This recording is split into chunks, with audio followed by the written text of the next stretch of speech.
Oops. Thank you very much for inviting me to be here at this Women Techmaker. I think that at least one of the good thing of everything that is going on with the COVID is that we are creating a lot of online content, and that it's easier for us to reach some places that would be probably too far for us to travel easily, at least. My name is Laura Morillo, and well, I work as a tech lead in one startup based here in Madrid that is called Sita. And I've been working as a backend developer for over 13 years now with different technologies, different programming languages, but I've been always kind of being the side of the development. So I always like to say that I'm a software developer, even if today we are going to be talking about Docker and Kubernetes. But that's because when you work in a startup, you usually need to learn about a lot of new things. When I joined Sita, for example, we were a small team of 6 people only, and we needed to take care of everything related to the development on the front end, on the back end, and in the infrastructure too. That's where I learned a lot about how to work with microservices and everything that I'm going to tell today about Docker and Kubernetes. The first tool that we are going to visit today is Docker. Usually, I would love to ask how many people have worked previously with Docker to be able to know the level on how much I need to explain. But as sadly, I cannot interact that much with you. Even if you want, you can also interact with the chat. But I will make some short introduction to Docker so everyone can be at least have some base knowledge about it before going into Kubernetes too. Docker is an open source project that allows us to build, distribute, and execute our code in an isolated way in different environments. Let's see how this works. So imagine that we have our application. We have been developing, for example, an Node.js application. And in a traditional environment, we would need to take care of preparing a lot of things to deploy our Node.js application to production. Probably we would like to also arrange some kind of pre-production environment to test everything that we have. And probably we also want a testing environment. Also, we need to prepare our development environment. So we have different environments that we need to prepare, and where we need to ensure that everything that we have installed is exactly the same. Because if we change, for example, the dependencies in one of the environments, then we are making changes that could break how everything works in the different environments. That's why Docker was born, to help us with this. With Docker, what we are doing is that we are generating a container where we are going to encapsulate our application. We are providing a list of steps, a list of instructions to tell Docker how we want to build that container and everything that needs to go inside it. And we will use different instances from that container in the different environments. As I said, I'm mostly a developer, and when I learn something new, I try to check if I have something that could match in my knowledge with the new knowledge that I'm learning. And when we talk about Docker, there are two main concepts that we really need to know. What's an image and what's a container? And I like to think in terms of object-oriented programming. So when we are talking about an image in Docker, it's kind of a class when we are programming. It contains the definition of what we want to create.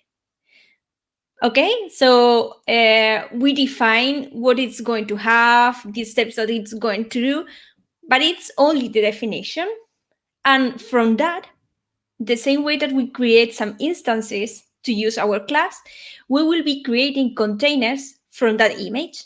And all the containers will have the same information that we define in the image, and they will be exactly the same. To create an image, we are going to need a base file that is called Docker file. And this Docker file will contain the different steps to create our images and to create the containers from that image. Let's see an example of a Docker file. The same way that when we are creating classes, sometimes we define a base class and we do inheritance to create some subclasses from a base class.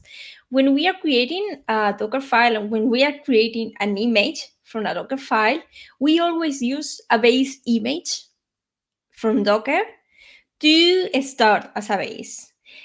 There are a lot of base images, for example, for different operating systems, for different Linux distributions. We also have some base images that have been created to interact with different programming languages or different databases, programs like that. And when we are using that image as a base, what we are doing is that we are bringing everything that is already contained inside that image, and we are extending everything from that point. So in this case, for example, we are defining that we are using a node base image whose version we are using is Argon. And from that base image, we are starting. And after that, we will have already a base image containing everything that you need to run a Node.js application. And we only need to add inside our custom application. We will be creating, in this case, with mkdir, a new directory. And we are defining that directory, that is user source app, is the base directory that we are going to use to work with it. And every new command that we execute after the workdir command, we will be executing that command inside this directory. So we are selling that we want to install, that we want to copy first the file that we use with Node.js to define the dependencies on the packages that we need to install. That's the package.json.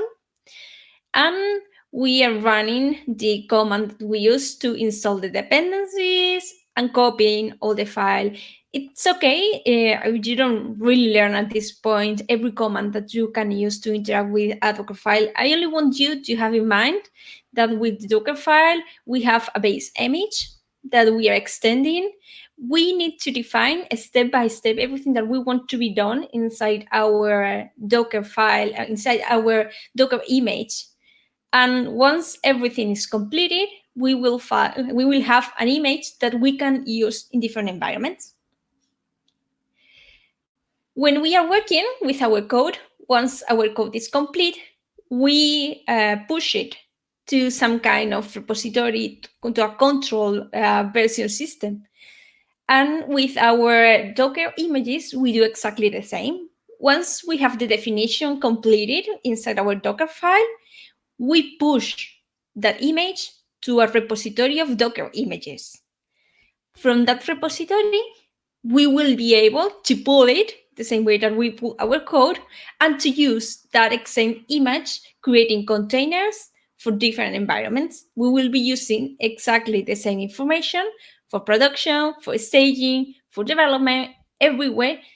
If we are using a certain image, we will be using exactly the same component with the same dependencies and everything installed with the same process. But usually our applications grow and seldom we only have one instance to be able to provide access to all our users.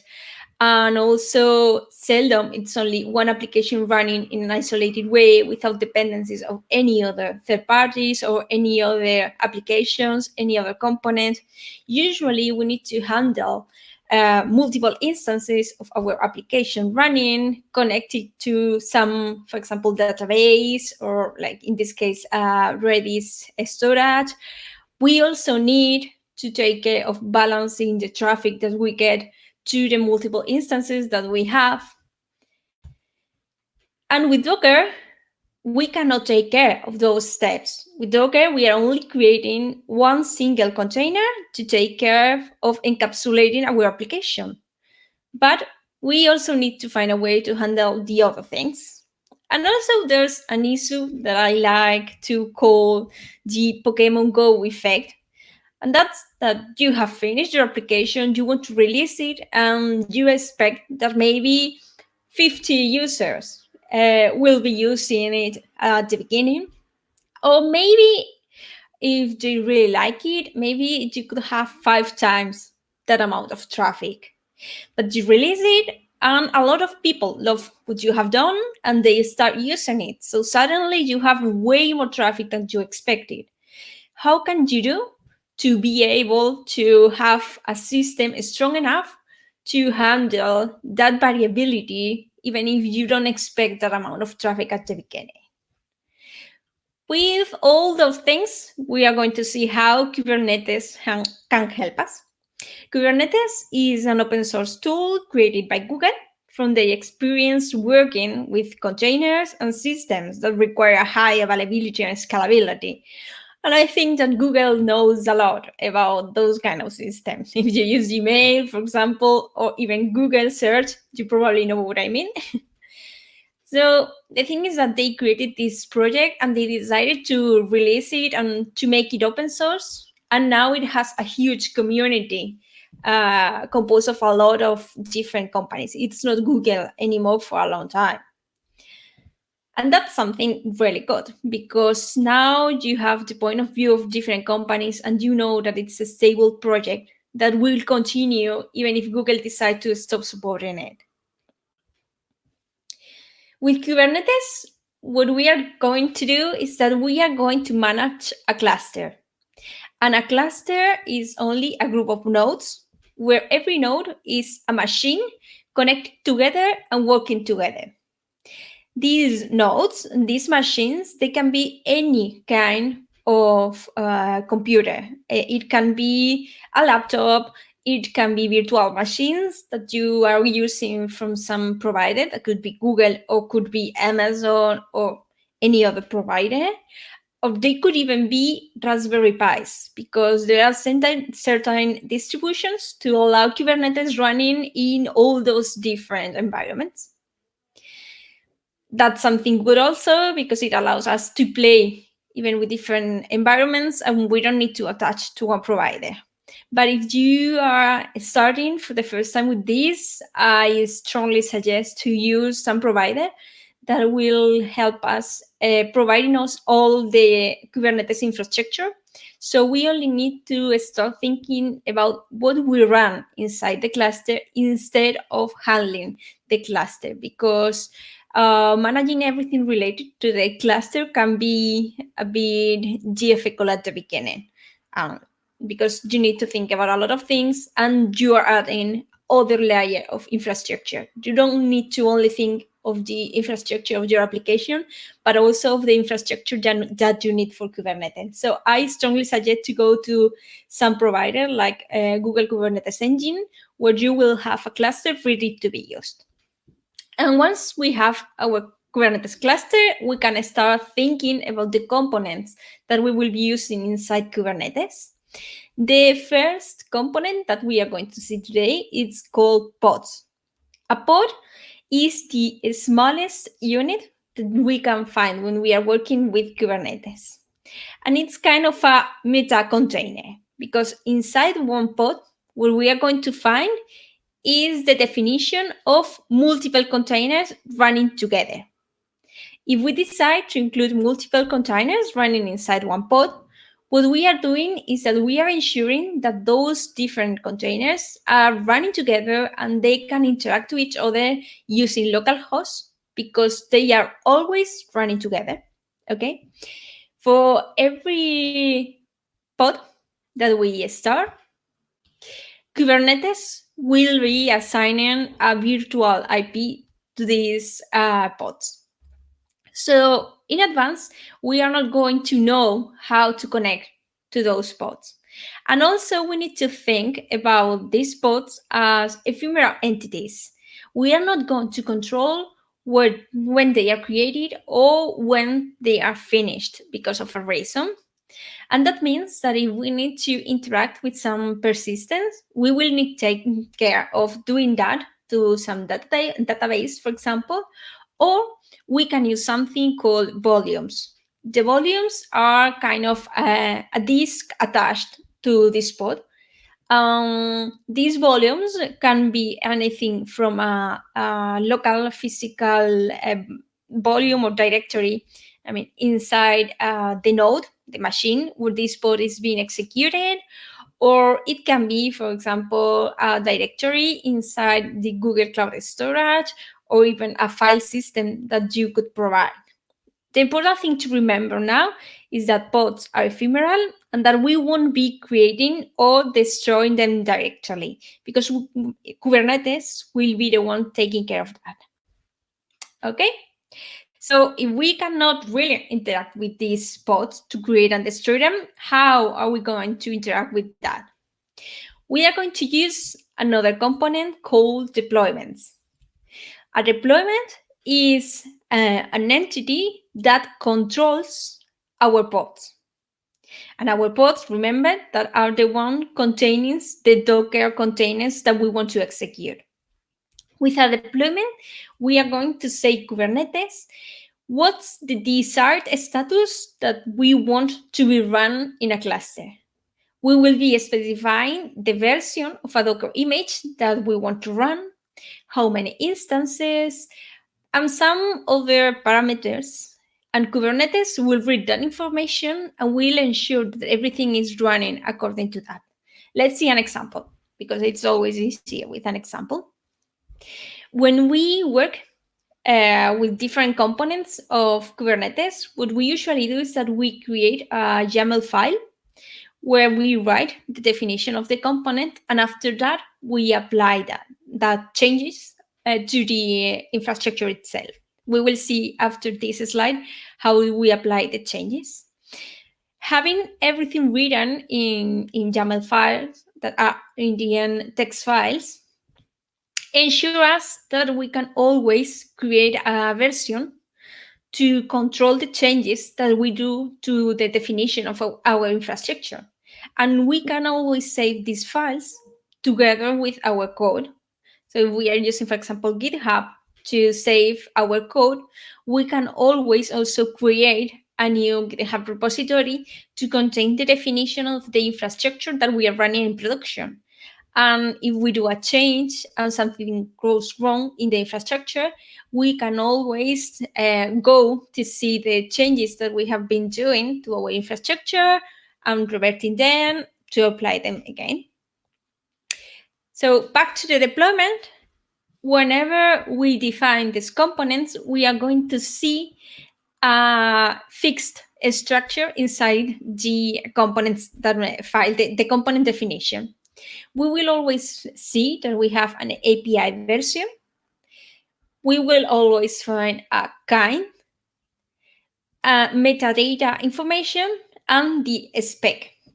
The API version is because Kubernetes has quite fast development and they continue releasing new things.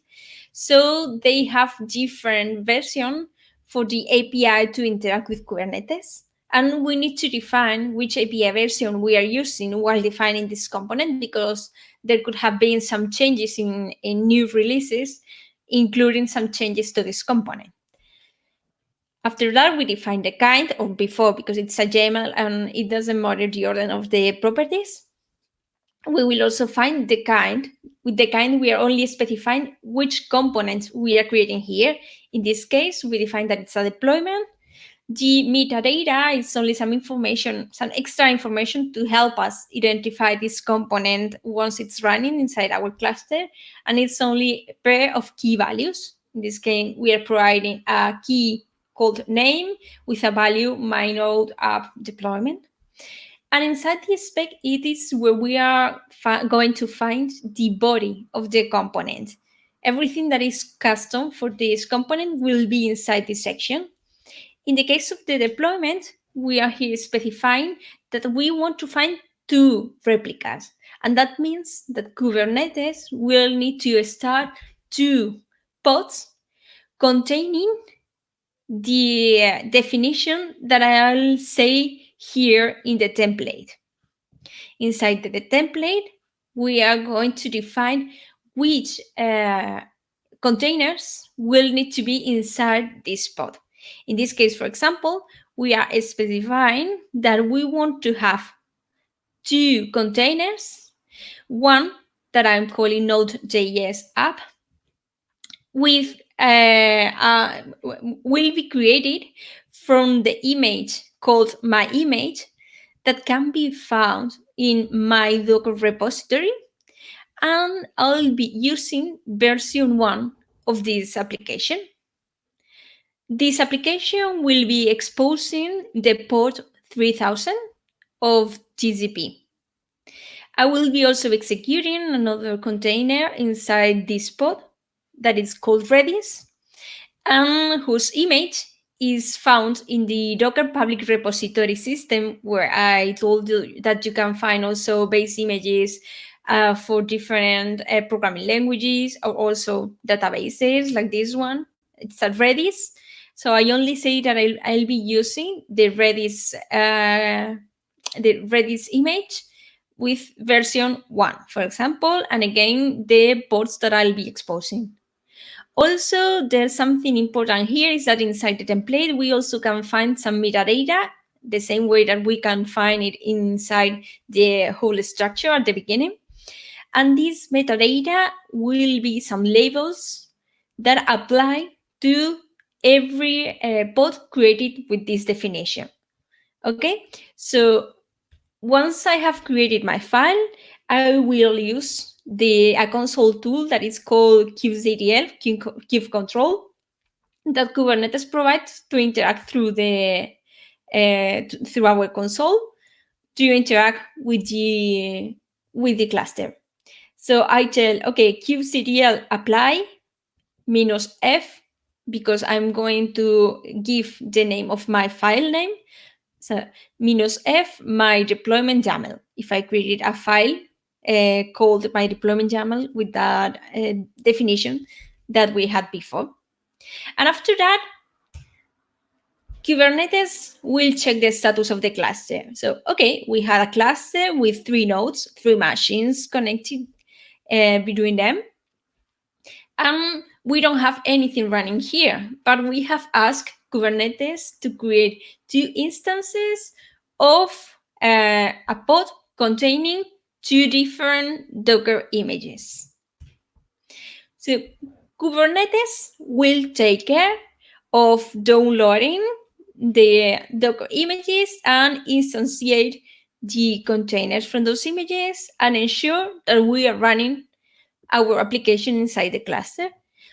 It will be completely transparent for us how Kubernetes decides to execute.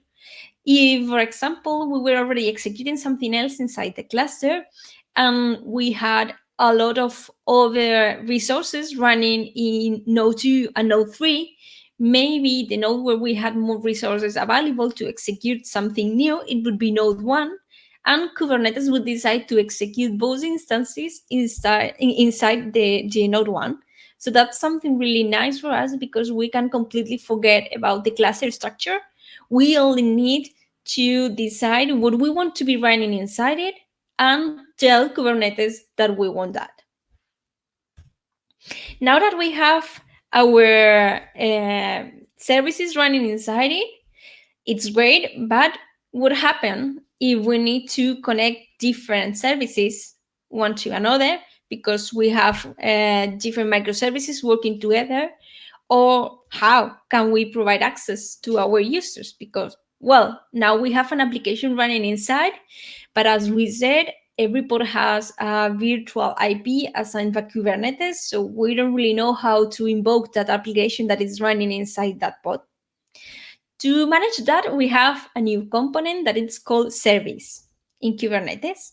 A service, what it contains is the definition of the interaction and the policy access for a logical set of pods. Let's see again an example. About the services, we will see that we have different kind of services inside Kubernetes. We are only going to see two class of services, but there's another one. If you want to investigate it later, feel free. You will see a lot of other new things that you can do with Kubernetes and another kind of service. In this case, let's start by talking with a service of type cluster IP.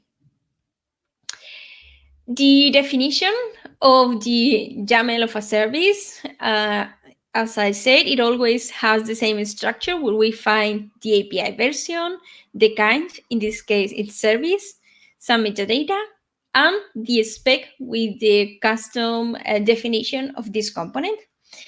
In this case, what we are going to say is, okay, as you have to be the interface of some pods, we are going to define a selector. And that selector is based on the metadata information of labels that we contained inside our deployment. We are saying, okay, every pod that matches this key value, app, my node app, you are going to be an interface for that pod. And after that, we say, okay, the pod's definition. Whenever you receive a request, whenever this service receives a request at port 3000, you are going to redirect that request to the port 3000 of a pod matching that selector.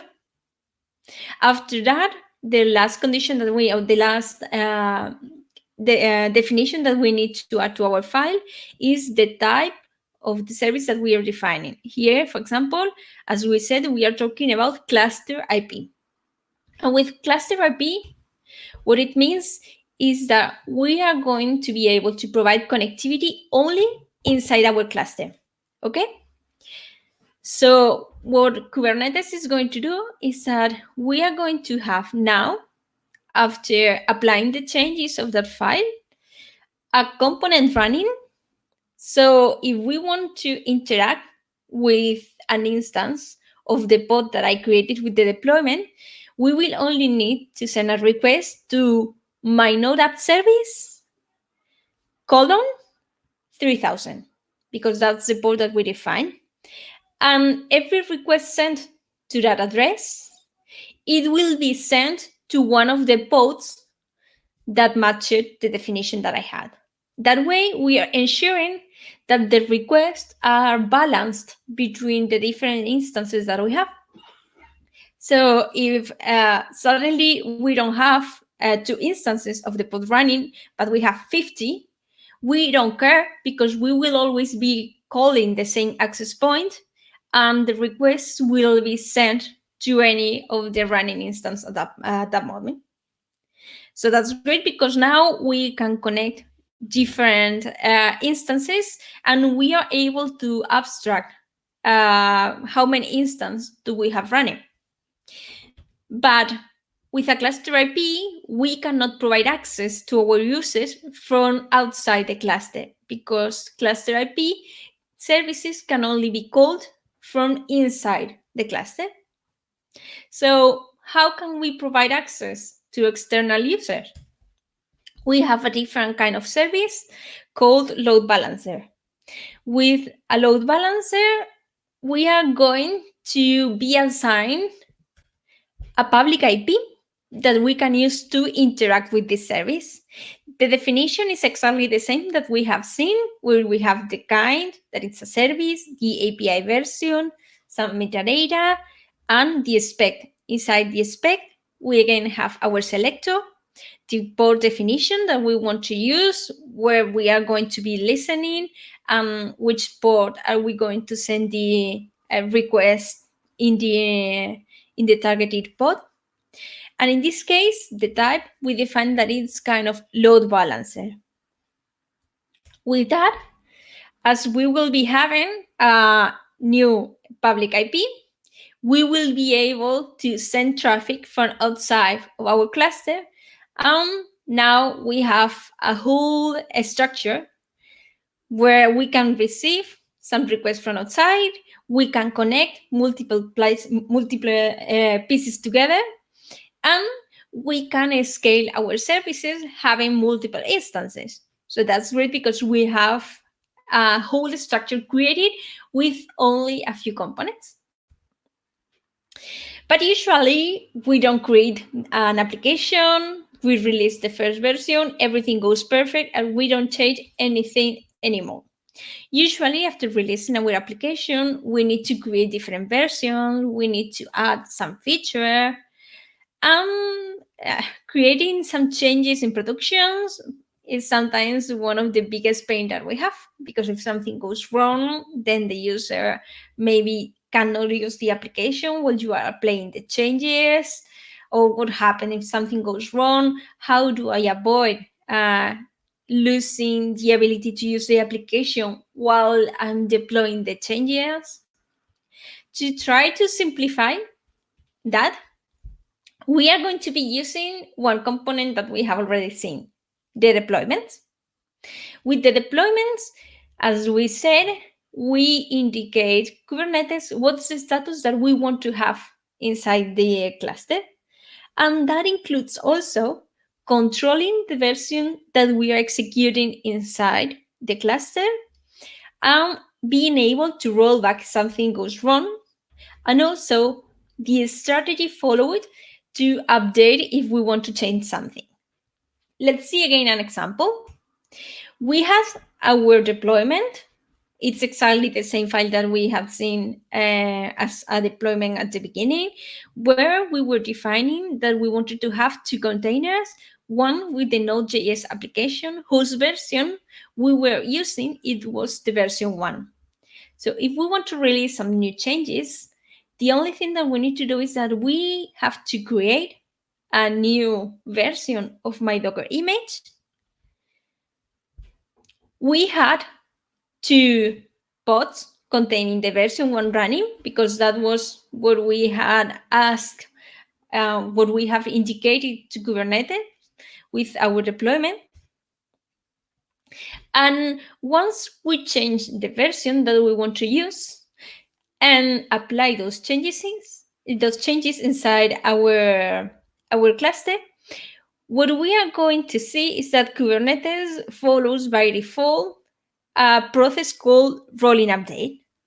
So what's going to happen is that we have set now Kubernetes that we want two pods containing the version 2 of my image, Docker image. But we have two pods running version 1 inside my cluster. So Kubernetes will realize that we have asked for an update. It is going to start a new pod containing now the version 2 of my application. And once it realizes that the pod has started and is running, it will kill one of the previous pods that was executing with the previous version. But we have asked for two instances running at the same time. So what we are going to see is that Kubernetes will repeat again the process, will create a new instance with the new version, and once that's running, it will kill the previous version that was being executed. That way, Kubernetes is following automatically a process to update the different instances, ensuring that we don't lose the ability to keep providing our service to the users, even if we are updating.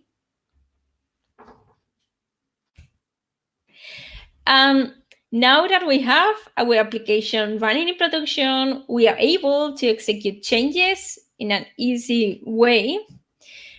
We only need to face the last problem that we saw, the Pokemon Go effect. What happens if suddenly I start with only 50 users and suddenly a lot of people start using it and I have a peak of 5,000 users? How can we control that?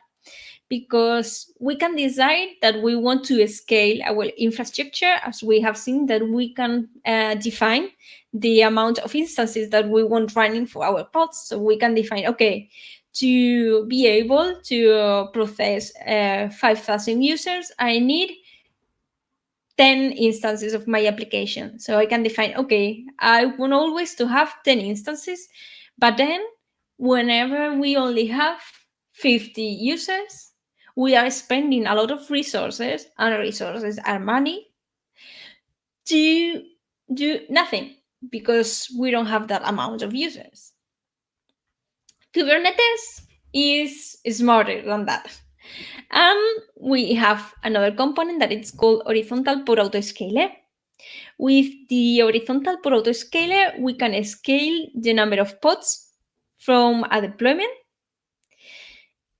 based on different elements. We can use the most basic resource to use is the CPU utilization, and that's really easy. And you can make it more complex, relying on different metrics from the pod and also some custom metrics.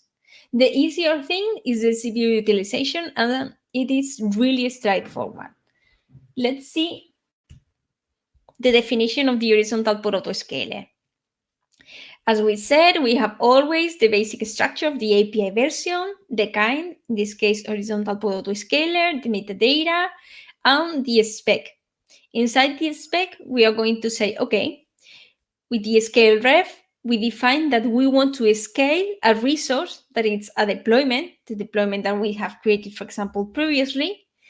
We defined the key value for this resource, name, load balancer, or name the deployment that I have created before. And after that, we define what's the minimum number of instances that I want to have, to mean replicas, 2 in this case, and the max replicas, 10. With the CPU utilization, we are defining that whenever the average CPU utilization of the instances running at a certain moment is above 70 in this case, because that's the target that we defined, Kubernetes will know that it needs to increase the amount of instances. So when we first run our application, we will have 2 instances running, as we have seen before. But then imagine that the number of users keeps growing and growing and growing, and the CPU that our instances are using is, for example, 90. Then at that point, we will realize that we need more instances, and Kubernetes will do that automatically, and it will increase the number of instances that it has running. So it will create a new one, a third one, a fourth one, a fifth one, depending on how big is the peak that we are facing. That way, until 10. We could also decide that the max replicas is 100, 1000, wherever we want, and that our node infrastructure support. Once the peak is over and then we start having less users, Kubernetes will also realize that the target percentage, that is 70, that the average percentage that we are seeing is less than the target percentage. And then that means that we need less resources. And then Kubernetes will automatically decrease the number of instances being executed. That way, we can handle different peaks of traffic, and we can ensure that our application is always taking care and using the number of resources that we really need to work.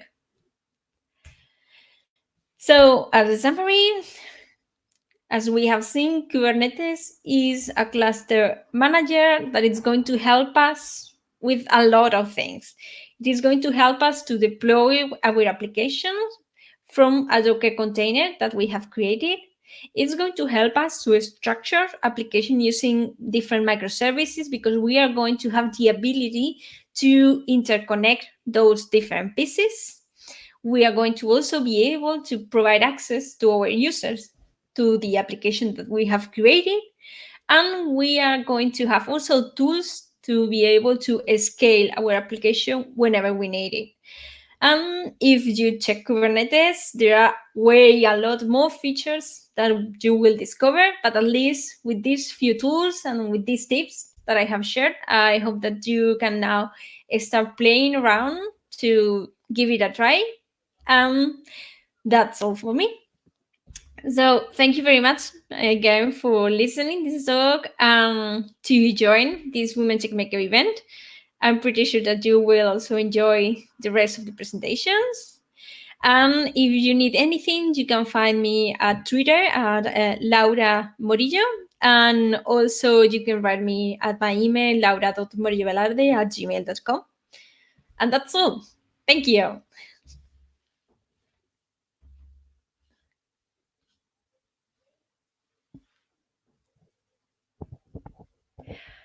Oops, I can't hear you. So, I don't know, it's mine. Okay, can you hear me right now? Yeah. Okay. Okay. Laura, on behalf of our community, I want to thank you for your participation in our event today. And we are really grateful for the time and the effort you took to share your thoughts and experience. And we believe our community members will benefit from the tips and tricks you shared with us today, and they are going to apply in their real production environment. So we have to end your session right now. Yes. Okay. Bye. Bye. Thank you very much. Thank you. Dostlar, indi biz növbəti sessiyaya davam edəcəyik. İndi isə ikinci Lara xanımın sessiyasına keçid alırıq.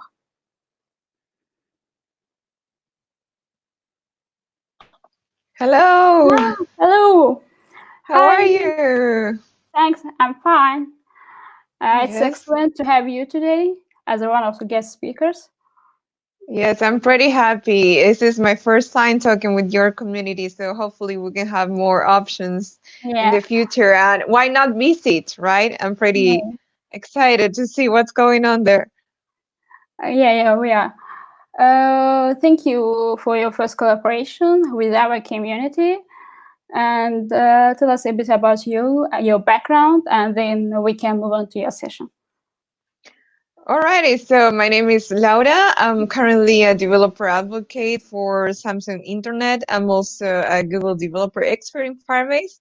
So we're gonna talk about me later at the end. We're gonna just going through, do some code, check what is a web app, and talk a little bit about some trends that we have to know today. I hope that you are having such a good evening. Thanks a lot for the invite. I'm really grateful for being here. But let's start my presentation. I'm not sure what is the profile of you that you're actually watching this, but the idea of today is that you can learn something about web apps. It doesn't matter if you're an Android developer, mobile developer, or maybe not even a developer, but see what is the other option if you're trying to develop a product or something like that. So yeah, let's go with my presentation. I hope that you can see my screen now.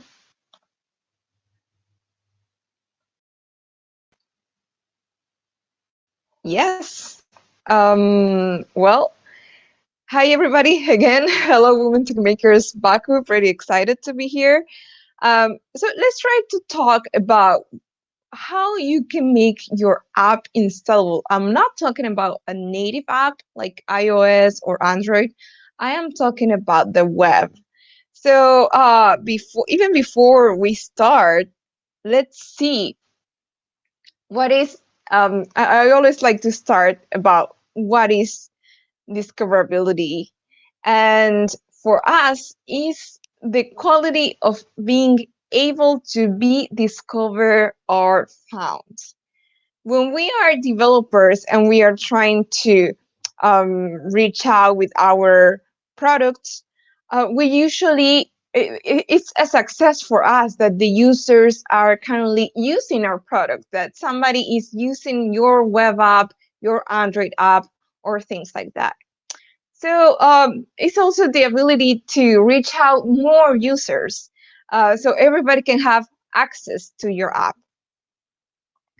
So there is a famous song that is called "Heaven is a Place on Earth," and I would like to change it to the web. I'm a huge fan of trying to reach out more people in different ways. I'm a huge fan of inclusion, and I think that the web is pretty accessible and it really relies on that same concept. The web is open to everybody. So if you are thinking about creating something, one of the best things that you can do is to put it on the web.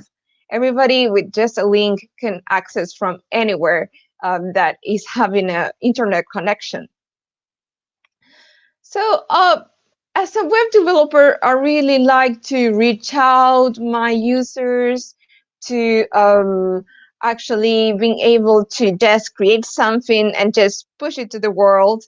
But then if you're a native developer that you're creating something in Android or iOS, probably you are thinking that when you put your app to the store, right, is something that later you need to check about how you can engage to the users to actually, besides discover your app, to go back, right, and then use your app again. Well, in the web, we have similar problems. We can reach out to everybody, but also at the same time, it's really hard to engage the users, right? Um, so what if we can combine some of the features that we have in native apps and also some of the features that we have in the web? There we go. We have something that is called progressive web apps. So something that is happening is that probably you hear about progressive web apps before. This is not a new concept. Even Steve Jobs talked about this. But currently, I think it's a little bit more popular. Why? Because progressive web apps are a way to bring a native app experience, but in the browser. As we are using the browser, we're using web technologies, HTML, CSS, and JavaScript. Um, so it's a way to use a browser. If we're using the browser, it means that currently browsers are having modern features that are going to allow to use a modern web app. For example, using GPS, um, fingerprints, and things like that. Before, we didn't have these features in the browser. That's why we had to rely on native apps that are going to be able to use your phone hardware. So let's see how it looks like and what is a progressive web app besides bringing the native experience to our browser. So one of the things that I have to mention is that progressive web apps has these features. They're progressive, right? Because you are currently trying to make your app better. They are fast. They're going to be able to use offline. This is something really important because if you don't have any connection or your connection is really bad, that usually happens to me, you're going to be able to use your web app anyway.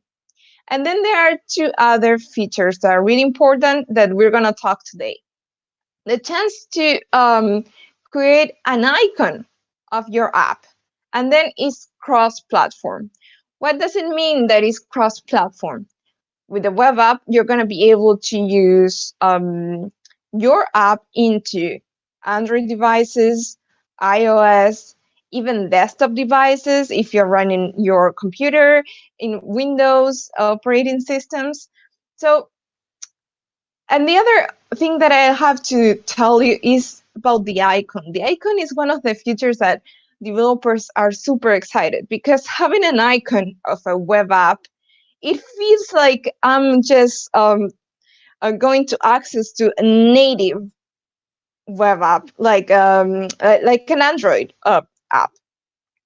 But this feature is something that we have to check how to do it And there are other things that we have to keep in mind even before we think about the icon. We all want that the users click in our app and then start using this.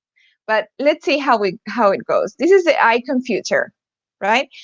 Here we are currently this is an example of a device. In this case, is Android. And as you can see, there you have an icon that is a web app icon.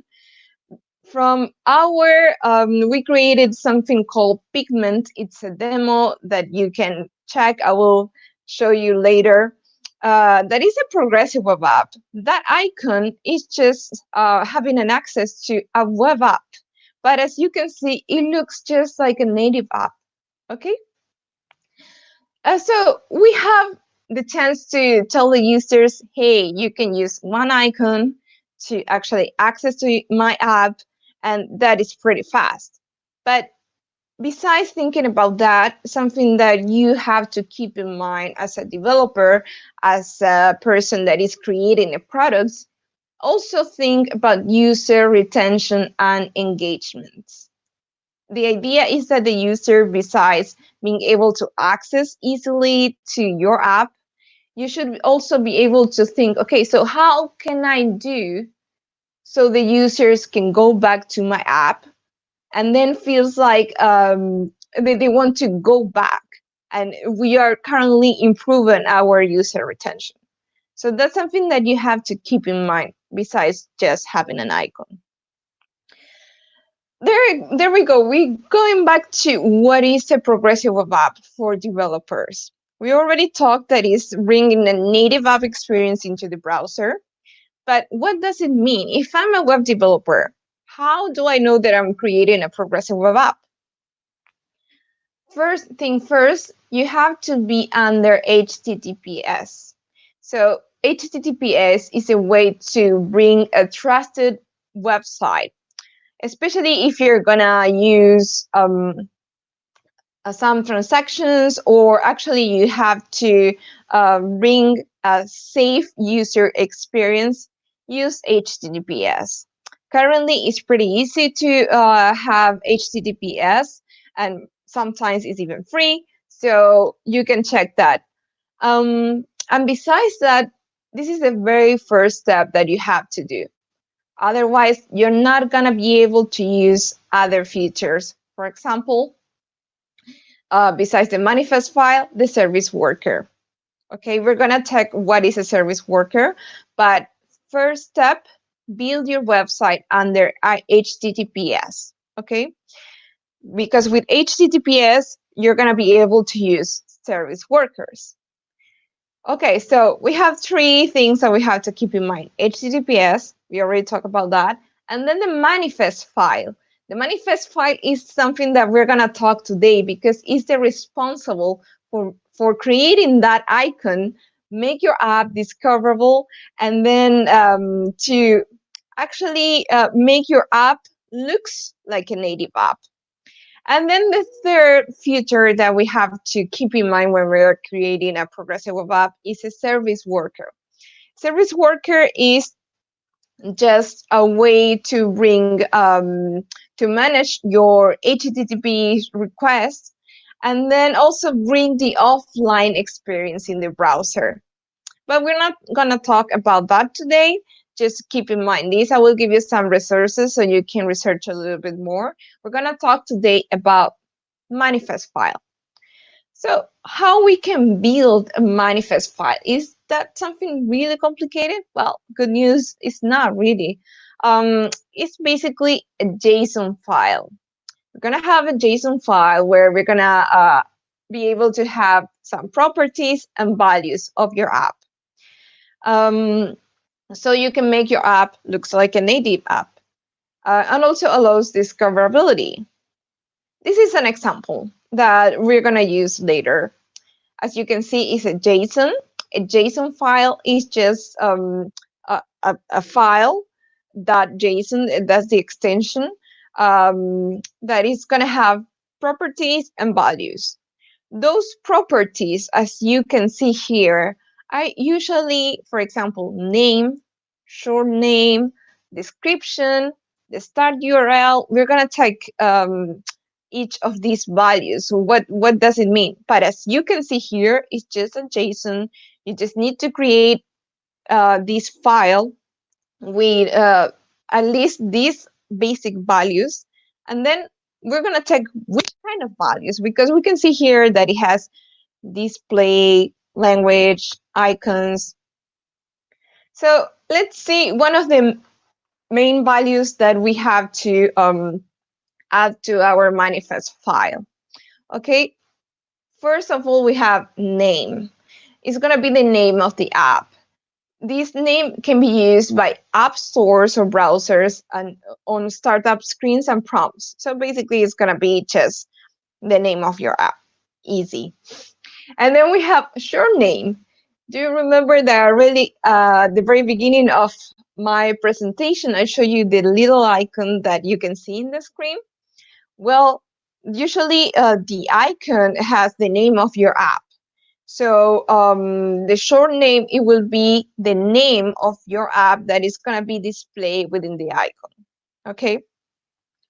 Then we have description. Description is non-mandatory, but currently, if we are doing with the browsers, we are doing some kind of check about what is the context of your app. So if you want to provide more information about your app, this can be really useful, especially because not in the long-term future, probably short-term, there are some app stores that are using this information to let the users know what is your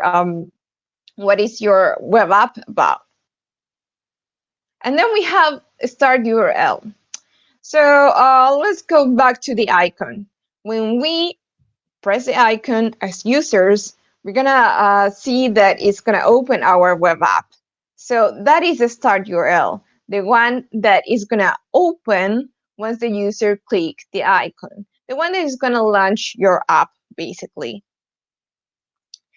And then if we want to provide an icon for this app, we need to actually let the manifest files know which icons. So basically, we're going to have an array, and then we are going to have different types of icon, including size and type. So let's see, how can I add a manifest file to my web app? Super simple. If you're familiar with HTML, you're going to add also a link to your app. So with this, you can actually tell, hey, I'm using a manifest file. As you can see, we have rel equal manifest, and then you can point out to your manifest file. But let's see this in real life. So what I'm going to do is I will open Glitch. So we're going to do some coding here today. It's pretty simple. I just want to show you how quick and easy we can add this manifest file. So just to let you know, I will send also the resources so you can do this at home. This is an example of a demo that is a PWA. Pigment is just a web app that allows users to convert some format of some colors into exa and other formats. So as you can see, let's review this. This is Glitch. If you didn't use Glitch before, it's a really nice environment that you can actually test your web app. Usually here you can test your code, and then there are other options that you can use in the cloud. Your web app is going to be saved here, and then you can preview your app and also do other cool stuff, not only with HTML and CSS and JavaScript. You can also create Node apps, but that's another lesson. But just to let you know, use Glitch is pretty cool. So let's see what we got here. We have a simple web app with an index.html And here, as you can see, we have the manifest file. As I showed you before, we have the name, short name, description, start URL, language. There is something that is called also display that we're gonna be able to see later, that is gonna show how your app is gonna be displayed in the screen. In this case, we're gonna use a standalone. Also, you have the chance to add theme color, background color, and as I mentioned before, here you have the icons. That is going to be an array. Of course, we need to tell the manifest file where is our icon with the source, what is the size, and what is the type. So I already have my manifest file. The next thing that I have to do is actually link this manifest file with my HTML. So what I will do here is link, rel, and then I will change my keyboard. I do here manifest. It's the same thing that when you're adding other link, but in the other case, for example, you do style sheet with rel. In this case, it's manifest, and then you just point out with href. And then the name of our manifest file is web manifest. And as you can see here, the extension of this file is web manifest. That's the way that we can tell the browser that we already have a manifest file. Okay, so we already finished this. And then here in Glitch, what we can do is just preview our app. So if I do in a new window, we have a few things here. This is my web app. As I said before, the idea of this web app is to convert formats of colors, RGB, HSL, EXA, because I'm really bad with design and all that stuff. So sometimes besides asking the designer the whole time, okay, which color is that, or something like that, we build a tool that allows users to just convert formats of different colors. So and also it works offline. So, but how actually can I see if this is gonna be able to install? So let me refresh this, and can you see here? It says install pigment. So what if I press here? You can see the icon. You can see install. It's going to be installed. And there we go. This is how you can see the app. In this case, in desktop, I'm using Windows. But it's the same thing if you are using your mobile browser in your phone. So that's how it looks like. You have app info and everything. And one of the other things that I want you to show is that actually I'm going to be able to just have my app here as any other app. So let's go back to the slides.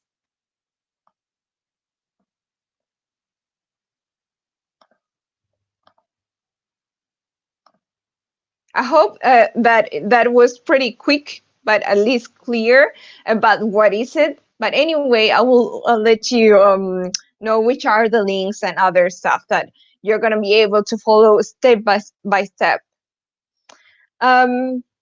Anyway, we build a manifest file with a JSON, with properties and things like that.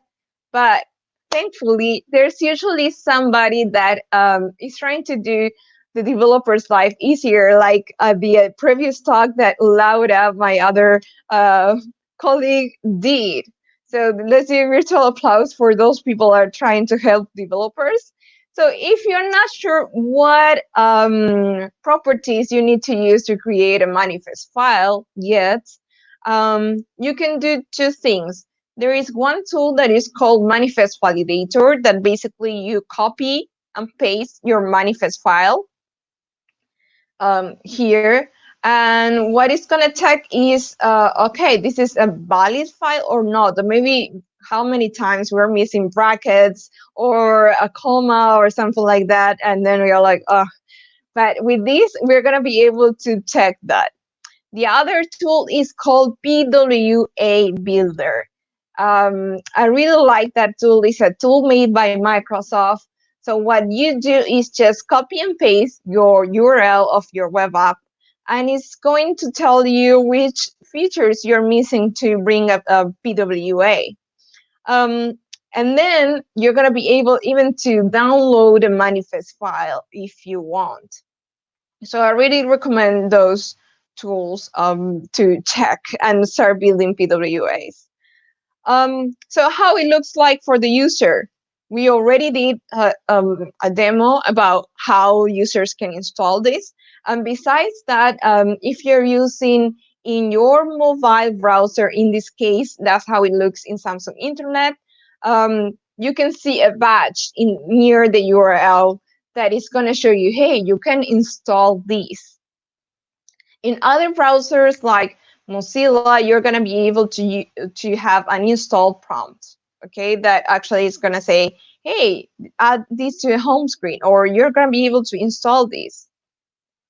Other thing that we have to keep in mind is like some browsers are trying to check what is the best way to show these add to home screen or this badge. Because there are some studies that are saying that maybe it can be annoying to show the users, hey, install these at the very first time that they are opening your website. So the idea is that the user visit your website at least twice, and then you can see your badge or your prompt in the browser. Other thing that we have to keep in mind is that you can actually, as a developer, manage the installation with an event that is called before install prompt events. I'm not going to talk that much about these because there are a few changes that are coming, especially related with standards. The W3C standards are a way to see what is the best practices for the web. So if you are curious about what is the best practices, not only in PWA, also with other things related with the web, like accessibility or other stuff, please check W3C. But just to let you know that as a developer, you can be able to manage this event of installation. Other thing that we have to keep in mind, we check that actually we were able to see the install button in that Pigment web app. But let me tell you a secret. You have to check some requirements before, not only the manifest file. We already talked that we have HTTPS and a valid manifest file, but also in that demo that I showed you before, I have a service worker. If I don't have a service worker, that install batch is not going to be able to show to the user. But again, at least the idea of today is that you know about the manifest file, you know that you can have a web app that it can be installed. Service worker are something super cool that we can talk in another talk. And then what does it mean to have a valid manifest file? As I said before, remember to put at least short name, the start URL, the name, the icons, and the display mode. Other cool thing that I want to show you is that web apps or PWAs are having a huge role during these days. With Samsung, for example, what we are doing is being able to show your web app into the Galaxy Store as a native app. So that's the other things that you have to keep in mind, how you can monetize your app. And what does it mean for the user to install a PWA? If you install your PWA in your phone, in this case, this is an example with an Android phone, you're gonna be able to check, for example, how much data your app is use battery storage such as a native app. And finally, as you can see, this is something that I want to share with you about PWAs. If you are building something in the web, you have to think about the user. You have to build a good experience for your user. And what does it mean is that you have to go ahead and have best practices, especially for the web. Check what is the best option for the user. Your user deserves a website that is trusted, that is safe, that it can be with a really good performance, and also with accessibility that is responsive. So I want to share that PWAs are not just having an icon there and make it look like a native app. It's also best practices for the web. So if you're wondering, where am I working or things like that, I work for Samsung Internet. That is a browser built using the open source Chromium engine. It's available for any Android device. We are actually creating demos and things related with PWA, WebXR, or everything that is related with the web, also helping with documentation and web standards. So you can check about Samsung Internet.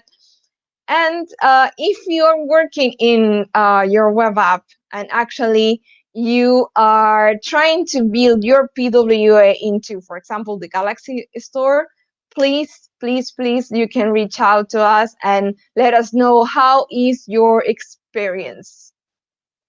And then I would like to introduce myself finally. If you're wondering where is my accent from, I'm actually from Buenos Aires, Argentina, far away from here. I'm currently living in London.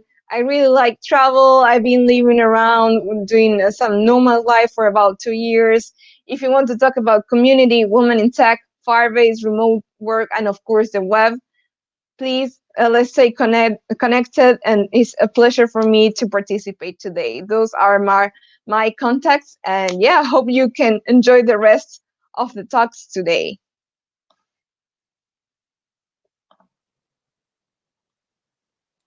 Thank you for the outstanding performance and enlightening presentation. Hopefully our collaboration will last longer. Do you want to add anything else? It's a pleasure for me to participate today. If you have any questions or something like that, please reach out. And yeah, hope to see you soon somewhere. Stay safe and stay healthy. Stay safe. Take care. Bye. Bye. Dostlar, indi isə biz növbəti sessiyamıza keçid edəcəyik. Bu sessiyada biz xaricdə təhsil və karyera imkanlarından danışacağıq. Gəlin Esmeralda Şirinovanı sizə təqdim edək. Esmeralda, keçid edək sizin sessiya. Buyurun. Salam. Əvvəlcə özünüzü təqdim edin, daha sonra isə biz bu sessiyanı Q&A formatında aparacağıq. Sizə mən bəzi suallar verəcəyəm, hansı ki, hal-hazırda xaricdə təhsil və ya karyera qurmaq istəyən insanları maraqlandırır və bu əsasda davam edəcəyik. Əlbəttə.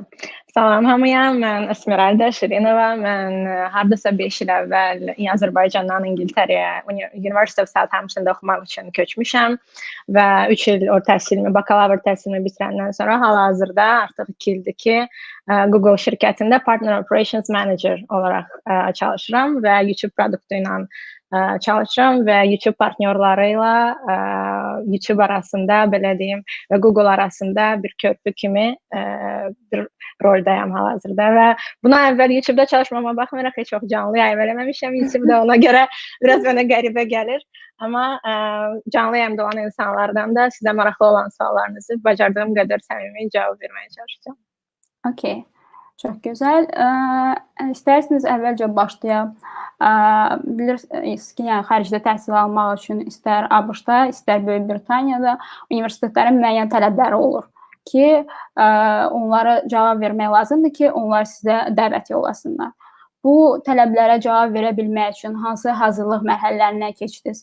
Bunlarla başlayaq ən əsas. Onunla başlayım ki, mən Azərbaycanda IB proqramında oxumuşam. IB International Baccalaureate proqramıdır. Yəni 10 il bizim adi TQDK sistemində oxuyandan sonra dünya məktəbində mən oxuyurdum. Son 2 ili IB proqramına keçid elədim və IB proqramı qısa olaraq nədir? Siz 6 fən seçirsiniz və bunları ingilis dilində təhsil alırsınız və sonra IB proqramının imtahanını verirsiniz və seçdiyiniz ixtisasa uyğun əlbəttə ki, fənlər seçməlisiniz ki, universitetlərdə sizin o fənlərdən olan imtahan cavablarınıza baxırlar və imtahandan keçsəz və IB diplomu alsaz, dünyadakı demək olar ki, bütün ölkələrdəki çox sayda universitetlər IB diplomunu qəbul eləyir. Üstəlik də IB belə deyim, daha çətin və bakalavrın simulyasiyası kimi bir proqram olduğu üçün foundationa keçmədən birbaşa birinci ildən başlaya bilirsiniz. Mən də belə deyim, o yolu seçdim. IB-ni götürdüm, 6 fəndən imtahanı verdim və keçdim. Beləcə də tələblərinə cavab verdim universitetin. Çox gözəl. Application prosesindən istəyirsiniz biraz söhbət eləyək, yəni çünki əsasən bu tip suallar çox olur. Universitet application demək. Bəli. Belə deyim, universitetə mən əvvəlcə Almaniyada təhsil almaq istəyirdim və Almaniyadakı universitetlərlə maraqlanırdım. Nə edirdim? Açırdım reyting siyahılarını öz ixtisasım üzrə. Oradan universitetləri seçib onlara yazırdım. Bütün universitetlərə email yazırdım ki, nə tələblər istəyirsiniz, nə axtarırsınız, IB-dən məndən hansı fənləri istəyirsiniz və onlardan aldığım cavablara görə fən seçirdim ya da onlardan o fənlərdən daha çox çalışmağa çalışırdım. Ancaq sonra elə oldu ki, Almaniyada mən IT üzrə təhsil almışam. IT üzrə ingilis dilində demək olar ki, universitet tapmadım. Ona görə də məcbur oldum belə deyim, ölkəni biraz dəyişməyə. Fikirləşdim ki, hara daha uyğundur, bilər ki, ancaq ingilis dilində daha rahat danışıram və İngiltərəyə qərar verdim. Sonra eyni şey İngiltərə üçün başladım. Öz ixtisasım üzrə olan universitetləri tapmağa və onlara yazmağa. Çünki mənim üçün ən effektiv universitetlərə email yazmaq idi. Yəni əlbəttə ki, onlar öz siyahılarını, öz requirementlərini öz saytlarında qoyurlar, ancaq birbaşa soruşmaq mənə daha faydalı gəldi. Və beləcə applicationları doldururdum. İngiltərədə UCAS sistemi var və UCAS-la siz 5 universitetə göndərə bilirsiniz. 5 universitetə istək göndərdim və sonra imtahan nəticələrimə uyğun onlar sizə təklif verir ya da vermir və ona uyğun seçdim. Southampton Universitetini seçdim. Çox gözəl. Növbəti sual o idi ki, bu universitet fəaliyyətiniz, yəni həm akademik, həm də ki, sosial fəaliyyətiniz haqqında biraz məlumat verəsiniz. Çünki adətən işə qəbul olanda bu hər iki faktoru nəzərə alırlar, xüsusən də Avropa ölkələrində. Əlbəttə.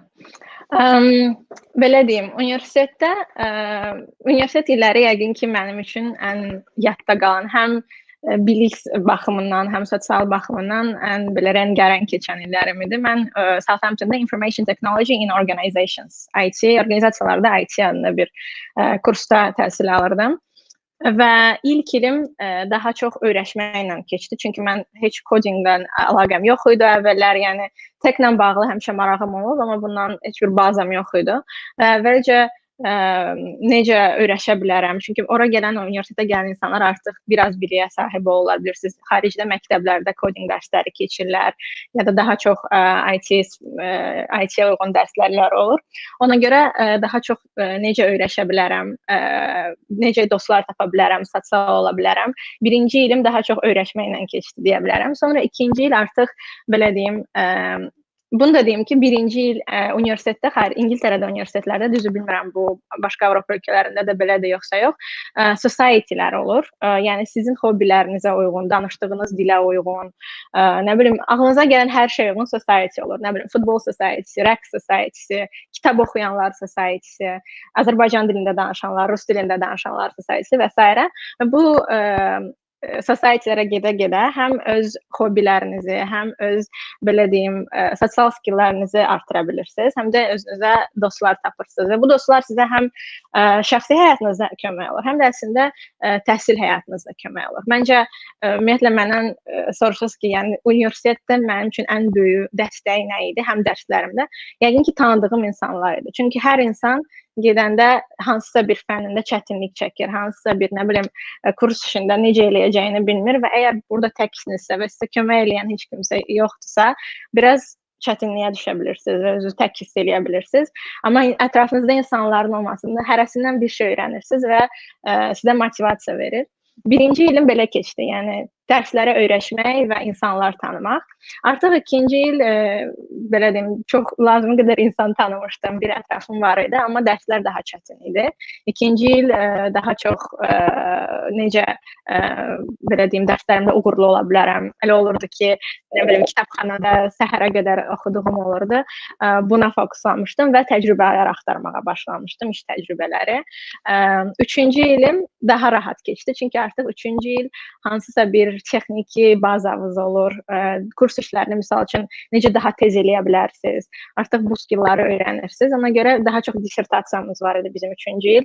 Artıq elə daha professional bir şəkildə həm sosial həyatımı, həm dərs həyatımı, universitet həyatımı bölə bilirdim və ikisinə də lazımi qədər vaxt ayırmağı öyrənmişdim. Çox gözəl. İndi siz elə təcrübə proqramlarının adını çəkdiniz. Mən bildiyim qədərlə siz iştirak etmişsiniz, düzdür, universitet vaxtı. Onlardan da söhbət açsa yaxşı olar. Təcrübə proqramları mən əslində yəqin düşünürəm ki, hal-hazırda Google-da işləməyimin, yəni mən belə deyim, hal-hazırda 22 yaşım var və Google-la işləməyə başlayanda 20 yaşım var idi və bizim ofisdə, London ofisində ən cavan işçi idim. Amma düşünürəm ki, bunun səbəbi, ən böyük səbəbi keçdiyim təcrübələr idi. Yəni 20 yaşımda artıq 2 ildən biraz çox təcrübəm var idi. Bu necə oldu? Mən məktəbi 16 yaşımda qurtarmışam və məktəbi qurtarandan o dəqiqə universitetə başlamamışdım. Mən 1 il gap year götürdüm və Azərbaycanda bankların birində IT departamentdə təcrübəçi olaraq işlədim. Oradan biraz baza yığdım. Bilirsiniz, həm təkcə texniki, baxmayaraq ki, çox texniki o qədər də biliklim yox idi o vaxt. Ancaq iş yerində işləmək, komanda ilə işləmək, taskların prioritizasiyası və s. və yaxud bu skillləri öyrənirsiniz. Bundan sonra birinci ilimi bitirəndə 3 ay PwC şirkətində Bakıda yenə təcrübə keçdim. Hətta düşünürdüm ki, görəsən düz eləyirəm, birinci ilimdir, hələm hara tələsirəm, 3 ay Bakıda, nə bilim, dənizə gedə bilərəm, istirahət eləyə bilərəm, amma işləyirəm, amma sonra belə deyim, bəhrəsini verdi. İkinci ilimdə İngiltərədə təcrübə tapmağa çalışırdım yay üçün, amma təəssüflər olsun ki, tapa bilmədim. Hər yerdən rejection alırdım. Və Bakıya qayıtdım. Bakıda bir web developing şirkətində könüllü olaraq saytlarını qururdum. Bunu bitirəndən sonra elə oldu ki, həmin şirkətdə çalışdığım müdürümün İngiltərədə şirkəti var imiş və ora yaya onlara kömək eləməyə bir işçi lazım imiş. Bunu mənə dedi və təsadüfən elə oldu ki, onun şirkəti mənim yaşadığım Southampton şəhərində çıxdı. Və ona görə də mən əlbəttə ki, qəbul elədim, getdim. Orada 3 ay təcrübəçi olaraq yayda orada işlədim, sistem analist olaraq və sonra 3-cü ilimi hətta part-time olaraq orada işləməyə davam elədim. Yəni 3-cü ilimdə həm part-time olaraq orada işləyirdim, həm dissertasiya yazırdım, həm viza verən bir şirkət axtarırdım orada qalmaq üçün, həm də universitetin dərsləri ilə məşğul idim. Yəni bilmirəm, saymadım neçə dənəydi, amma 3-4 yerdə, universiteti bitirəndə artıq 3-4 yerdə təcrübəm olduğuna görə, məsəl üçün, hal-hazırda komandamda orta yaş 28-29-dur işçilərin. Onlarla aşağı-yuxarı eyni iş təcrübəsinə sahibik. Çox gözəl. Gəlin, ən əsas hissəyə keçək, Google. Google-da hamını maraqlandıran. Google-da interview prosesi, bilirsiniz, mifologiyalar mövcuddur. Orada işə qəbul olmaq prosesi, bu hazırlıq prosesi üçün ən az 6 ay lazımdır. Data structure'lar, algoritmlər, coding problems, belə hissələr var ki, yəni hamını maraqlandırır. Bu hazırlıq mərhələsindən əvvəlcə danışaq, necə hazırlaşdınız və necə oradan offer ala bildiniz? Əslində Google-a gəlmək belə deyim, yolum biraz maraqlıdır, onu istəyirsinizsə qısa olaraq danışım. Mən əslində Google-a heç vaxt apply eləməmişdim. Mən 3-cü ilimdə fərqli şirkətlərə verirdim. Daha çox finans şirkətlərinə, çünki Londonda bilirsiniz, onlar daha çoxdur və viza verməyə şansları sizə daha çoxdur. Və birinci semestrdə Deutsche Bank, PwC bu şirkətlərdən bir şirkətdən təklif almışdım və artıq qəbul eləmişdim də. Və artıq may ayı idi və mən Deutsche Bankda işə başlamağa hazırlaşırdım. Mənə LinkedIn-dən bir xanım yazdı ki, biz Google-danıq, sizin LinkedIn profiliniz xoşumuza gəlir, istəyərsinizmi bizimlə danışmaq, rolla maraqlanırsınızmı? Mən fikirləşdim ki, bu scamdir, yəni bu düz insan deyil, çünki fikirləşdim ki, Google o qədər insan apply eləyir, niyə məni tapsınlar LinkedIn-də, özləri tapsın, özləri yazsın. Mənə düz gəlmədi, hətta həmin gün cavab yazmadım. Sonra səhərsi gün fikirləşdim ki, yaxşıca cavab yazdım, görüm nədir. Cavab yazdım, sonra birinci intervyuya keçdik. Hətta ilk intervyuya sonra məni çağırdılar və ilk intervyum ilk müdürümlə idi və o evdən bağlanırdı intervyuya. Mən də fikirləşdim ki, bunlar 100% Google deyil, çünki ofisləri belə yoxdur, evdə oturub intervyu edirlər. Yəni uzun müddət inanmırdım ki, bu doğrudan da Google-dur. Kontrakt alana qədər, düzünə qədər. Ona görə bəlkə intervyulara lazımı qədər heç hazırlaşmırdım. Amma intervyulara ümumən necə hazırlaşmışdım? Demişdim ki, 2-ci ildə mən təcrübə axtarırdım, təcrübə proqramları və mən girdiyim bütün intervyulardan sonra mənə verilən sualları yadımda saxlayıb bir dokumenta yazırdım. Və onları yazırdım və onlara öz həyatımdan, belə demək, təcrübələrimdən cavablarımı da hazırlayırdım. O qədər çox intervyuya getmişdim ki, artıq 3-cü ilin başlayanda mən bir sual bankı kimi bir şey var idi məndə və onun hamısına öz cavablarım var idi. Və intervyulara getməmişdən əvvəl sadəcə onları oxuyurdum, yadıma salırdım, nəsə əlavə edirdim və intervyulara gedirdim. Siz intervyu elədi ki, həm də biraz öyrəşəndən sonra əslində yeni bir sual belə olsa heç vaxt qarşınıza çıxmayan. Onun daha, belə deyim, daha rahat olursunuz. O qədər intervyuya getmişdim ki, artıq intervyu mənim üçün doğrudan bir dialoq kimi gəlirdi. Və Google intervyularına dediyim ki, doğrudan Google olduğuna inanmadığım üçün o qədər də hazırlaşmamışdım. Yəni, amma o birisi şirkətlərə o qədər hazırlaşmışdım ki, artıq bir bazam var idi. Google'un intervyu biraz sistemindən danışım. Bu biraz fərqlidir hansı rolda çalışacağınıza bağlıdır. Yəni, çox codinglə əlaqəli olduğunuz bir rolda işləsəniz, daha, belə deyim, çox texniki intervyulardan da keçirsiniz. Əlbəttə ki, coding intervyular olur, dediyiniz kimi, algoritmlərinizi yoxladığınız intervyular və s. Biraz daha iminə sırf coding eləməyəcəyiniz, işləməyəcəyiniz rollarda 4 hissəsi olur. Bir, İngilizcə deyəcəm adını, amma sonra başlayacağım, leadership intervyusu, yəni sizin bir komandada özünüzü bir lider kimi göstərmə skillarınız yoxlanılır. Bir role related ability, yəni işləyəcəyiniz rolda sizin ona nə qədər uyğun olduğunuz soruşulur. Cognitive ability. Cognitive ability-ni əvvəllər bilirsiniz, bu brain teaserlər dediyimiz Google-un çox tanınmış sualları olurdu. Amma bu mifi indidən deyim ki, bu artıq yoxdur. Google-da brain teaserlər soruşmaq qadağandır. Və ona görə də intervyularda, bu saytlarda oxuduğumuz ki, Google sualları və girirsiniz orada bu brain teaserlər, əslində bu Google-a aiddir, hətta qadağandır. Yəni bu sualları vermək icazəmiz belə yoxdur. Cognitive ability sizin düşüncə tərzinizdir. Yəni sizin həm elə bir ki, belə deyim də, sizin beyninizin alqoritmini yoxlamağa çalışırlar. Sizə ssenarilər verirlər və siz o ssenarilərə uyğun necə düşündüyünüzə baxırlar. Və son olaraq Googliness deyilən bir intervyu var. Bundan hamı keçməlidir. Hansı rolda işlədiyinizdən heç bir fərqi yoxdur.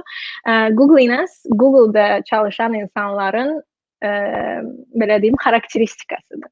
Yəni, bu sizin texniki biliklərinizə heç bir aidiyyatı olmayan, tamamilə sizi bir insan kimi tanımaq istəyirlər və Googliness nə deməkdir?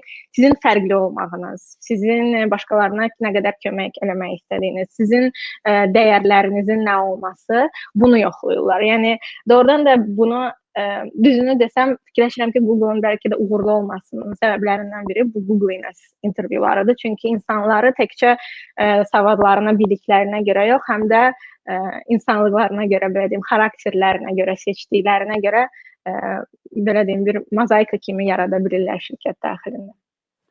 Çox gözəl. İndi növbəti suala keçid alaq. Deməli, Google-da həyat. Bu o da ən məşhur topiklərdən biridir.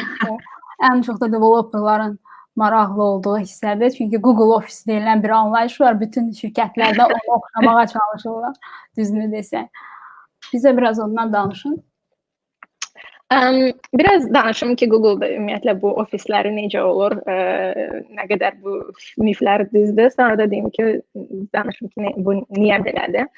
Google'la bağlı, ofislərlə bağlı eşitdiyiniz demək olar ki, hər şey doğrudur. Yəni, pulsuz yeməkdən tutmuş, idman zalları, nə bilim, bəzi ofislərdə kinoteatrlar, parklar və s. Yəni, çox yaxşı şərait var. Bu doğrudan da belədir.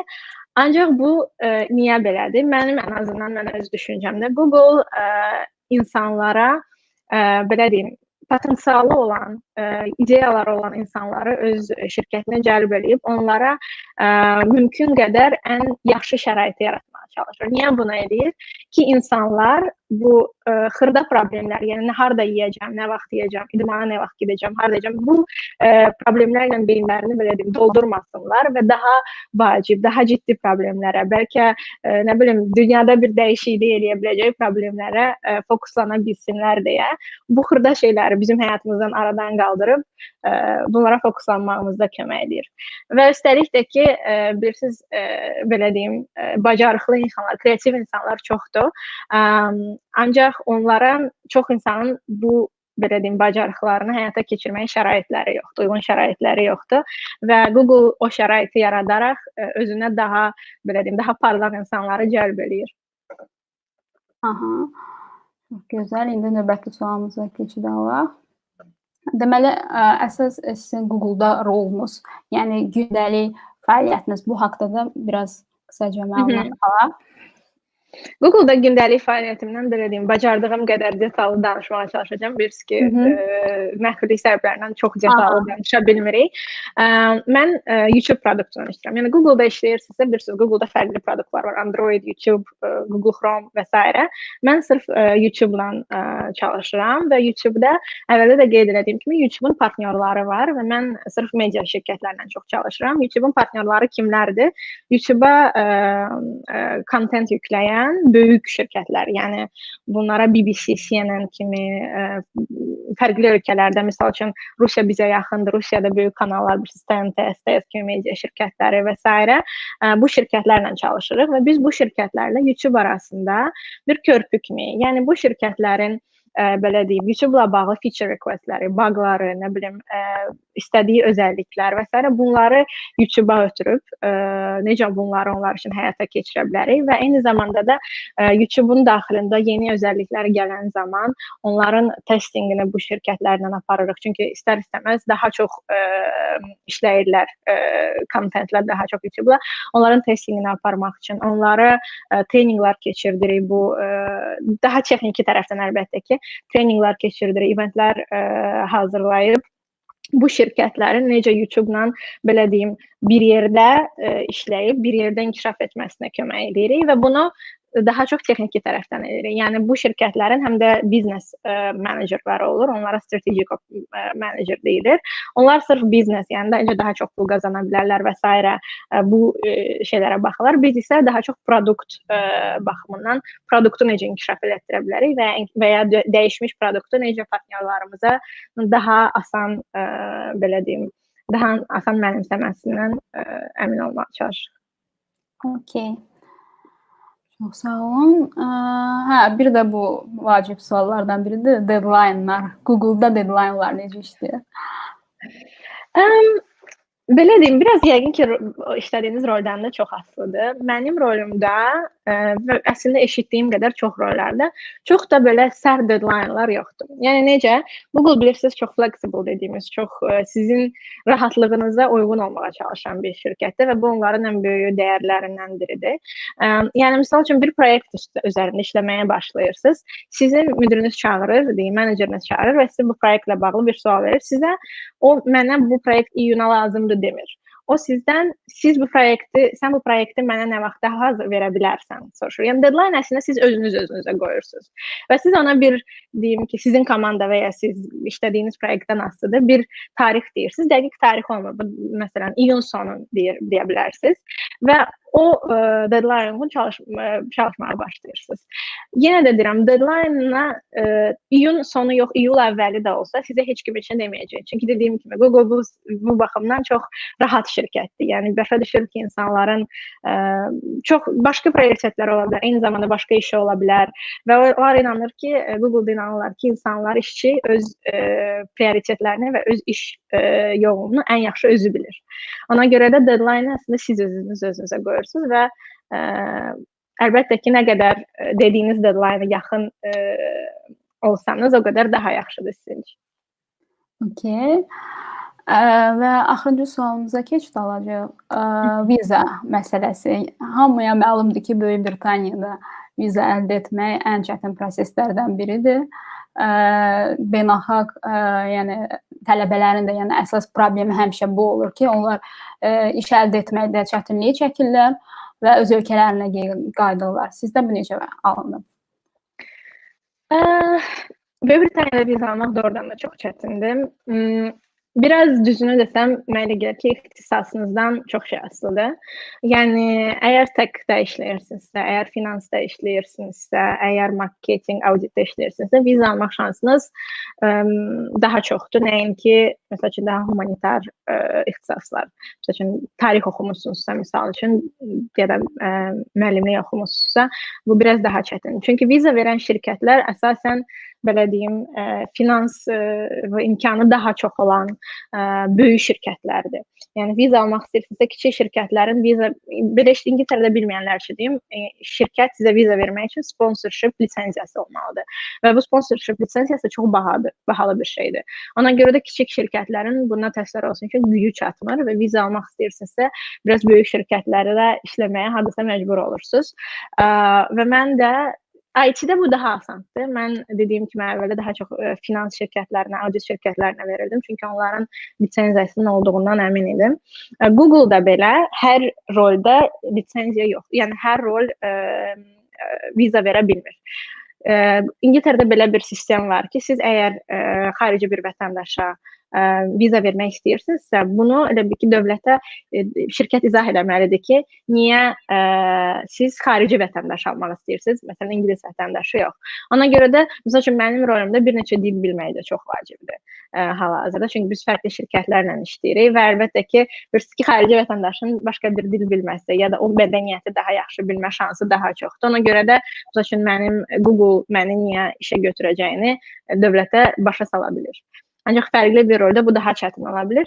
Belə deyim, mən tam ümidini itirmiş insanlardan deyiləm bu viza məsələsində. Əsasən də yəqin ki, bizə baxan insanlar daha çox tech-də işləyən ya da oxuyan insanlardır. İngiltərədə tech-də işləyirsinizsə, doğrudan da daha çox şansınız var və böyük şirkətlərə, lisenziya verən şirkətləri maraqlanıb, o şirkətlərə, belə deyim, fokuslansaz, o şirkətlərə apply eləsəniz, əslində şansınız bəlkə də burada oxuyan tələbələrin çox böyük əksəriyyətindən daha çoxdur. Çox gözəl. Demək olar ki, biz suallarımızı bitirdik. Son olaraq bizə izləyən, yəni xaricdə təhsil almaq istəyən, karyera qurmaq istəyən insanlara məsləhət, tövsiyə olaraq nə demək istəyirsiniz? Yəqin ki, bilirsiniz, mən İngiltərəyə keçəndə çox eşidirdim ki, çox çətin olacaq təhsil, gedəcəksən, öyrəşmək çox çətin olacaq, tək qalacaqsan, necə olacaq? Sən bilirsiniz, Azərbaycanda var ki, sən qız uşaqsan, təksən, mənim bacım, qardaşım çox olmayıb, necə eləyəcəksən? Belə, hər kəsdən biraz qorxulu deyim, mesajlar alırdım. Ancaq bunları mən daha çox axışına buraxmaq qərarına gəldim. Heç vaxt, düzünü desəm, heç vaxt çox gedəndə necə tək qalacam, necə öyrəşəcəm, necə iş tapacam, stresindən çox tapacam, alınacaq, olmazsa bir yolum tapacam, belə deyim, psixologiyasında ora getdim. Ona görə də həm öyrəşmək mənə çox rahat gəldi. Viza ilə iş tapmaq mənə daha çətin idi. Bunun əlbəttə ki, deyə bilərəm. Çünki həm oxumalısınız, həm iş yerlərinə apply eləməlisiniz. Ancaq mən son 3-cü ilimdə onu başa düşdüm ki, mən 2-ci ilimdə işlərə verirdim və həm dərsim çox idi, həm işlərə apply eləməliydim və başa düşdüm ki, ikisini də eyni prioritetdə eləmək mümkün deyil. Mütləq seçməlisiniz. Siz, belə deyim, əla qiymətlər istəyirsiniz, yoxsa orta qiymətlər alıb iş qazanmaq istəyirsiniz? Və 3-cü ilə başlayanda özümə bu sualı verdim. Yəni first class-la bitirib Bakıya qayıtmaq istəyirəm, yoxsa klassın fərqi yoxdur, amma burada iş tapıb burada yaşamaq istəyirəm və düzün desəm mənim üçün prioritet iş tapmaq idi və ona görə mən 3-cü ilimin ilk semestrinə dərslərimi əlbəttə ki eləyirdim, həmişə üstündə olmuşam, amma iş tapmağı özümə prioritet bildim və hətta elə gətirdi ki, mən ilk semestrimdə artıq iş tapdığıma görə ikinci semestrimi tam olaraq dərslərimə verdim və əslində həm belə deyim, həm first class ala bildim, həm də istədiyim işi tapa bildim. Amma bu biraz şans işidir. Məsləhətim yəqin ki, əlbəttə özünüzə inanın, bu klişe şeyləri istəmirəm. Məsləhətim odur ki, prioritetlərinizi bilin. Gedən zaman prioritetiniz nədir, onu qərar verin və ona uyğun çalışın. Əgər sonda misal üçün dediyim kimi əla qiymət almaq prioritetiniz-isə buna uyğun çalışın və bəlkə iş tapmağı ikinci plana atın. Yox, tərsinədirsə, hər şeyi eyni vaxtda eləyib, hər şeyi əlinizə tutmağa çalışmayın deyərdim. Təşəkkürlər. Əminəm ki, verdiyiniz məsləhətlər hamı üçün faydalı olacaq. Bir daha təşəkkür edirik ki, vaxtınızı ayırıb bugün bizə qoşulduğunuz üçün. Uğurlar gələcək karyeranızda. Çox sağ olun. Mən də bizi izləyən hər kəsə uğurlar arzulayıram. Əgər xarici təhsillə, iş imkanları ilə bağlı suallarınız olarsa, məni Facebookdan tapıb əlaqəyə keçib suallarını verə bilərlər. Allah, təşəkkürlər. Çox sağ olun. Sağ olun. Sağ olun. Dostlar, indi biz keçid alacağıq növbəti çıxışımıza. Növbəti çıxışda isə Dinara xanım, Dinara Əliyeva bizdən birlikdə olacaq.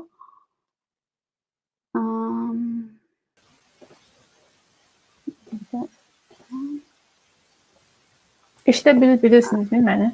Bəli. Mən də sizi işdə bilirəm. Hər kəsə salam. Dəqiqə. Okay. Dinara salam. Salam, necəsən? Yaxşıyam, çox sağ ol. Şəxsi münasibətlərə əsaslanaraq sizə müraciət etməyəcəm. Hamıya salam, chatda olan, yəni bizi izləyən, vaxtları bizi izləyənlərə hamıya çox sağ olun bildirmək istəyirəm və ümid edirəm ki, bugünkü talkumuz yəni faydalı olacaq hər kəsə və bəli. Başlayaq sənin sessiyadan. Bəli, olar. Əslində mən qısaca bir 5 dəqiqəlik özüm haqqında məlumat vermək istəyirəm. Yəni sən də nəsə o vaxtındakı sualın olsa ya da kimsə sual yönləndirmək istəsə buradan verə bilərlər. Bəli, ondan sonra da istəyərdim bəlkə 15-20 dəqiqəlik bir presentation formatında, PPT formatında bir iş təqdim edim. Ondan da bir əgər imkan olsa demo göstərim. Çox gözəl. Və demək, hal-hazırda mən Cənubi Koreya, Seulda yaşayıram və yerli şirkətlərin birində software mühəndisi kimi çalışıram. Və ilk öncədən yəni özüm haqqında məlumat vermək istəyirəm ki, mən bir il ərzində karyeramı başlamamışdan öncə bir il ərzində keçmiş Qafqaz Universiteti, Bakı Mühəndislik Universitetində bir il təhsil almışam, kompüter mühəndisliyi fakültəsində və o zaman xaricdə təhsillə maraqlanırdım. Və biz bir sıra xarici ölkələrdəki bir sıra universitetlərə apply eləmişdim. Və onlardan biri də Korea Advanced Institute of Science and Technology, qısacası KAIST adlanan bir təhsil müəssisəsi idi. Və ora bakalavr dərəcəsinə kompüter elmləri fakültəsinə qəbul olmuşdum. Və hardasa 4 il ərzində orada oxuyub təhsil almışdım. Onu bitirdikdən sonra mən bir il ərzində yerli Koreyadakı fərqli startup şirkətlərində web və Android developer kimi çalışmışam. Belə o eyni zamanda da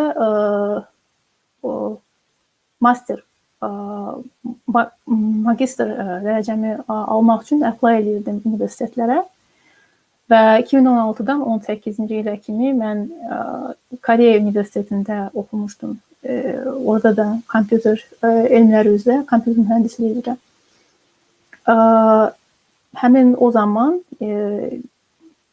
həmin universitetdə mən research assistant kimi çalışmışam laboratoriyaların birində, data intelligence laboratoriyasında və o müddət həm tezis işimi ərsəyə gətirib, həm də bir neçə yerli və Amerika, məsələn, Berkeley Universitetinin konfranslarının birində iştirak etdim və orada da işimi təqdim eləyə bilmişdim.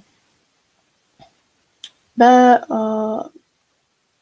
indi isə hal-hazırda istəyərdim, bəlkə imkan varsa, PPT gəlsin ekrana. Onu mən buradan screen edib bir dəqiqə eşidə bilmirəm səni.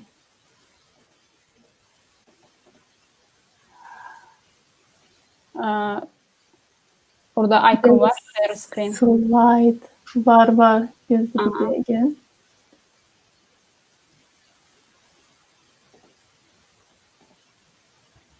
Chrome tab. Olur mu?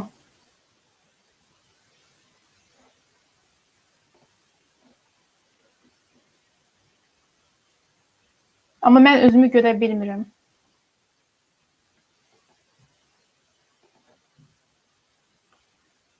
Bircə dəqiqə.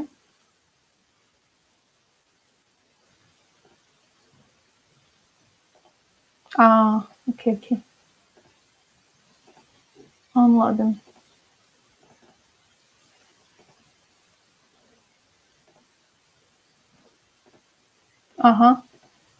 İmkan varsa həm screen gəlsin, həm çox sağ olun. Belə.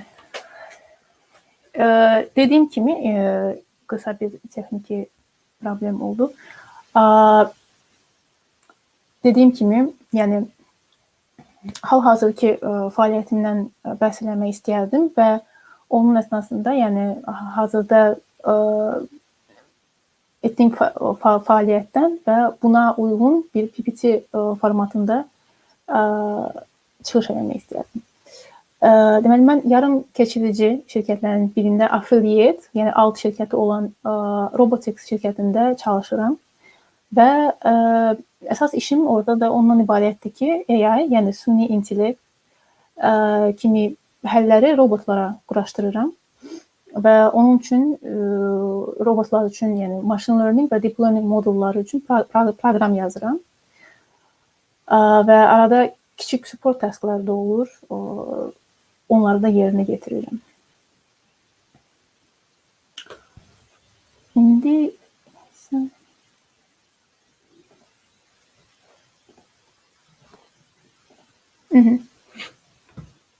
imkan varsa bunu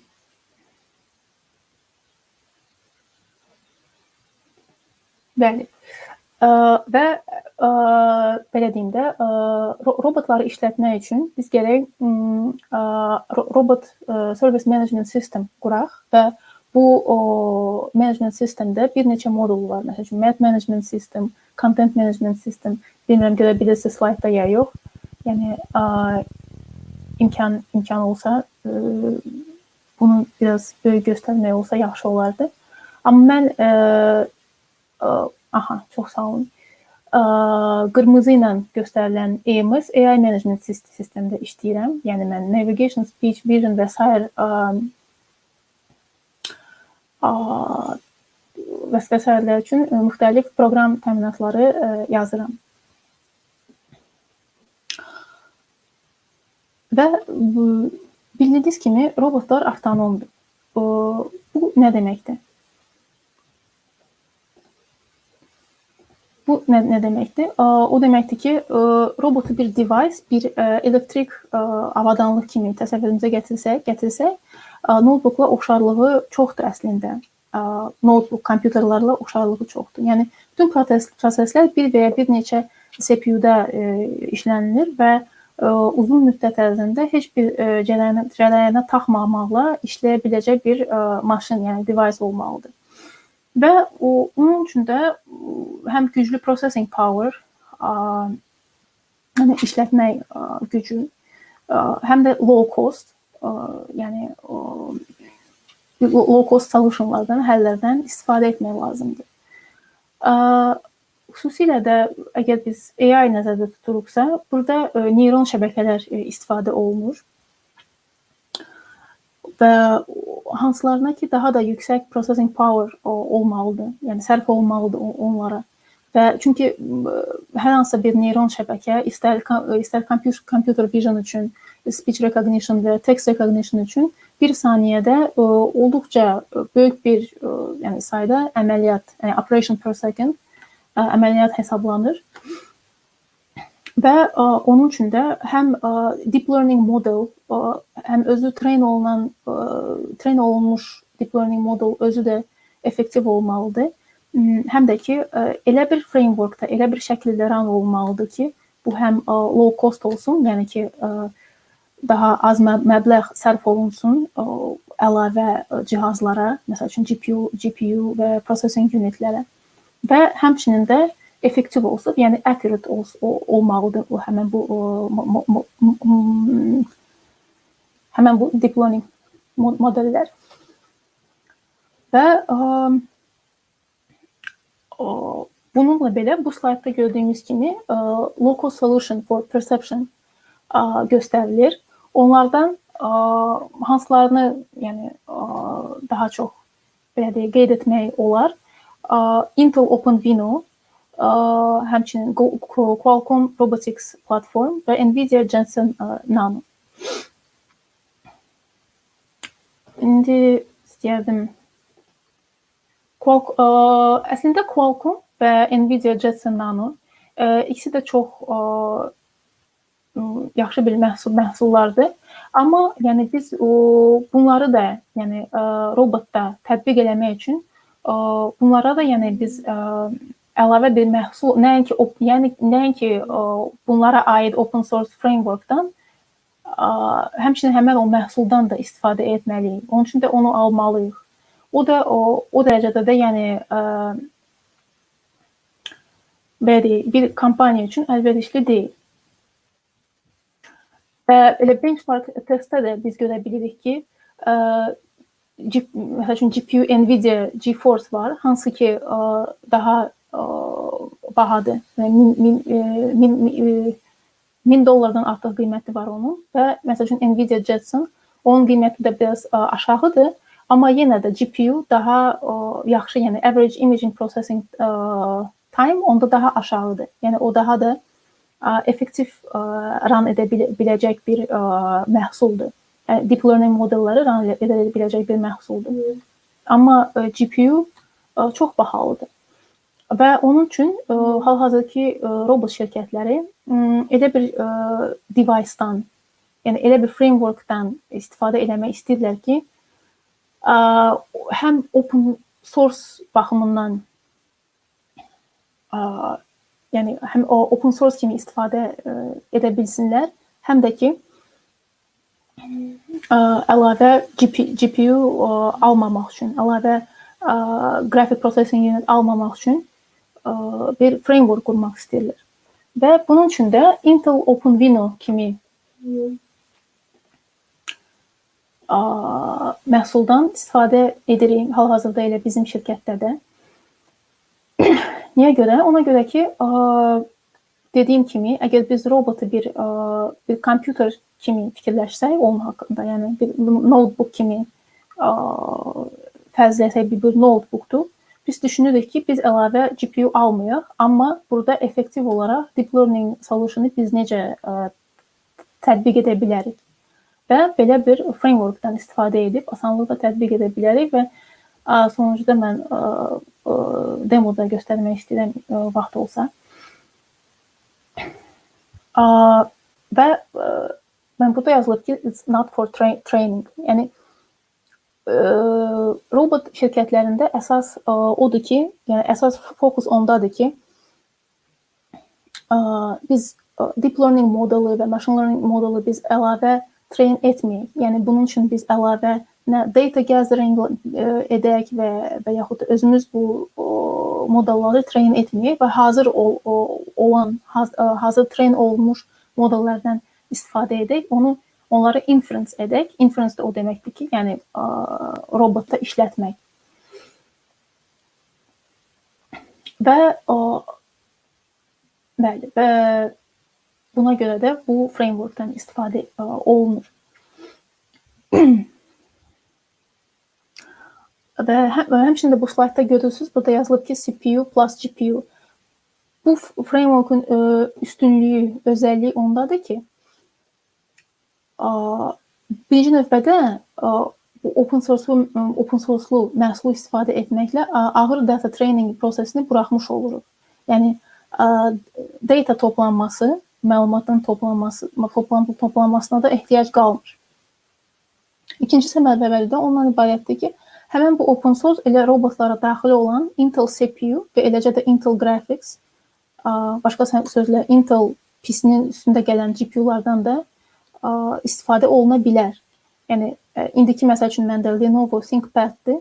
Burada Intel Core i7-dir və eləcə də Intel Graphics daxildir buna. Yəni mən əlavə heç bir Nvidia GPU və əlavə bir Qualcomm-un əlavə məhsullarını istifadə etməməklə güclü, effektiv deep learning modeli run edib nümayiş etdirə bilərəm və eləcə də həmən bu solutionu robotun frameworkuna da salıb orada da işlədə bilərəm. Yəni onun üçün bir modul yazıb istifadə edə bilərəm.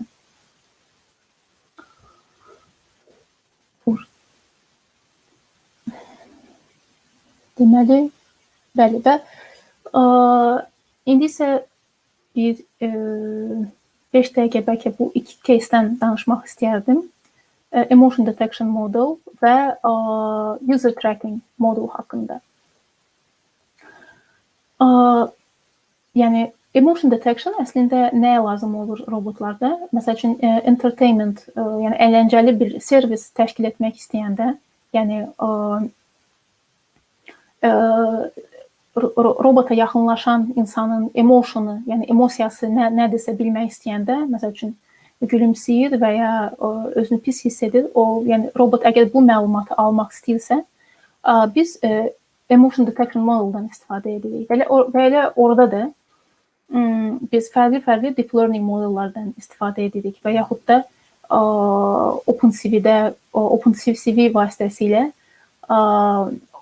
OpenCV frameworkunda elə özünün də object detection, person detection modullar, alqoritmləri var. Onlardan da istifadə edə bilirik. Və ondan sonra deməli bir image-də əgər biz iki insanı identifikasiya edə bilmişiksə, bu insanlara da dair, bu insanlara aid həvəsinə, emosiyasını da emosiyaları haqqında fikir yəni emosiyalar haqqında da məlumat ala bilirik həmən bu deep learning modeldən.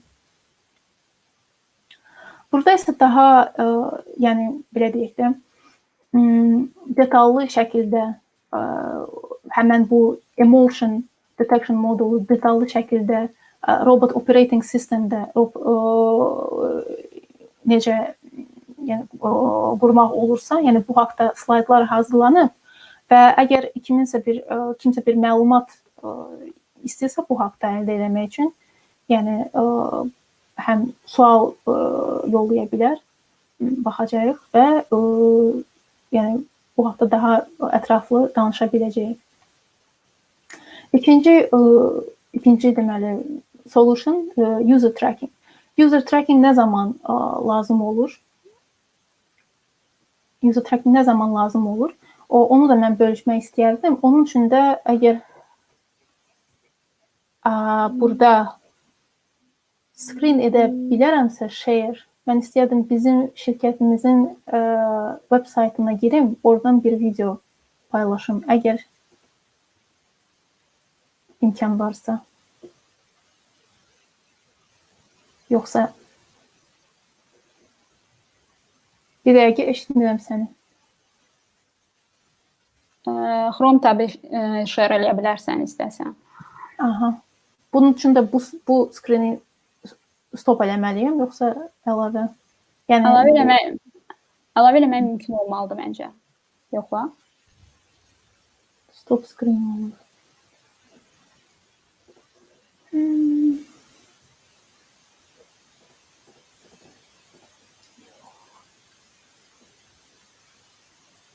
Yox, gedək. Stop eləyim. Okay. Yəni sonradan əlavə eləmək lazım olacaq o skrini yenə.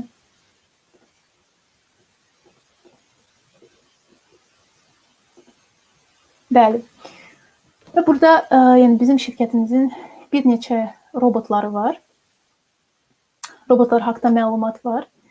Yəni bayaqki qeyd etdiyim deep learning modullar necə istifadə olunur bu robotlarda birbaşa, yəni bunu göstərmək üçün bu page-ə girdim, daxil oldum ki görə biləsiniz.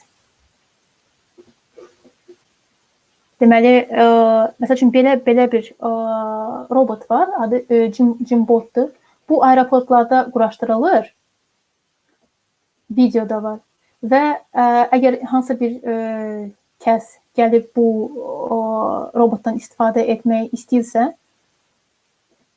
onu açıb, onun içinə çimadanını yükləyə bilər, yəni beləcə yükləyə bilər və sonradan da həmən bu robot onu gate-inə kimi follow edəcək.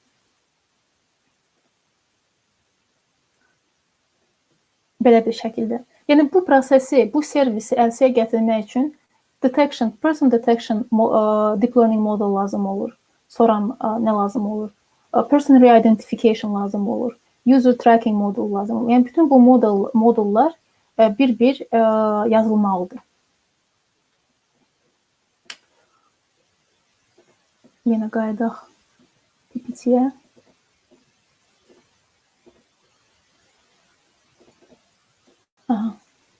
Və həmən bu göstərdiyim robot üçün bu 2D tracking model hazırlamışdım. Visual User Tracking on Image. Məsəl üçün, və burada da elə Deep Learning model necə istifadə olunur?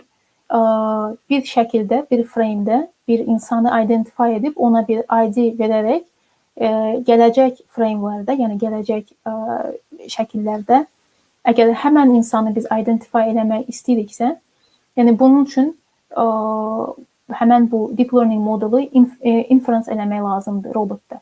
Yəni belə bir tapşırıqdır. Və əlbəttə ki, bunu eləmək üçün yenədən mən deyirəm, biz həmən o Intel OpenVINO-nun buraxdığı open source-dan, yəni pre-trained, əvvəlcədən train olunmuş modellərdən istifadə edib, onu robotda bir model kimi quraşdırıb əlçəyə çıxardır. Və burada da yenə əlavə məlumatlar var ki, hansı ki lazım olur. Və person re-identification deyəndə, person re-identification deep learning model istifadə olunur bu user trackingdə. Necə? Yəni robot bilməlidir, həmən bu 5 dəqiqə əvvəl gördüyü insan, həmən 10 dəqiqə keçdikdən sonra həmən o insandır, yoxsa yox. Və onun üçün də fərqli deep learning modellər mövcuddur. Və biz Intel OpenVINO-dan istifadə etmək istəsək də, ondan öncə biz bilməliyik, yəni bu modellərin effektivliyi nə dərəcədə düzgün, yəni nə dərəcədə bu modellər yaxşıdır, nə dərəcədə onlar dəqiqdir və effektivdir. Və biz nə edirik? Əvvəl academic paper oxuyuruq və orada olan fərqli benchmark eksperimentlərdən yəni məlumatlar yığırıq və sonradan da bu Intel OpenVINO framework-una framework'ta olan inference engine'e biz onu yani applicable şəkildə, yəni bir modul olaraq quraşdırırıq. Və bir yaxşı xüsusiyyəti nədir Intel OpenVINO-da? Mən qayıtmaq istəyərdim bura. Bir yaxşı xüsusiyyəti odur ki, biz istənilən məsəl üçün TensorFlow-da və ya PyTorch-da və ya fərqli deep learning frameworklarda train olunmuş modelləri biz həmən bu inference engine-ə, Intel OpenVINO-nun inference engine-ə, engine formatına salıb onu optimizləşdirilmiş bir solution, bir həll kimi hazırlaya bilirik. Və dediyim kimi biz akademik paperlarda olan benchmarking testlərə əsasən bir modeli seçirik.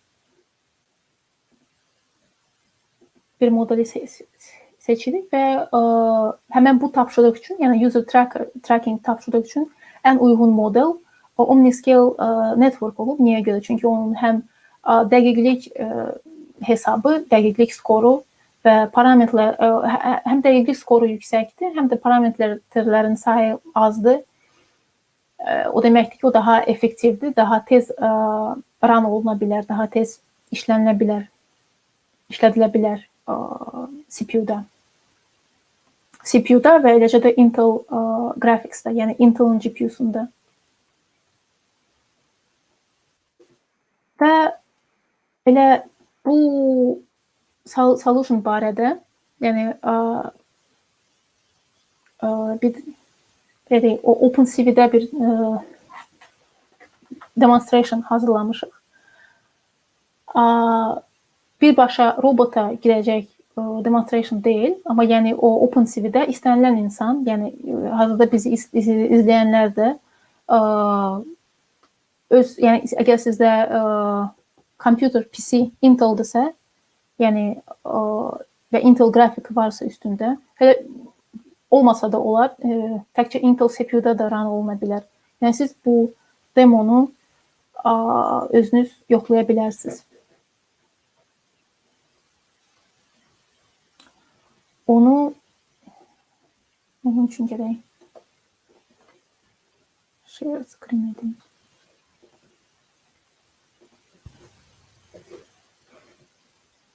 Birinci növbədə mən bu demonu Intel CPU-sunda run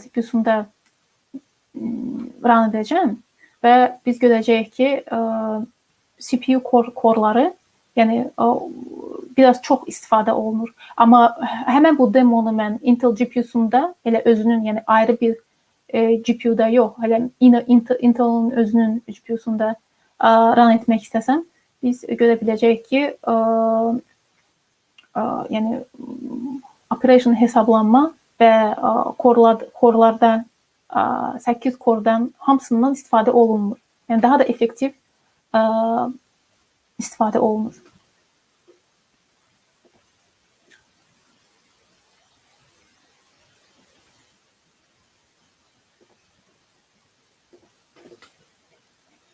Əgər kiminsə bir sualı varsa, xahiş edirəm, yollaya bilərsiniz.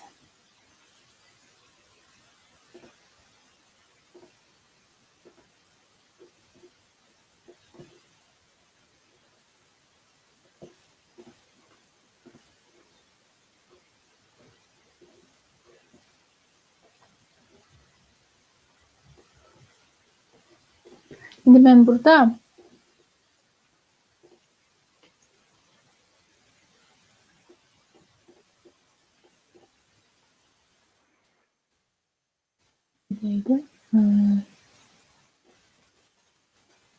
CPU-da run edəcəm.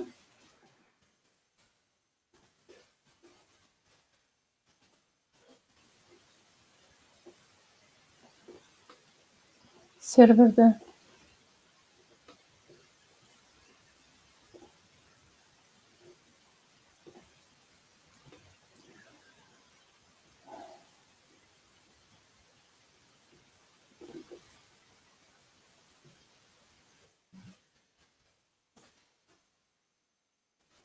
Bilmirəm. Aha, olmur. Deməli, belə göstərmək olmur.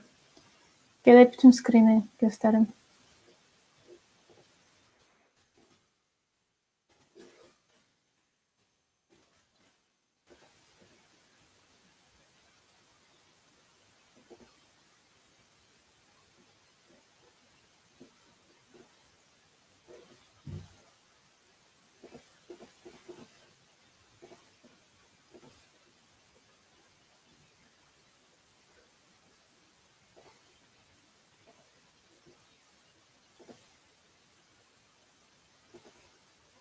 Bilmirəm, imkan olacaqmı?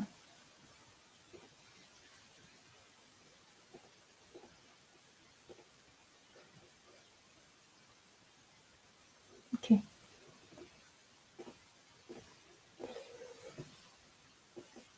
Bir dəqiqə.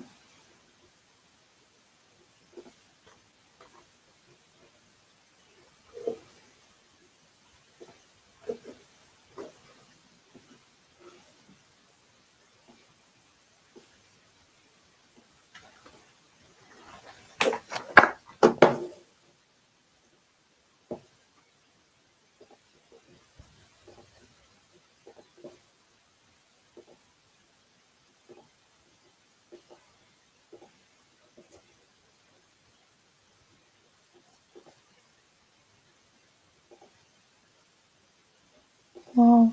Yox, olmur. Olmur belə eləmək. Çox istəyərdim bir demo göstərim, amma təəssüf ki,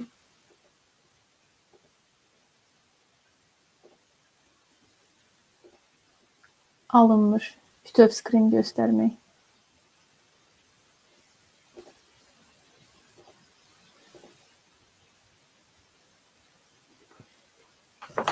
İndiki bir dəqiqə. Dinara, terminal share eləmək istəyirsən sən? Yox, terminalı share edəndən sonra pop-up çıxır window. Yəni onu da gərək əlavə share edeyim. Onu gərək, yəqin ki, onu share edib bütün skrini. Entire orada screen var, olmalıdır. Yəni mən entire screen eləyəndə yaxşı çıxmır da. Yəni qəribə gəlir, ekrana. Düzdür. Elə deyilmi? Onda yəni bax qalıbsa, yəni sualın varsa və yaxud da kimsə sualı varsa, suallar yoxdur. Suallar yoxdur. Onda təşəkkür edirik sənə gözəl çıxış üçün. Sizə yəni bir daha demək istərdim ki, mən çox şadam ki, belə deyək, öz fəaliyyətim haqqında bir Azərbaycanlı olaraq bölüşə bildim. Əgər kiminsə bir sualı varsa, hər nə haqda, yəni Koreya haqqında və yaxud da burada kimsə gəlib oxumaq istəyirsə, hansısa bir məlumat almaq istəyirsə bu barədə, yəni dəstək ola bilərsiniz. Bəli. Çox gözəl, təşəkkürlər Dinara. Təşəkkür edirəm. Mən çıxa bilərəm. Çıxa bilərsiniz.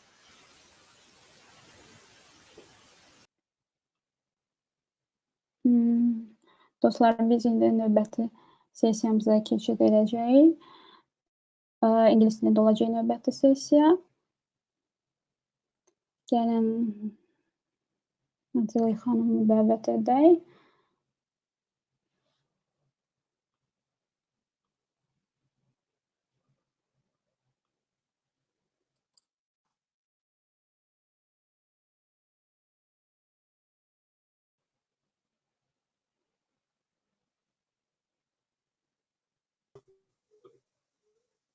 Hi, Nazili. Hi. Just setting. Can you open your camera? Yes. There it is. Hi. It's really an honor to have you today here. And thank you very much for the invitation. Thank you for your support to our emerging community. Please introduce yourself and then we can move on to your session, okay? Yes, I actually have the second slide introducing me. Is that okay if I hit play and then do the introduction? Sure. Do. All right, then I start the share screen and then I hit the slides. Okay, no problem. Share the screen. Yeah. And there you go. So you can all see my screen now, right? I'll guess if there's a problem, you will tell. So I will just begin. And okay. Thanks everyone for being here. This is very exciting to give the talk. Some time ago, I was helping a friend do an online challenge. So he was building the security challenge where he's for a conference where you have to do all kinds of stages, and the hints is like once you solve a stage, you get the next challenge, and then some of the things that you get when you solve that stage is a hint for the next one. And one of the things that you have to do was break into this CAPTCHA. So what you see in the screen is the screen that the attendees have seen. And you have to break into that screen, and we all know how to do this. You basically try all the pins combination from 0000, then 0001, 0002, and so on until 9999. But there is a CAPTCHA. So every time you type something in this screen, for example, you have to, after the 0000, type the YALZ63 or whatever text you see. And that was basically a problem in doing this manually, so you had to write some code to do this. And the model that was trained on this text was the thing you got from the last stage. And so my task was basically to tell him, is it realistic to solve this within a few hours? And if yes, he will include this in the conference. If not, he will try to change this. And that's when I decided that I'll try to do this with the Go programming language. So the stages of when you do a CAPTCHA is you get the model, so the machine learning model, you load it, you try to do a log with a pin, so 0000, you open a cookie jar to the connection to the web, you get the CAPTCHA image, so you save this image that we see with the green text, you make the prediction using the model, and then whatever it responds together with the current pin, this is what you try to do when you log in. And if there was a false prediction of the model, you still have the same pin code that you need to try. You just get a different CAPTCHA image and do this. And if you want to read more about this, you can go to this website. I have the code there, and I also wrote about it in the blog post with this title. But I am not a data scientist. I am not a machine learning person. I studied computer engineering. I'm doing chip design in my first job. And I spent the last 5 years writing Go code. And still, I managed to do interesting things with machine learning, only with my knowledge in Go. In the past, I gave some talks about using Go with machine learning. And then I gave talks about using Go with system programming. And in this talk, it's kind of connecting all of them together. So some machine learning, some system programming, some Go. And I hope that people in the crowd have some information in one of those fields or several that will kind of connect together and make an interesting.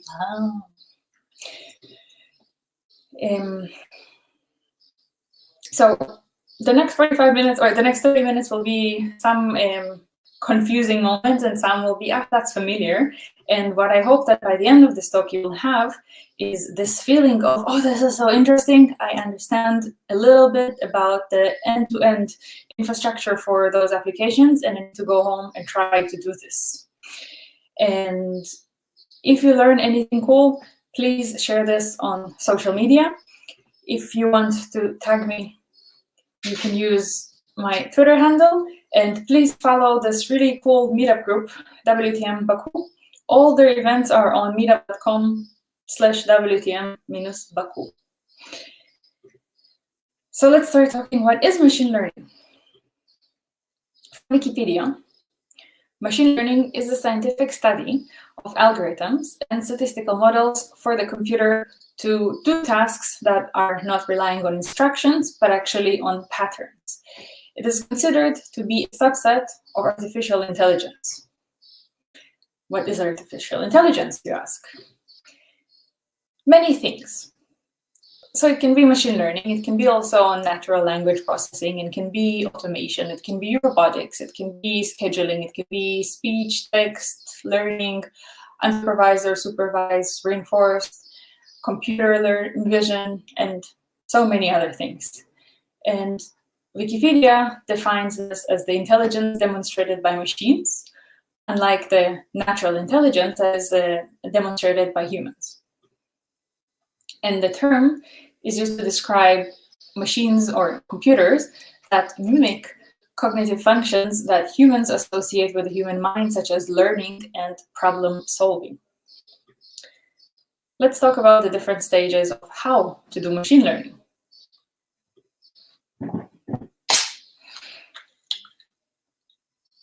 So roughly those are the stages that you need to do when you go about any machine learning project that you have. First of all, you define the problem. What are you trying to do? Is it X-ray analysis instead of a doctor? Is it text recognition? Is it predicting if some transaction you receive in your system is a fraud of somebody buying online, and so on? You need to define success. Is it something that you want to have a fast response, so under a few hundreds milliseconds? Is it something that has to be more than 99.99% accurate? And how do you measure it? Once you have that, you collect the data.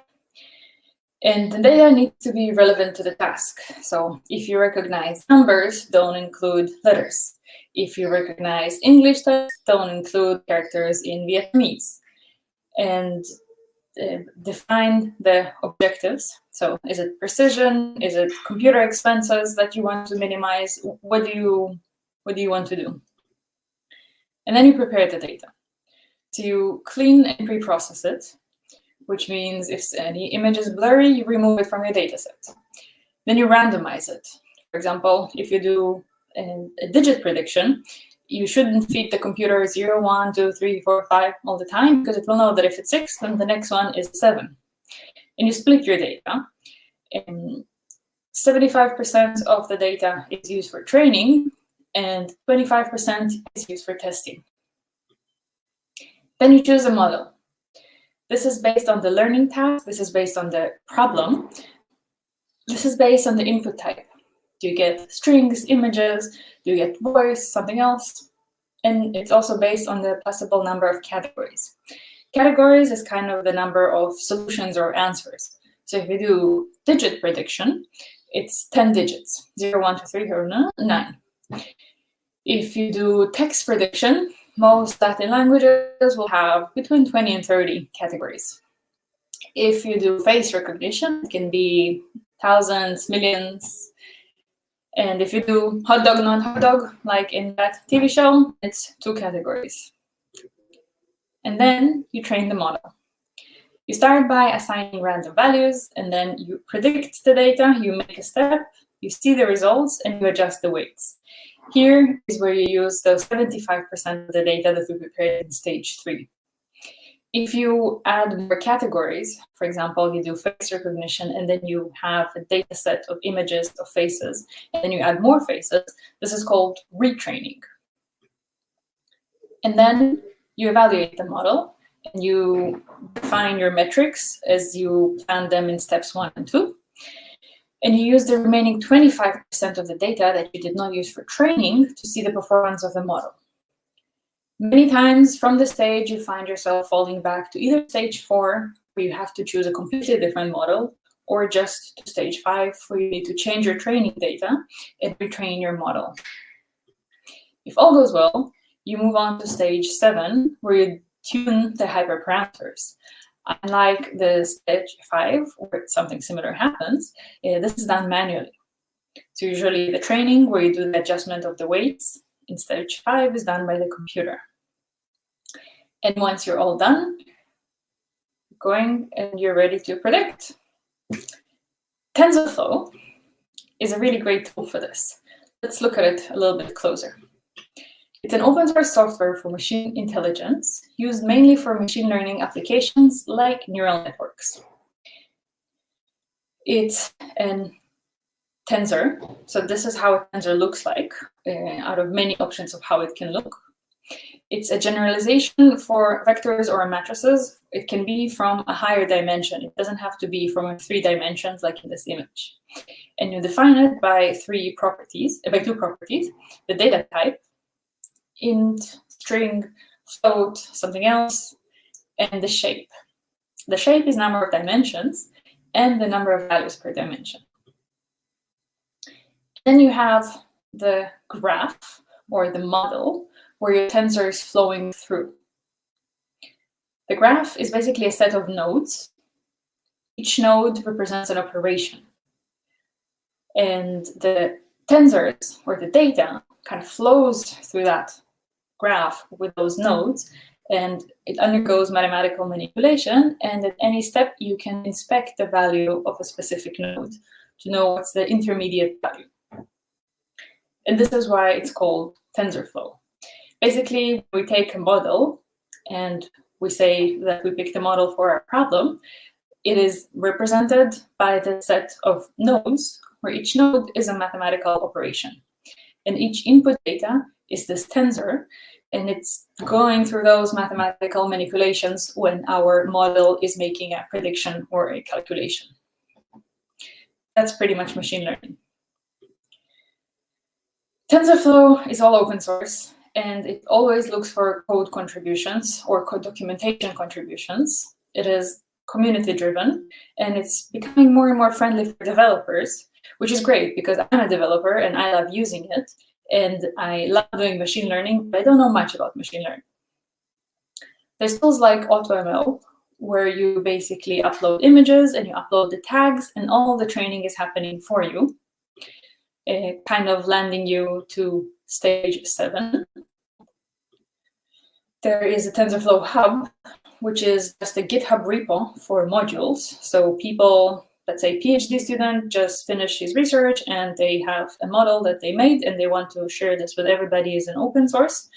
Then they can upload this to the TensorFlow Hub and everybody can take this model and use it. This is landing us in this stage of our calculation. And of course, there's lots of tools that are black box and built on TensorFlow, and you just drag and drop the images or what you want to make a prediction. Okay, so we're here to talk about the infrastructure for machine learning. This is a really great article. It is written back in 2015 by a group of developers from Google, and it's basically describing the issues behind quickly hacking a system to support machine learning. So you have a model that you found, and if you plan the infrastructure around it in a very light way and actually not make proper infrastructure, you're going to have lots of technical debt, and this is pretty much what this article is talking about. And even though it's 5 years old, it's still very relevant for today. It's open on Google for anybody, so if you want to take the time and read it, just take the picture of the name of it, Google it, and read it in your free time. I can highly recommend.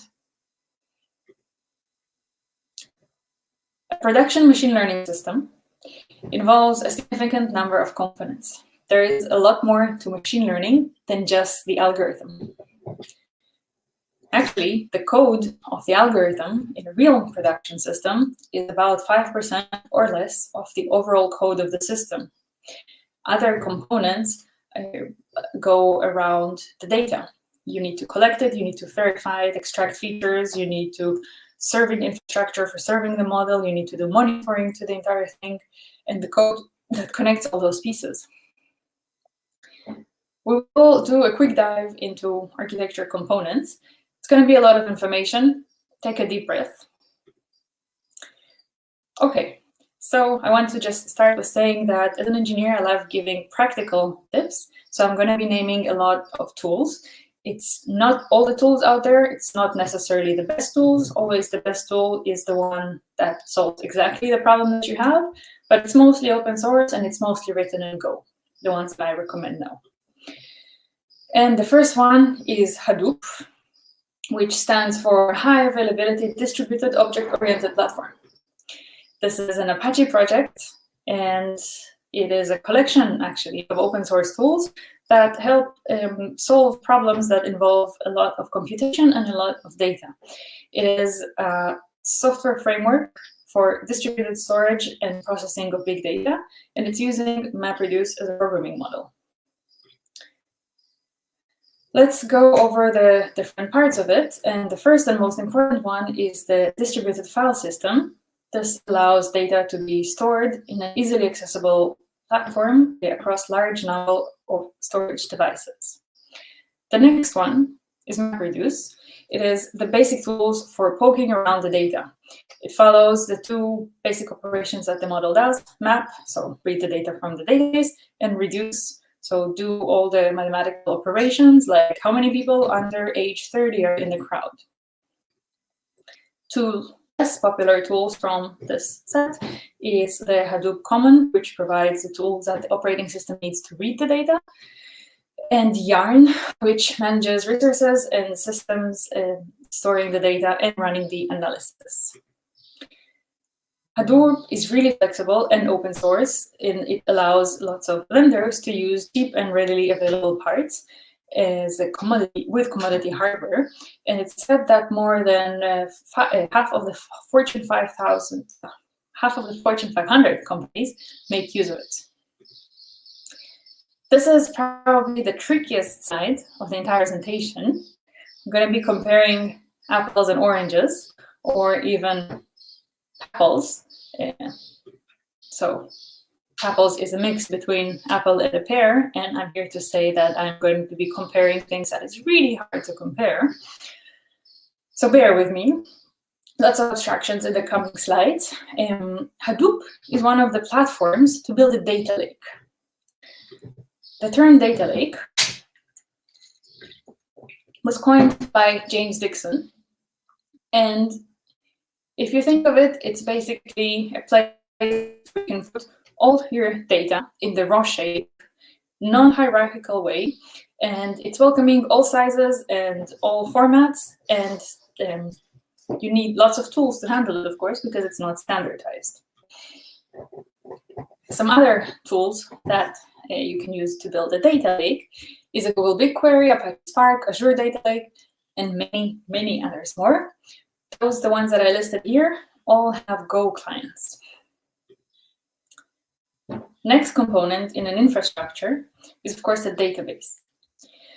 You can train models with the data that you have in a folder in your machine when you're doing machine learning for fun. But when you do machine learning at work, you need the database to organize, also for everybody to be able to access the data with one API and with the same version, and everybody training on the same one. So you don't have different data sets on different computers of people.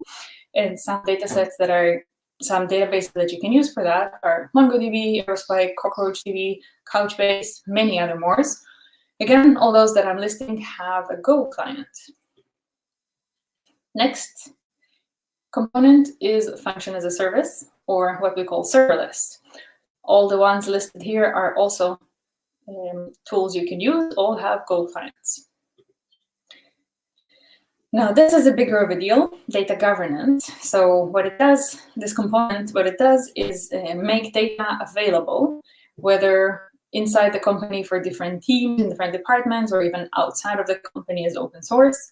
You filter the data, you mask it, you make sure to remove sensitive data, and you take control policies. For example, admins may be able to see more of the data than regular users. And then comes, of course, the monitoring, which is the important thing, because you want to model the performance.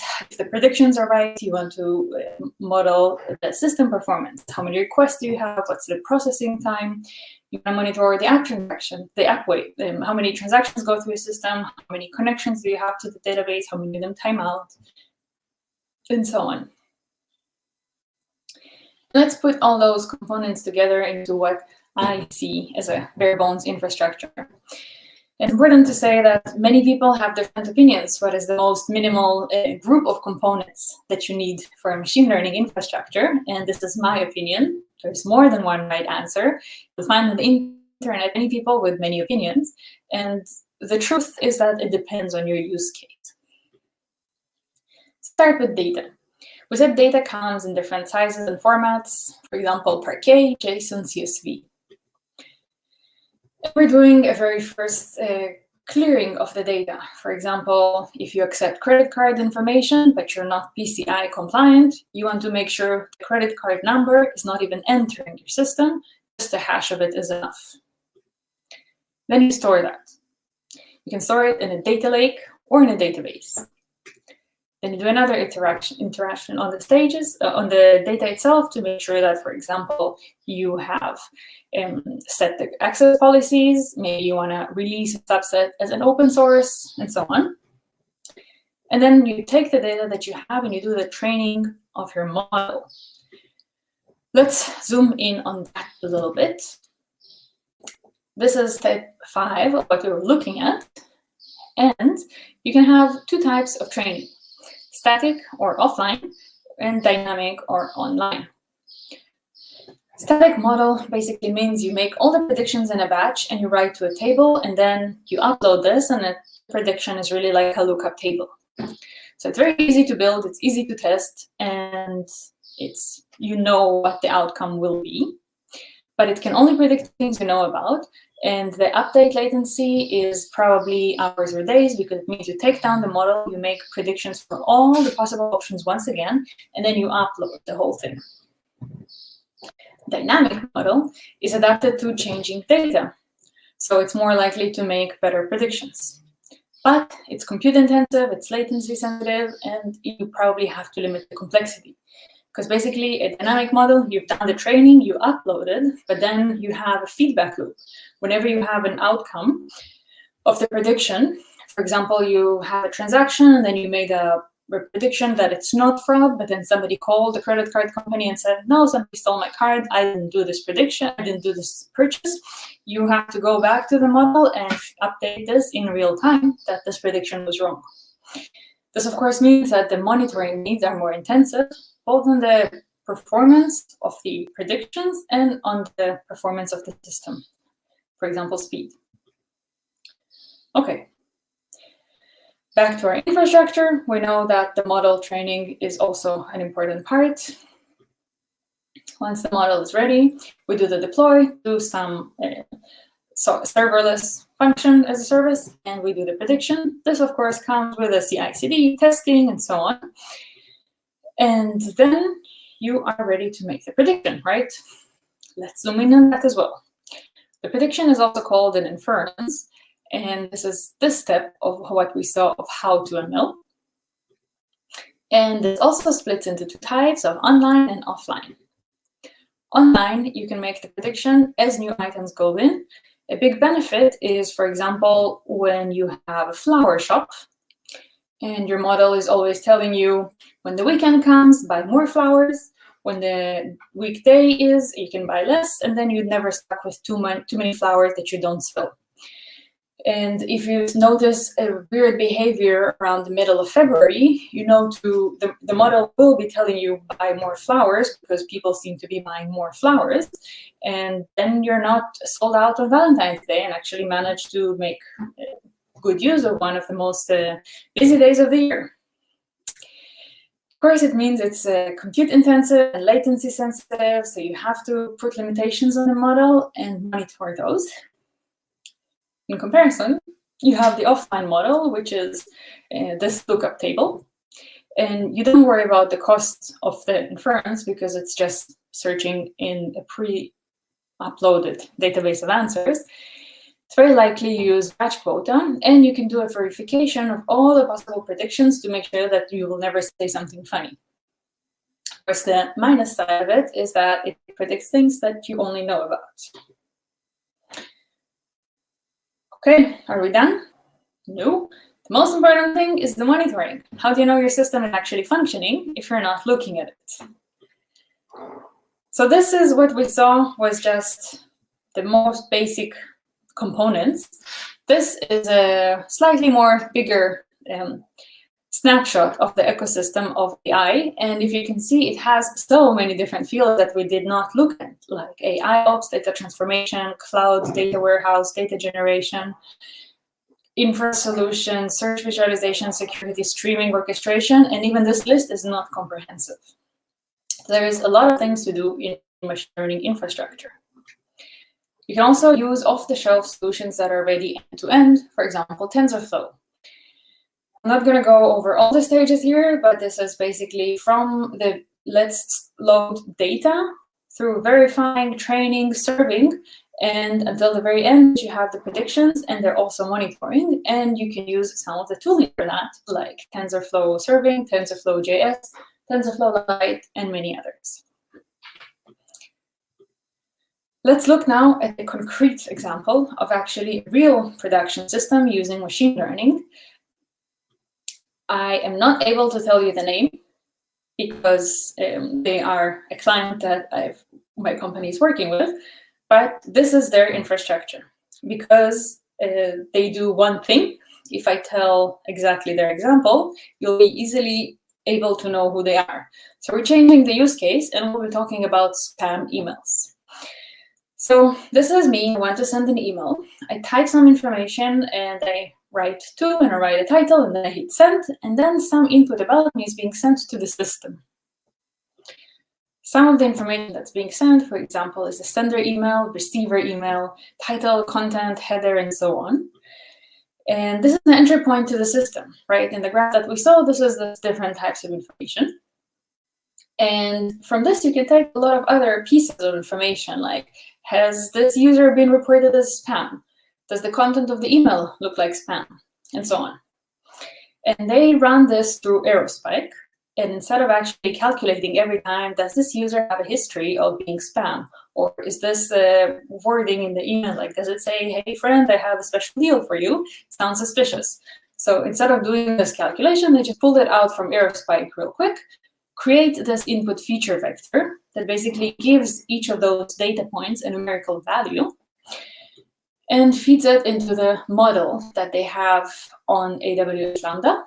It's a machine learning model that they made in-house, and it makes the prediction whether it is spam or not spam. This has been a lot of information. I know that. Let's make a quick recap of what we have seen. We saw what is AI, what is ML, and what are the stages of machine learning. We saw this graph, which is a great summary of the different parts of AI, and it's, of course, not comprehensive. There are many other things here. We went over TensorFlow. This is a tensor, which is a piece of data, flows through the graph, which is a basically mathematical representation of the model. We discussed the different types of training models and different ways of inferring the solution or the answer from the model, online versus offline. And we saw an example of the bare bones architecture components. So you have a lot of data, you process it, you store it, you make another iteration of processing, you train the model, you serve it, and we saw that there's actually many other fields that you can include in your infrastructure if you want. And we saw one concrete example of architecture from a production system where you have an email coming in, you extract a lot of additional information about those few data points, and you feed your model an input feature vector with a lot of those data points represented as a mathematical vector. And the model is making a prediction.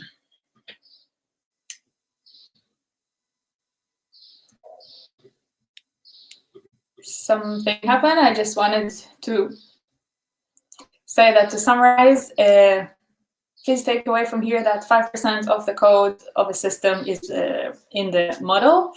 Input data is a big tricky part, and this is an example of a flow. And please follow WTM Baku. Thank you very much.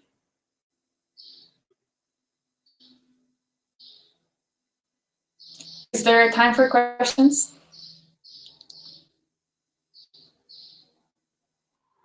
Thank you, Natalie, for sharing your time and experience with us. I believe your talk will be a motivation for our developer community who have a strong mathematical background but want to try some ML code. Yeah, absolutely. I hope good. Do you have final words or any tips? If you want to ask questions, my Twitter is there. Please reach out. I'm very happy to. I don't see any question on the chat, but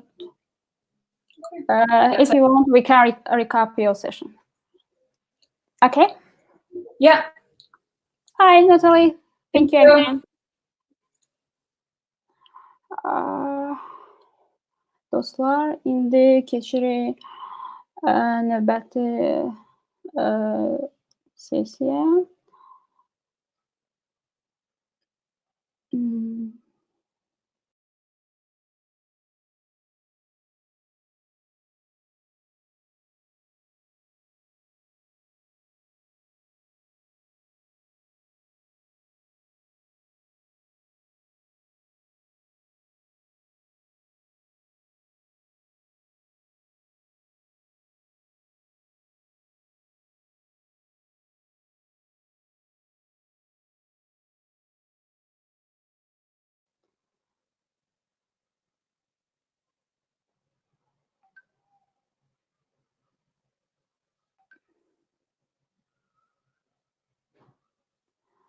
Sevinç xanım indi bizə qoşulacaq. Sevinç Teymurova. Gəlin onu salamlayaq. Salam. Təşəkkür edirik qoşulduğunuz üçün. Eşidə bilirsiniz bizi? Bəli. Aha, okey. Özünüzü zəhmət olmasa təqdim eləyin. Daha sonra sizin sessiyaya keçirik. Sevinç Teymurova. Mən eşidirsiniz məni? Bəli, biz eşidirik. Problem yoxdur. Mən sizin səsinizi ikinci dəfə eşidirəm ona görə.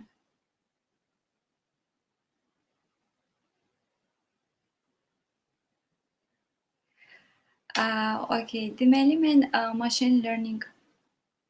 Mən öz səsimi də echo ilə eşidirəm. Siz YouTube-u açmısınız? YouTube-u bağlaya bilərsiniz. Okay, sorry. Deməli, machine learning engineer üzrə Smart Viewing Ltd şirkətində çalışıram hal-hazırda Londonda. Backgroundum computer science-dir. Londonda City University of London Universitetində software engineering master degree etmişəm və daha ondan əvvəl də backgroundum sırf computer science ilə bağlı olubdu. Və bugün təqdim edəcəyim prezentasiya işlədiyim deməli mövzu ilə əlaqəli olacaq, amma biraz daha computer vision'la bağlı da danışmaq istəyirəm. Nə cür computer vision tarixindən və bugünkü zamana nə cür deməli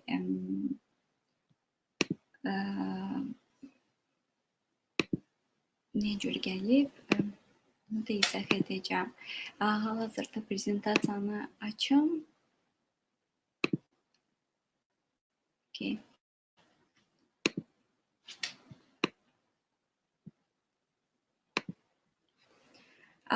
Deməli, computer vision nədir? Bu vizual informasiyanı öyrənmək deməkdir. Hal-hazırda bu böyük bir qlobal bir problemdir. Çünki nə qədər baxırıq biz internetdə vizual informasiya sayı daha çoxdur. Bunun nədən irəli gəlir?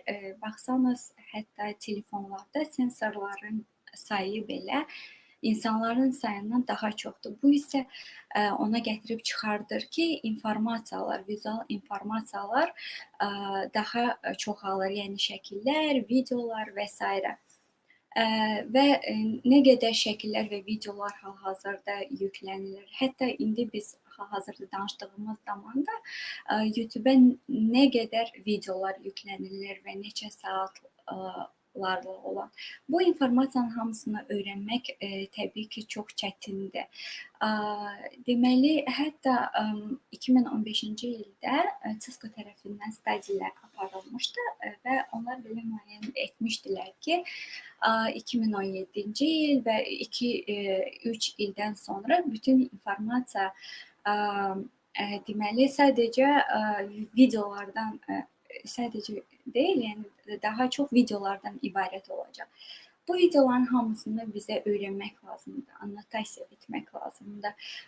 Google bu məsəl üçün qəbul eləyir işçilər, həmin işçilər bu informasiyanı öyrənirlər, annotasiya edirlər və daha sonra təhvil verirlər, amma biz yenə də gərək bu problemi başqa cür alqoritmlər yazmalıyıq və yəni texnologiyalar qurmalıyıq ki, həmin informasiyaları biz avtomatik şəkildə emal edək və təhvil verək.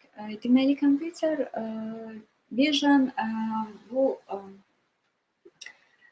elmlərlə çox sıx əlaqəlidir. Siz burada görürsünüz, məsəl üçün physics nə üçün bizə lazımdır? Çünki biz optika və image formation şəkillərin formalaşmasını anlamalıyıq. Nə cür şəkillər fiziki olaraq deməli yaranır. Daha sonra siz görürsünüz biologiya, psixologiya, bunlar da çox vacib bir elmlərdir, hansı ki computer visionla əlaqəlidir. Çünki biz insanların və heyvanların görmək qabiliyyətini öyrənməliyik, onların hərəkətlərini anlamalıyıq ki, daha sonra biz onu computational proseslər apara bilək. Və təbii ki, engineering və riyaziyyat çox vacib deməli sciencelərdir ki, biz modellər qura bilək və bizim kompüter sistemimiz həmin modelləri deməli işlədə bilsin. İstəyirəm getmək biraz qabağa tarixə və ilk kameralar haqqında danışmaq istəyirəm. Deməli, kamera obscura bu ən birinci icad olunmuş kameralarda, hansı ki, demək olar ki, heyvanların gözü ilə baxır. Kameraların gözü ilə baxır və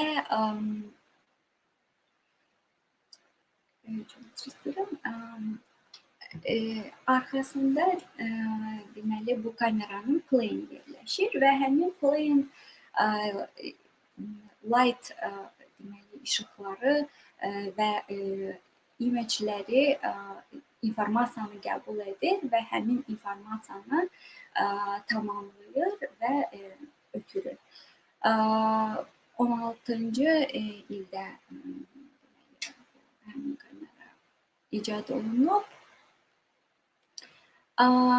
və deməli ilk işlərdən biri də 1960-cı illərdə Hubble və Wiesel tərəfindən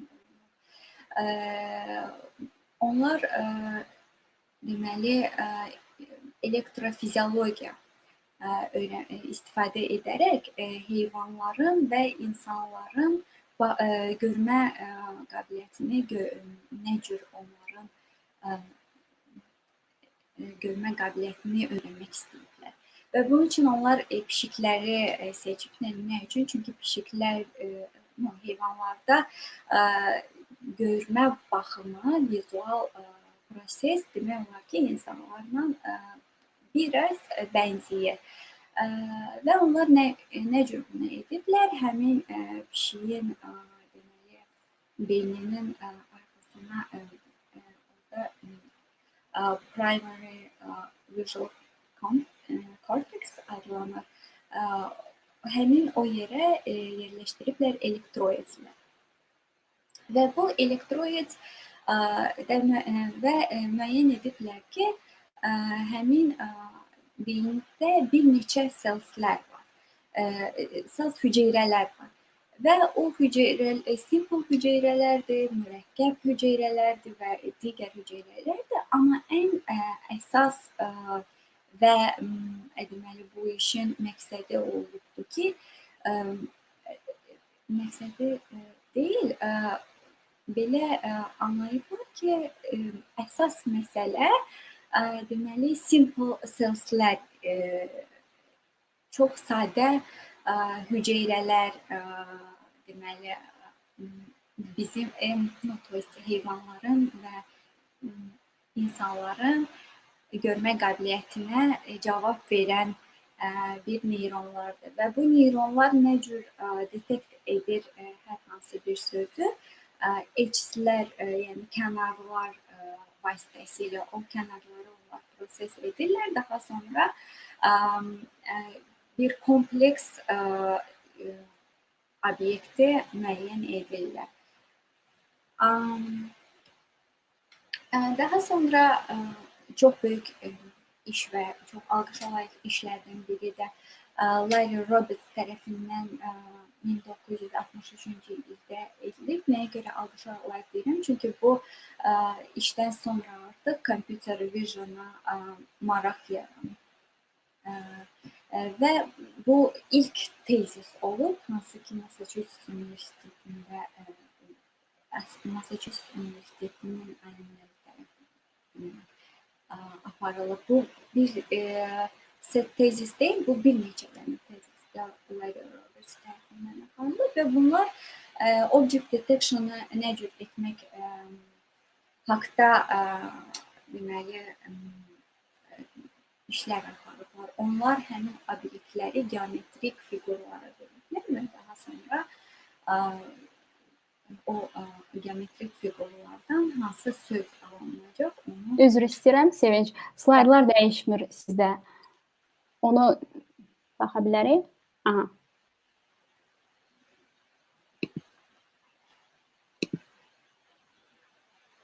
Değişti. Görebilirsiniz.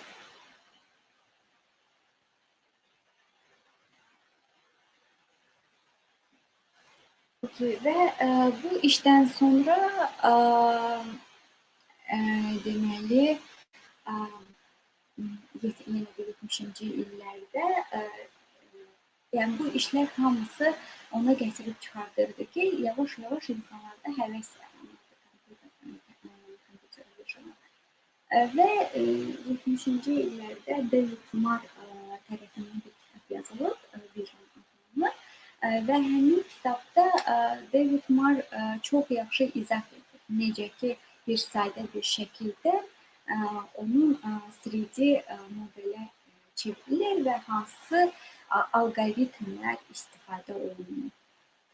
Və şəkildə gördüyünüz kimi bu başlayır primal sketchdən və əgər görürsünüzsə burada da curves və edges baxılır, prezentasiya olunur və yaxud dediyim kimi ilk işlərdən biridir. Daha sonra keçir 2.5D sketch, bu surface üzərində parçalara bölünməkdir və dərinliyinə kimi öyrənilir və daha sonra artıq 3D model, full 3D model alınır. Çox gözəl kitabdır, mən müzakirə etmişdim. Və daha sonra əlbəttə ki, bu işlər yavaş-yavaş davam edir və insanlar, yəni alimlər 70-ci illərdə maraqlanırlar necə object detection etmək, yəni və onları iki yerə bölürlər. Bəzi alimlər deməli həmin obyektləri bir neçə dənə qruplara bölürlər və onları elastik distansla birləşdirirlər. Digərləri belə bir problemin həllini görürlər ki, silindr şəklində, silindr bölsünlər və bu halda onlara kömək edə bilər problemi həll etmək. Amma yenə də bunlar hamısı çox böyük qlobal problemlər, object detection hələ də etmək kimi də öyrənilir və davam edilir. Bu işlərdən sonra yəni həmin problemi həll edə bilmədikləri üçün başqa bir stadiyada irəli gəlir və bu stadiya image segmentation üzərində qurulur. Bu deməli nə deməkdir? Pikselləri müəyyən edir və hər hansı bir obyekti tanımaq üçün pikselləri istifadə edərək obyekti tanınır. Və bu 1997 ildə. Daha sonra 2021-ci ildə ümumiyyətcə bu da çox gözəl bir proyekt olmuşdu 2001-ci ildə face detection. Çünki həmin bu proyekt bir neçə dənə algoritmə istifadə edirdi. ADA boost algoritmini istifadə edərək deməli real time'da bir insanların üzünü detekt edir. Bu deməli stadiyadan sonra 2006-cı ildə Fujifilm kameraları çıxdı. Bu kameralar əslində bu stadiya üzərində daha sonra çıxdı və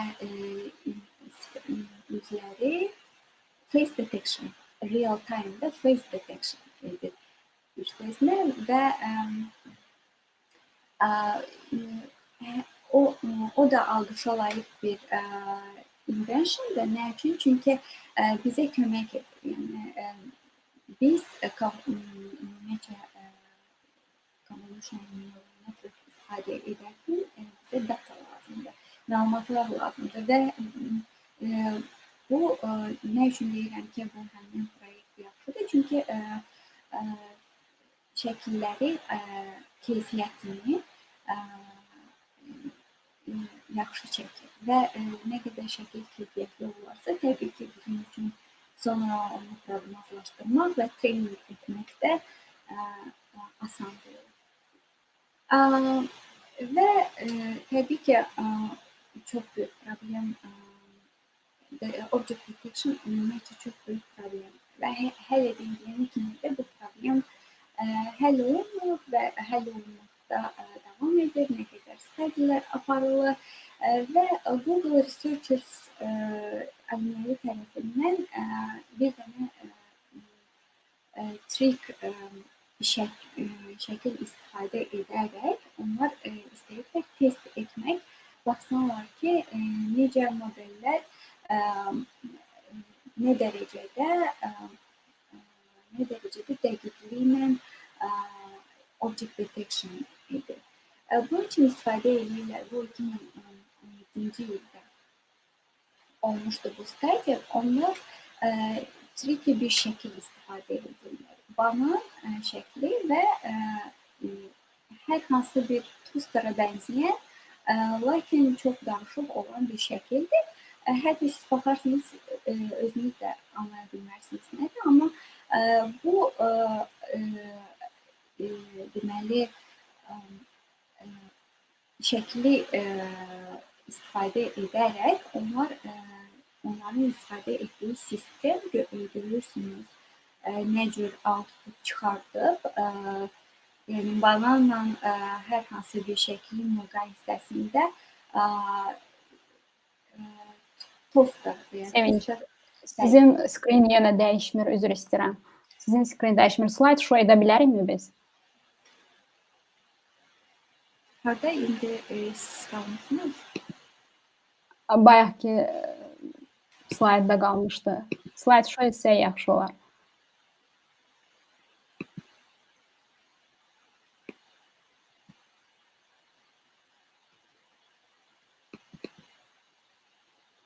Belə gedə bilərəm mən. Görürsünüz məni, Nənə xanım. Görürük. Belə yaxşıdır, belə yaxşıdır. Aha, görürəm. Amma istəyirsinizsə slide show edə bilərsiniz.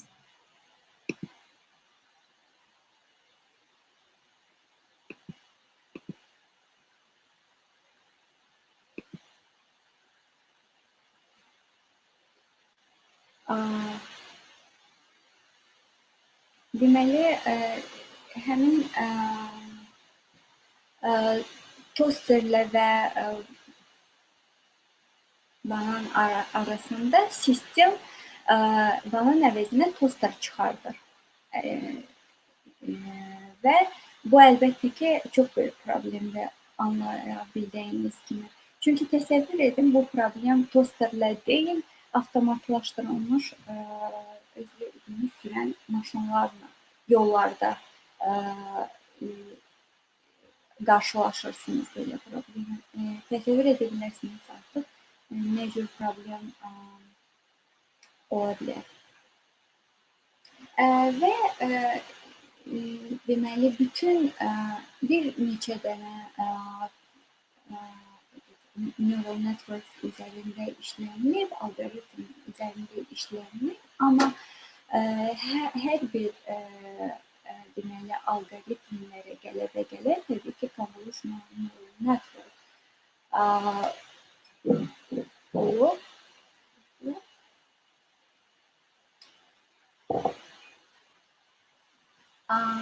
Convolutional neural network deməli, bütün algoritmlərə qələbə gəlib. O, deməli, hansı problemləri həll etməyə qadir olur. Object detection, yəni bir şəklin üzərində obyektləri müəyyən etmək, daha sonra action classification, yəni bir şəkildə şəklin üzərində hansı actionlar baş verir, daha sonra image captioning problemlərini həyata keçirir. Image captioning hər hansı bir şəkildə deməli description verir.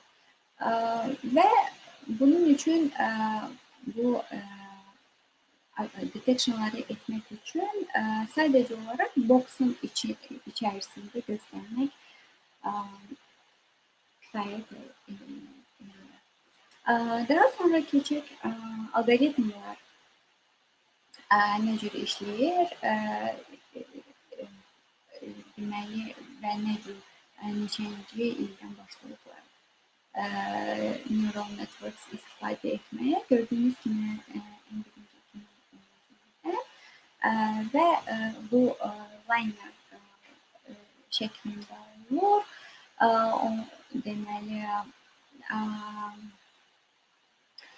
orada həmin neural network nə cür presented olunur görürsünüz.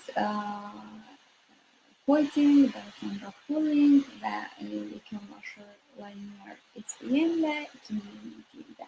Daha sonra 2012-ci ildə convolutional neural networks yaranır və o vaxtlar ona supervision deyirdilər. Hal-hazırda adı həmin 2012-ci ildə yaranan network'ın adı indi ona AlexNet deyilir.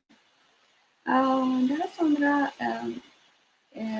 kompüterlər güclənməyə başlayır və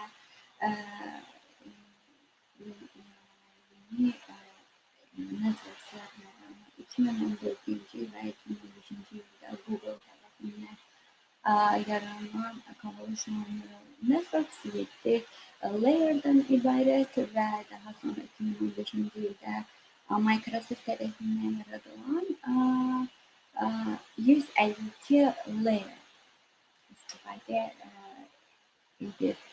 Bu algoritmləri ümumiyyətcə baxmaq, keçmək çox maraqlıdır. ImageNet dataset də var. Biz məsəl üçün onları istifadə edərək training edirik. Deməli, dediyim kimi bunlar hamısı object detection, neçə hələ də var problemdə. Və 1998-ci ildə yaranan convolutional neural networks-a baxarsınız və 2012-ci ildəki yaranan, yəni AlexNet-ə baxarsınız, bir-birlərinə bənzərlik görürsünüz siz. Bəs dəyişən nə olur deyirsiniz? Əlbəttə ki, çox şey. Əsas odur ki, hər il superkomputerlər daha da güclənir və onların power icazə verir ki, daha böyük, kompleks, mürəkkəb modelləri biz emal edək. Siz 1998-ci ildə convolutional neural networks-a baxarsınız, orada tranzistorların sayına nəzər salın, zəhmət olmasa və aşağıdakı 2012-ci ildə yaranan networks-ın tranzistorların sayına nəzər salın. Görün nə qədər dəyişir.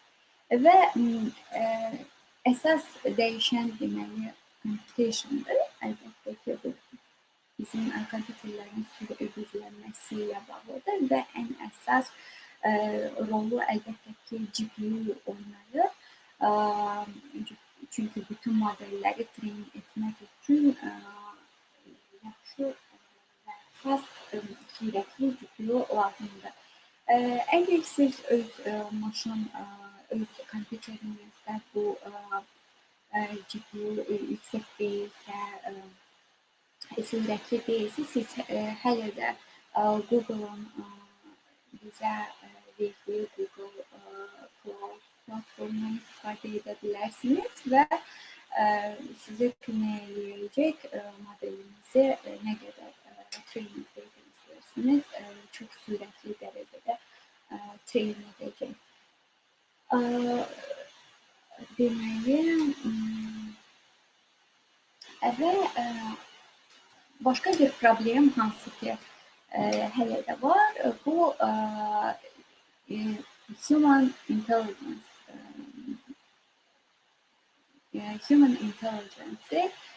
nə cür biz detect edə bilərik, nə cür recognize edə bilərik və onu kompüterə ötürə bilərik.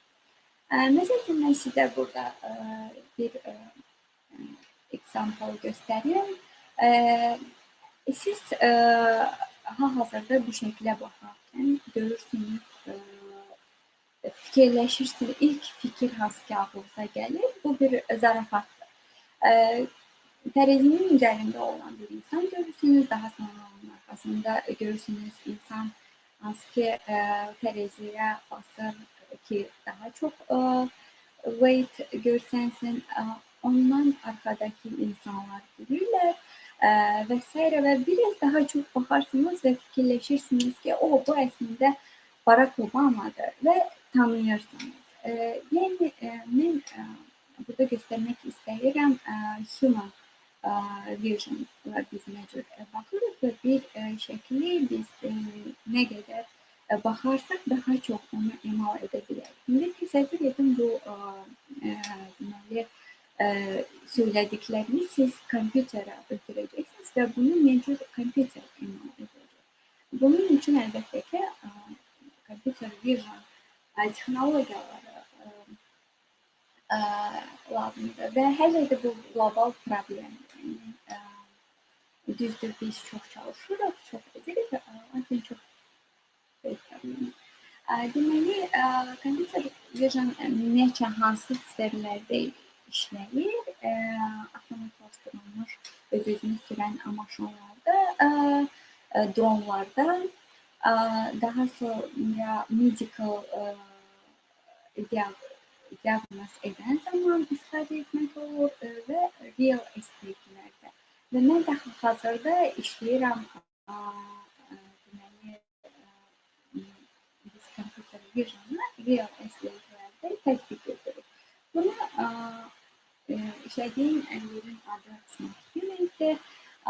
Deməli, bu əslində nə cür kömək edir insana? Siz heç bir fiziki əməliyyat etmədən dünyanın hər bir yerindən Londonda olan propertiləri, yəni əmlakları ala bilərsiniz, baxa bilərsiniz, view edə bilərsiniz onlayn vasitəsilə və biz Virtual View app üzərində çalışırıq. Bu deməli augmented browser yönlü augmented reality platformadır, hansı ki istifadə edir 2D və 360 dərəcə şəkillər və bizdə agent olur, hansı ki real vaxtda, real time-da hər hansı deməli ev axtaran, əmlak baxan insanlara kömək edir. Deməli biz bəli, dediyim kimi 2D 360 dərəcə şəkillər istifadə edərək bunu istifadə edirik və hansı texnologiyadan, kameradan istifadə edirik? Theta Rico bu bizə equirectangular panoramik şəkillər verməyə icazə verir. Bu sadəcə bir kamerada mən sizə göstərim nə cür şəkil alınır. Deməli, equirectangular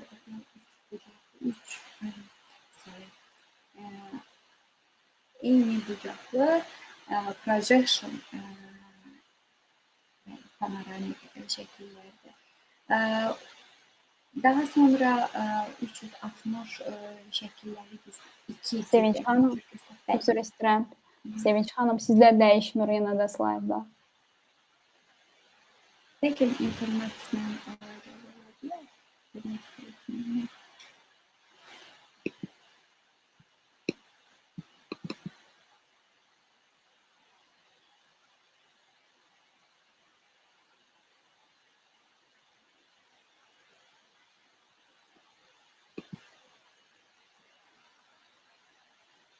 görebilirsiniz. Aha, indi görürüm. Deməli, siz kameraları görə bilirsiniz.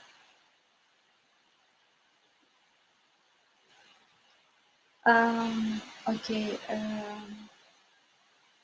Belə bir şəkillər alınır. Property-nin, yəni hər hansı bir evin şəkilləri. Daha sonra 2D keçirilir. Və problemlər. Hansı problemlərlə biz üzləşirik? Bu deməli platformanı quran zaman ən böyük problem bizim üçün distortion. Nə üçün? Çünki distortions əyrilik. Biz deməli Theta Rico kameralar vasitəsilə hər hansı bir şəkil çəkiriksə, bizdə equirectangular projection olur və bu halda təbii ki distortion əyriliklər baş verir. Və yəni anlaya bilirik ki, artıq bizdə əgər belə bir problem olarsa klientlərə göstərmək və onlar şəkildəki olan obyektlərin formasını və ölçülərini düzgün anlaya bilərlər. Ən çox ikinci problem, ən böyük problemimizdir. Hələ də onun üzərində çalışırıq. Bu spherical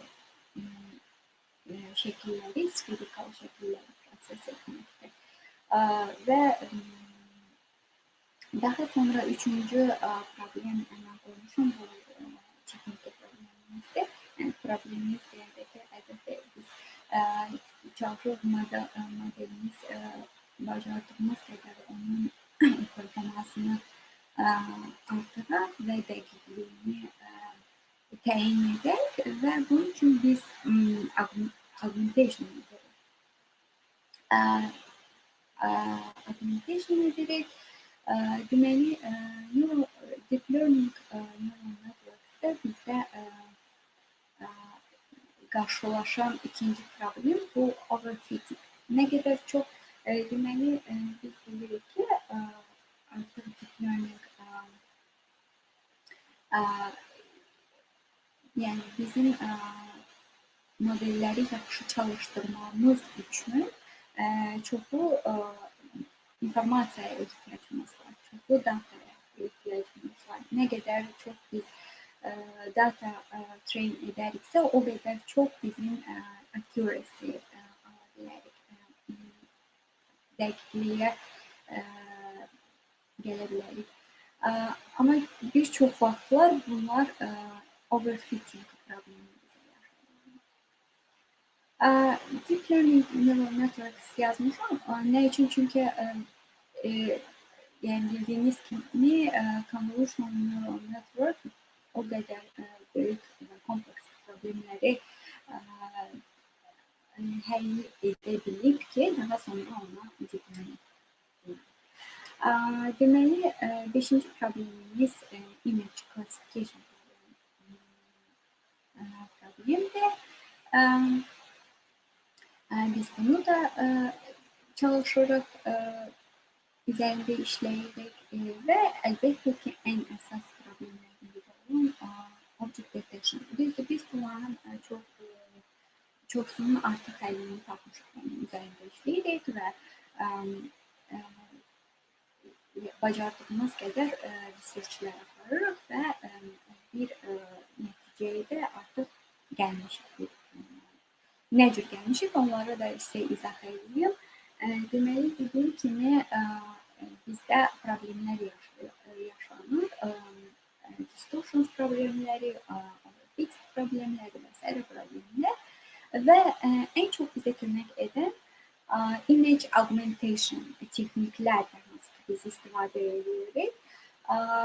Bu halda image augmentation texnikləri istifadə edən zaman bizə heç çox, əgər sizdə məsəl üçün yetəri qədər data yoxdur, yetəri qədər məlumat yoxdur, bu zaman siz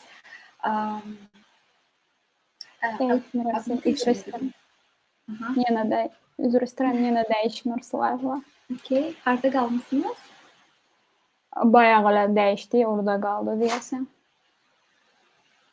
Və ya problemlərdə Problemlər.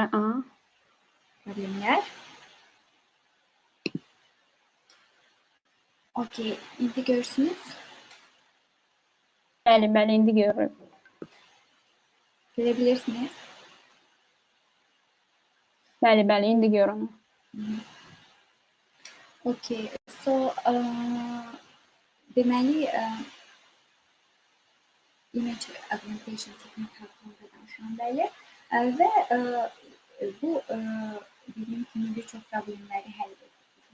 Məsəl üçün distortions problemlərini image augmentation vasitəsilə biz həll edə bilirik.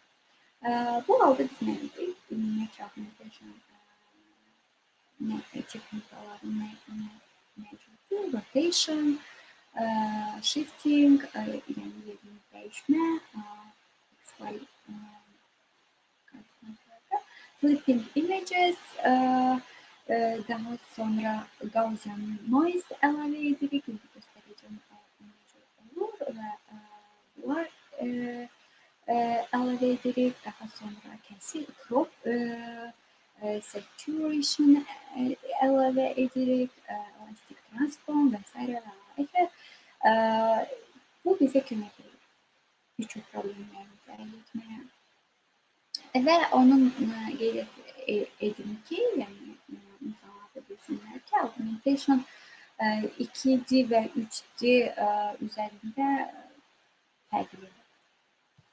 Və bu da deməli texnikalar, augmentation texnikalardır, hansı ki biz istifadə edirik və mən bayaq izah etdiyim kimi sadəcə şəkillər üzərində görürsünüz necə rotation, Gaussian noise, blurry və kəsmə üsulları ilə və bu texnikanı istifadə edən zaman bayaq onu danışırdım ki, əgər sizdən yetəri qədər məlumat yoxdursa, bu heç də problem deyil. Augmentation yeni deməli image şəkillər yarada bilir və siz onun üzərində daha yaxşı işləyə bilərsiniz. Deməli, result kimi yəni bizim işlədiyimiz məsəl üçün bu uyğun bir şəklidir və üzərində gördüyünüz bokslardır və nə cür o boksları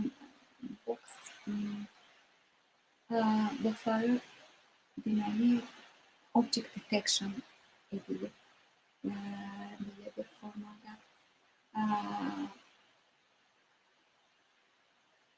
Göstərirəm sadəcə olaraq şəkillər, hansı ki siz də görəcəksiniz, əgər istifadə edəcəksiniz bizim application. Deməli, bu detection, object detection biraz məndən danışım nə cür biz hansı texnologiyadan istifadə edirik. Mən özüm şəxsən istifadə edirik yola. Detektordur, hansı ki deyərdim yaxşı accuracy çıxardır, yaxşı deməli təyin edir obyektləri və bizim köməyimizə gəlir.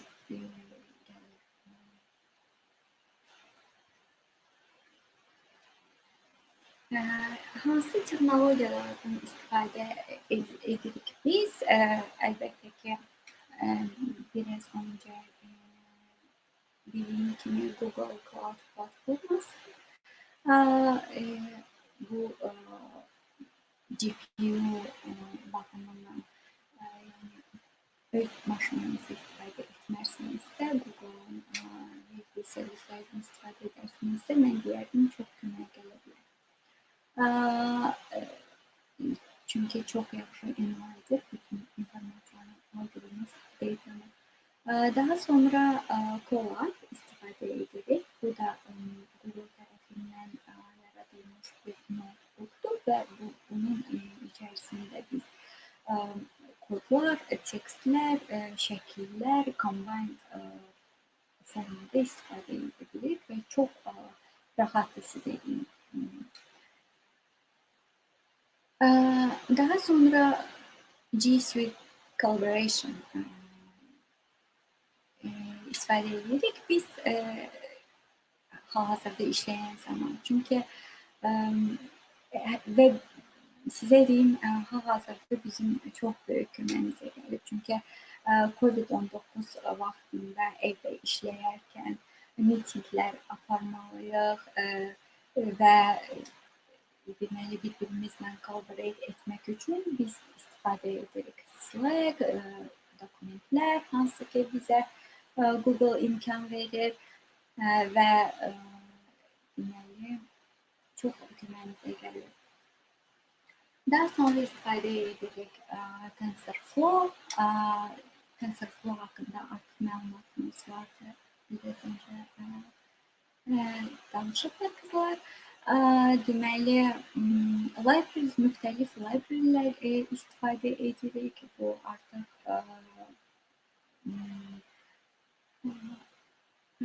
bu haqqında da danışmayacağım artıq. Bu sırf machine learning bilikləri lazım olacaq bunda. Deməli, PyTorch və OpenCV frameworkları istifadə edirik. Həm də deməli, yoxlaya bilərsiniz. Mən bunları sadəcə olaraq göstərirəm ki, yəni mən şəxsən bəyənirəm hansısa istifadə edərkən. Məsəl üçün PyTorch augmentation edən zaman kömək olur və deyə bilərəm şəxsən ki, məsləhət görərəm. Və mənim presentationum bu qədər. Əgər kimdəsə suallar var, görə bilərsiniz. Tamam.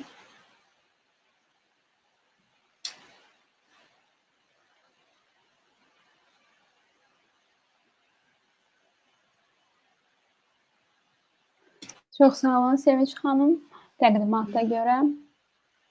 Əlavə nəsə qeyd etmək istəyirsinizmi? Yəni Computer Vision-la məşğul olan insanlara məsləhət. Mən Computer Vision-la bəli çox məsləhət görərdim. Məşğul olsunlar, çünki hal-hazırda qlobal problemdir, hansı ki, əgər əsasda qızlar mən görürəm, çox maraqları olur, machine learning öyrənmək üçün mənə də hətta yazırlar, bacardığım qədər kömək edirəm, literatura və s. Məsləhət görürəm. Çox lazımlı bir sahədir. Çünki gələcək bizim həyatımızı asanlaşdıracaq bir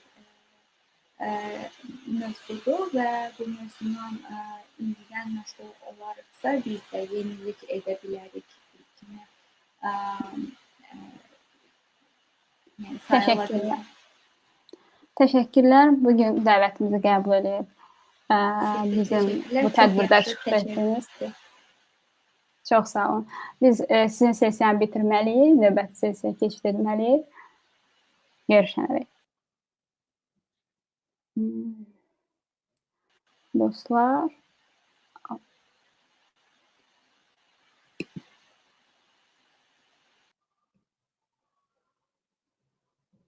İndi isə dostlar, növbəti sessiyaya keçid edirik biz. Safura İsayeva olacaq. Safura eşidirsiniz məni? Bəli, Nəzmin, salam, xoş gördük. Salam, xoş gördük. Təşəkkür edirik sizə də dəvətimizi qəbul elədiyiniz üçün. Çox sağ olun. İstərsiniz siz də özünüz haqqında qısaca məlumat verin və daha sonra sizin sessiyada keçid edək.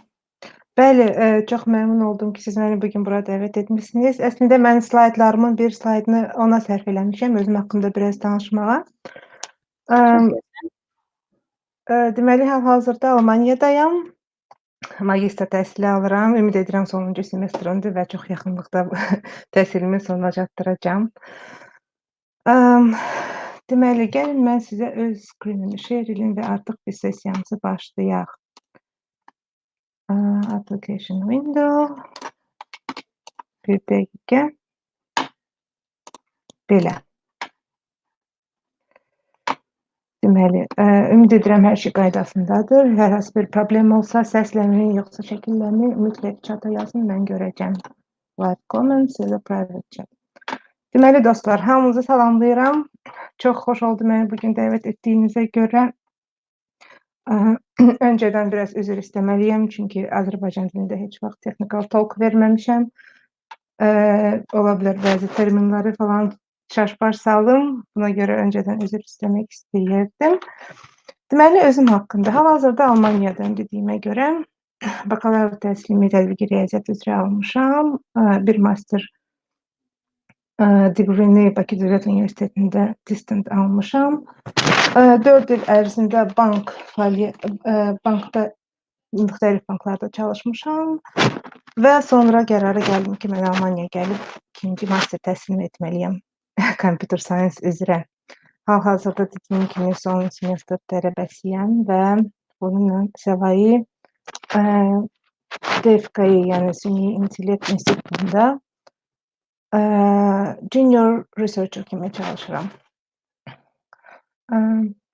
Gəlin keçək bugünkü mövzumuza. Bugün mən sizə çox maraqlı və çox populyar olan son zamanlar data science haqqında biraz məlumat verəcəm və Ümid edirəm ki, bu sessiyadan faydalana biləcəksiniz.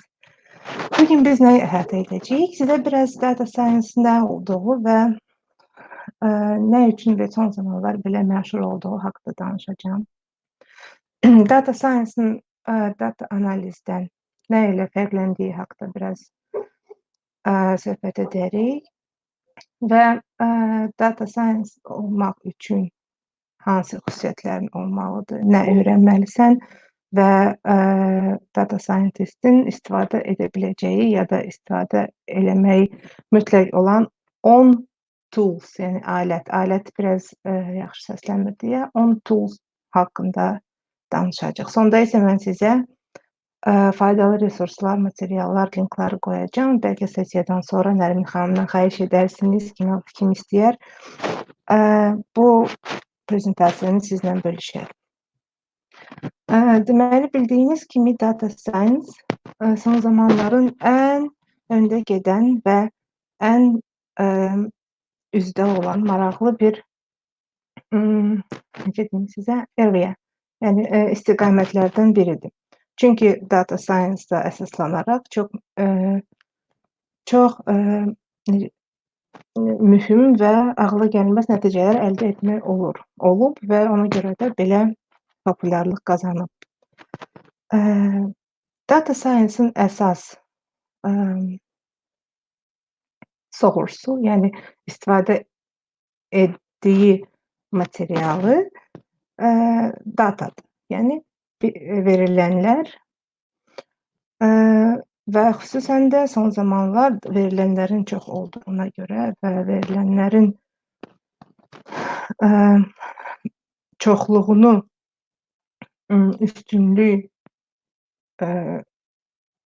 üstünlük sahib ondan daha da çox məlumat qazanmaq olduğundan big datadır. Yəni çox böyük, çox ağlasığmaz miqdarlarda, həcmlərdə olan data.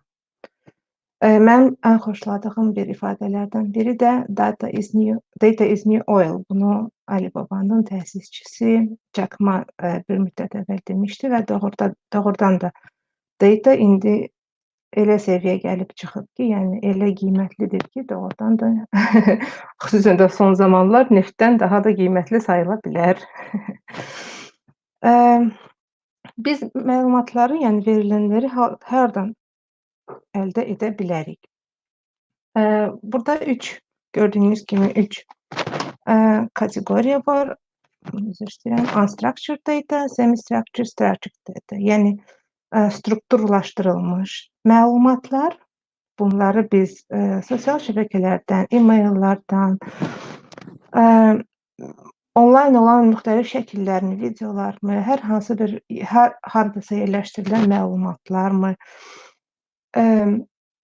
məhz internet deyil, yəni hər harda yerləşdirilə bilən məlumatları, əgər onlar strukturlaşdırılmış deyillərsə, onlara biz unstructured data deyirik. Semi-structured, əgər həmin bu məlumatlar hər hansı bir faylda ya da log faylda, XML faylda filan saxlanılırlarsa və structured data təbii ki, bizim sevimli databaselərimiz hər hansı bir qanuna uyğunluğa görə yığılmış və emal edilməyə hazır olan dataları deyirik biz. Bu slaydı ona görə sizə nümayiş etdirdim bugünkü big datanı, yəni datanı hardan əldə etmək, source'ları, yəni onların qaynaqlarını müəyyən etmək üçün. Deməli, biz aydınlaşdırdıq özümüz üçün ki, data science-ın ən mühüm hissəsi olan, yəni nə ilə işləyə biləcəyi bir hissəsi olan datadır, big datadır.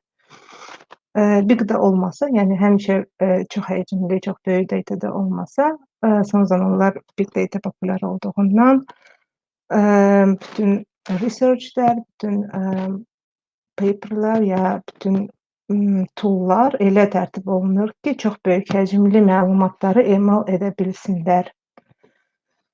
Bəs data science nədir? Yaxşı, biz big data-nı təyin elədik ki, bu çox böyük məlumatlardır. Data science isə bu böyük dataları idarə etmək üçün istifadə olunan bir anlayışdır. Yəni özündə datanı tənzimləməsi, hazırlaması, təmizləməsi, onu analiz eləmək üçün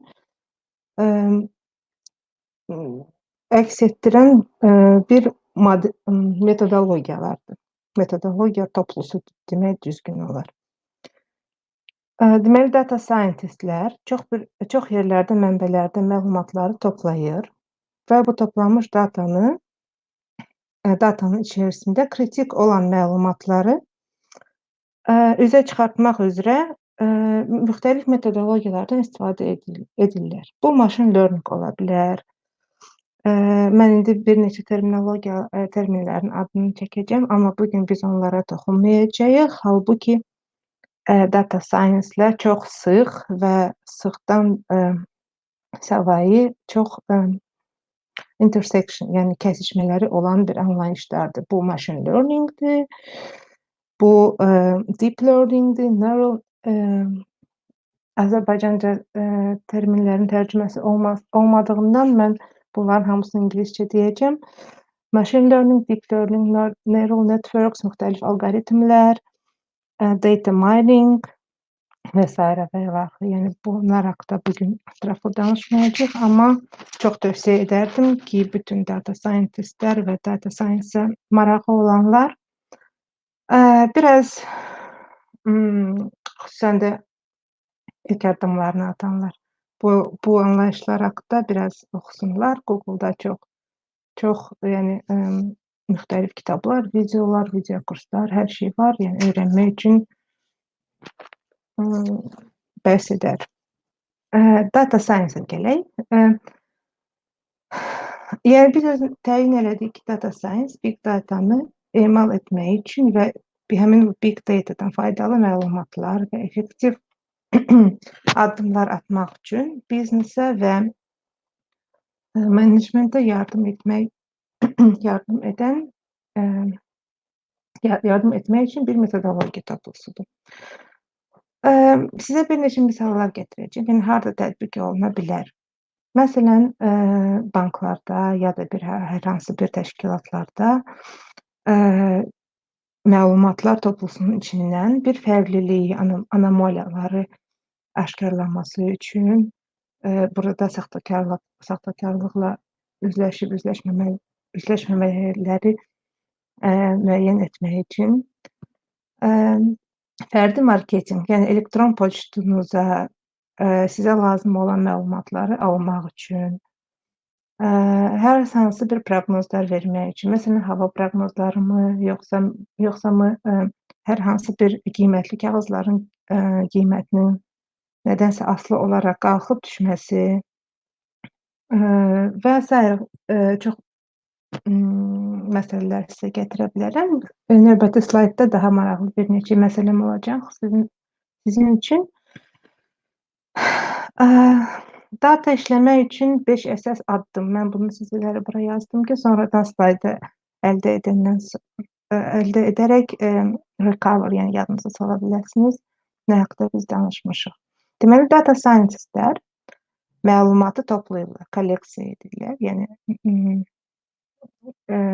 müxtəlif resurslardan bir yerə toplayır və onu necə əldə eləmək üçün müxtəlif üsulları da öyrənə bilərlər. Bununla daha çox data mining məşğul olur, amma data scientistlər də özündə müxtəlif sənədlərin yox, specialization, yəni müxtəlif işlə məşğul olanların da işindən biraz xəbərli olmaları yaxşı olar. Deməli, məlumatı yığdıq. Sonra bu məlumatı yoxlamaq lazımdır. Nə qədər doğru deyil. İçində yəni datanı korlayan məlumatlar varmı, yoxmu, səhvlər varmı, yoxmu və bu səhvlərdən bu səhvlər necə düzəldib ya da səhvləri data kolleksiyadan çıxartmaq olar, olmaz. Bu məsələləri də data scientistlər edir. Data cleaning deyirlər bu mərhələyə. Yəni datanı təmizləməyi. Həmçinin deməli verilənlərin və məlumatların içində çox böyük ya da çox kiçik bir məlumat varsa, o bütün statistikanı və bütün proqnozu yayındıra bilər, poza bilər. Yəni siz biraz riyaziyyatı ya da statistikanı oxumusunuzsa başa düşə bilərsiniz nədən mən danışıram. Yəni çox normaldan çox fərqlənən recordslar, yəni yazıları gördükdə, onu emal etdikdə onlar biraz problem yarada bilər. Ona görə datanı mütləq təmizləmək lazımdır. Təhlil, yəni datanın təhlili, məlumatların araşdırılması, fərziyyələrin təsdiqlənməsi, yəni qoyduğunuz hipotezlər, hipotesis doğrulurmu, yoxsa doğrulmurdu, o haqda bir nəticə çıxartmaq və ən əsas və maraqlı hissələrdən biri vizuallaşdırmadır. Mənim üçün çox maraqlı olan bir hissədir. Məlumatları onların keyfiyyətinə görə, yəni nə haqda bəhs etdiklərinə əsasən doğru vizuallaşdırma metodları. Deməli, biz daha sonra danışacağıq müxtəlif vizuallaşdırma, yəni vizuallaşdırma toollardan. Bunu həm Python paketlərinəmi, müxtəlif toollarla, BI toollarla falan etmək olar. Əsas odur ki, sizin sonuçda göstərdiyiniz məlumatları qarşınızda olan insanlar tez şəkildə anlaya bilsinlər və sizin doğru olduğunuza əmin ola bilsinlər.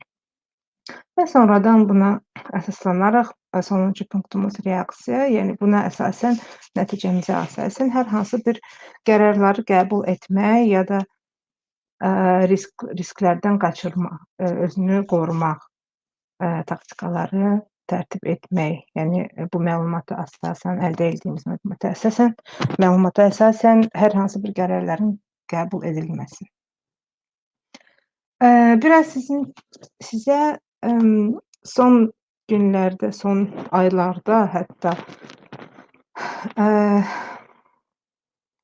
ən vacib xəbərlərdən, ən öndə gedən xəbərlərdən biri olan COVID-19 və data science-ın nə bağlılığı haqqında, nə cür bağlı olduqları haqqında danışmaq istəyirəm. Yəqin hamınız belə bir qrafikları hər gün yoxsa bir neçə gündən bir görürük, girib özümüz axtarırıq, statistikaya baxırıq ki, harda çoxalıb, azalıb falan. Şəxsən mən bir müddət ərzində hər gün girib statistikaya baxırdım ki, trendləri falan özüm üçün müəyyən etmək istəyirdim ki, görəsən harda azalıb çoxalacaq. Özüm üçün fərziyyələr edirdim, yəni proqnozlar verirdim ki, aha, bu azalmaya gedir. Deməli 5 gündən sonra burada nə bilim karantini qaldıra bilərlər və s. belə şeylər. Əslində belə bir sistemləri tərtib etmək üçün çox saylı məlumatlar və data scientistlərin çox böyük bir işi keçib. Yəni bu bütün məlumatları müxtəlif ölkələrdən, düzgün resurslardan yığmaq və o məlumatları analiz edib sayta qoyub və doğru yenə bu söz məni yəni doğru təsvir etmək çox da asan bir şey deyil, amma bir neçə müxtəlif sistemlər var ki, harda biz bunu rahat gözəl görə bilərik və bu data science-a görə müxtəlif ölkələr, qurumlar, bizneslər öz gələcəyi haqda planlarını qura bilərlər. Məsələn, bir ölkədə trend aşağı düşürsə və xəstəliklərin sayı azalırsa və sağalanların sayı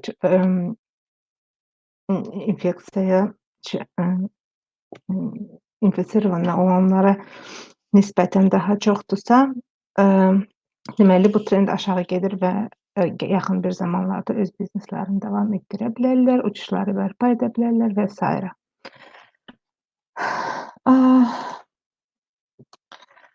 Bir neçə maraqlı data science ilə bağlı məsələlər sizə gətirmək istəyirəm. Deməli, bunların hamısında data science-ın və data science-ın müxtəlif qollarının rolu çox böyükdür. Məsələn, banklar üçün risklərin azaldılmasını, fraudun qarşısının alınması və risk məlumatlara əsasən atdıqları addımın daha az riskli olmağına əmin olmaları. Daha mənə maraqlı gələn bir şeylər, yəqin ki, hamınız qarşılaşmısınız, Spotify-da və YouTube-da sizin zövqünüzə uyğun mahnıların, videoların qarşınıza çıxması. Bu da mütləq machine learning və data scientistlərin işidir. Content analysis, yəni sizin ən çox baxdığınız videoları, ən çox sevdiyiniz janrları analiz edərək sizin qarşınıza ən uyğun kontenti çıxartmaqdır. Keçək data science-lə və data science-lə data analizin müqayisəsinə. Yəqin iki termini də hamınız eşitmisiniz və bunun fərqi biraz çaşdıra bilər. Əslində doğrudan da bunların fərqi elə də aydın liniya kimi təyin olunmayıb. Deməli, data scientistlər çox vaxt data analistlərində işini görür və data analistlər təbii ki, data scientistlərin işinin bir hissəsini görə bilər və müxtəlif yerlərdə, banklardamı ya da müxtəlif iş yerlərində, şirkətlərdə bir pozisiyaya, eyni iş görən pozisiyaya data scientist ya da data analist adlandırıla bilər. Halbuki əslində biraz dərin baxsaq, bu terminlər fərqlənir. Deməli, data scientist nə edir? Data scientist məlumatın içində, yəni verilənlərin tərkibində olan qanuna uyğunluqları aşkarlayır, modelləri qurur, datanın müxtəlif əməliyyatlar edir, datanı təmizləyir, hazırlayır və datanın modelləşdirməsi ilə vizualizasiyasına məşğul olur. Deməli, datanı əldə etməklə və müxtəlif metodologiyalarla, yəni statistik analizləmi ya hər hansı bir metodologiya ki, hansından biz bu datadan faydalı informasiya və effektiv istifadə edə bilərik. Data analist isə adından bildiyimiz kimi analiz ilə məşğul olur. Yəni bu datadan nəticəsində nə əldə edə biləcəyimiz haqqda fərziyyələrmi, yoxsa bir hipotezlərmi yazır. Yəni bu nəticəni aldıqda biz sonradan biznes üçün faydalı nə edə bilərik, hansı işlər düzəldə bilərik, hansı məhsulları marketə buraxmalıyıq, buraxmamalıyıq və bütün bu nəticələri analiz edir və hansının yaxşı, pis, doğru olması üzrə bir qərar çıxardır.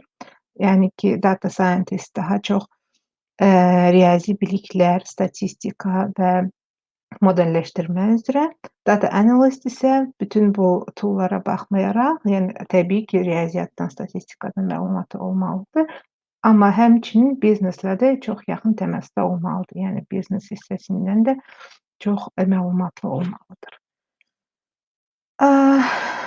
Data scientist olmaq üçün nə öyrənməliyik? Deməli, statistikaya əsasən data scientistlərin 20% bakalavr dərəcəsi və 42% master dərəcəsinə malikdirlər. PhD daha azdır, çünki PhD ilə məşğul olan insanlar adətən elm üzrə, research üzrə sonradan gedir və şirkətlərdə ya da bir yerdə data scientist kimi işləməyi çox da sevmirlər ya da özlərinə yol seçmirlər.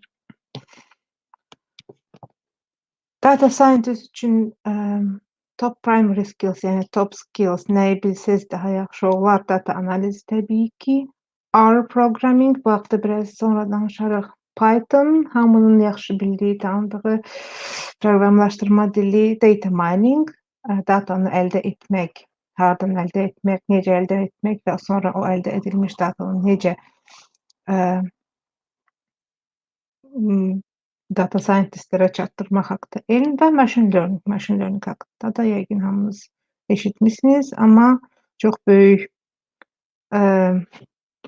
çox böyük elm olduğundan istəmirəm bugün qatım onu data science-a. Halbuki machine learning-sız data science, yəni ki, adi bir riyaziyyata və statistikaya çevrilir. Top educational background, hansı ixtisasları bitirənlər daha çox data scientistlər olur?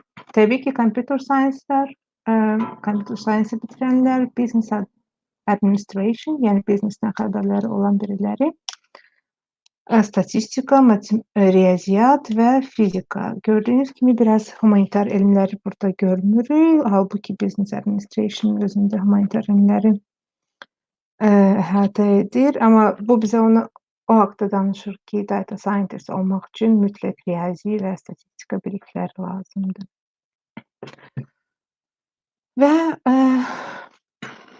burada siz sonradan faydalı məlumatları oxuya bilərsiniz. Son 4 ildə 2 dəfə artıb industridə data scientistlərin sayı və ən çox işə götürən sahələr isə information technology, internet, computer software, yəni proqramların yazılması, education, təhsillə bağlı suallar və banking and financial services, yəni bankda da bank və finance üzrə, maliyyə üzrə data scientistlər çox lazımlıdırlar. Vaxtımıza biraz yaxşı tracking edə bilmədim. 10 tools haqda sizə bugün danışmaq istəyirəm. Yoxlayın bir dəqiqə, hər şey qaydasındadırmı və məni hamı yaxşı eşidirmi?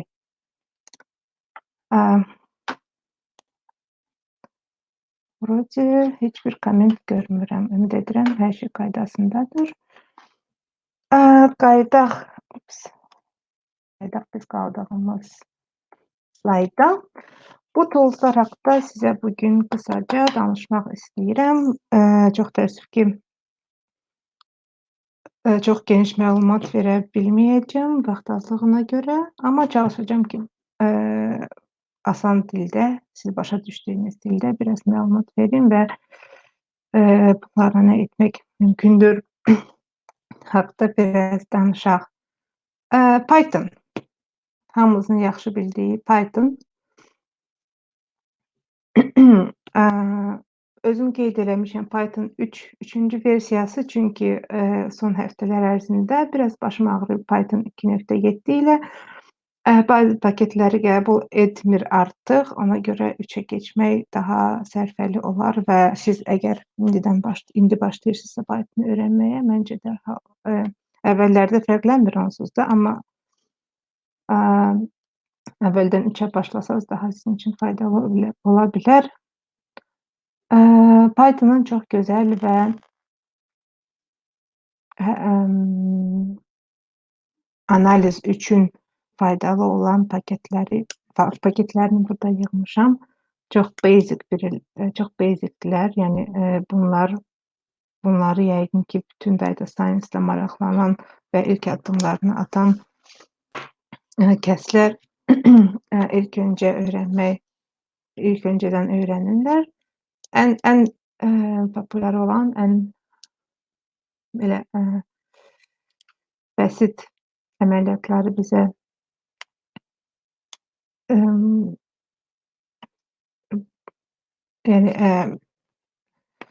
bəsit əməliyyatlarla işləmək izin verən NumPy.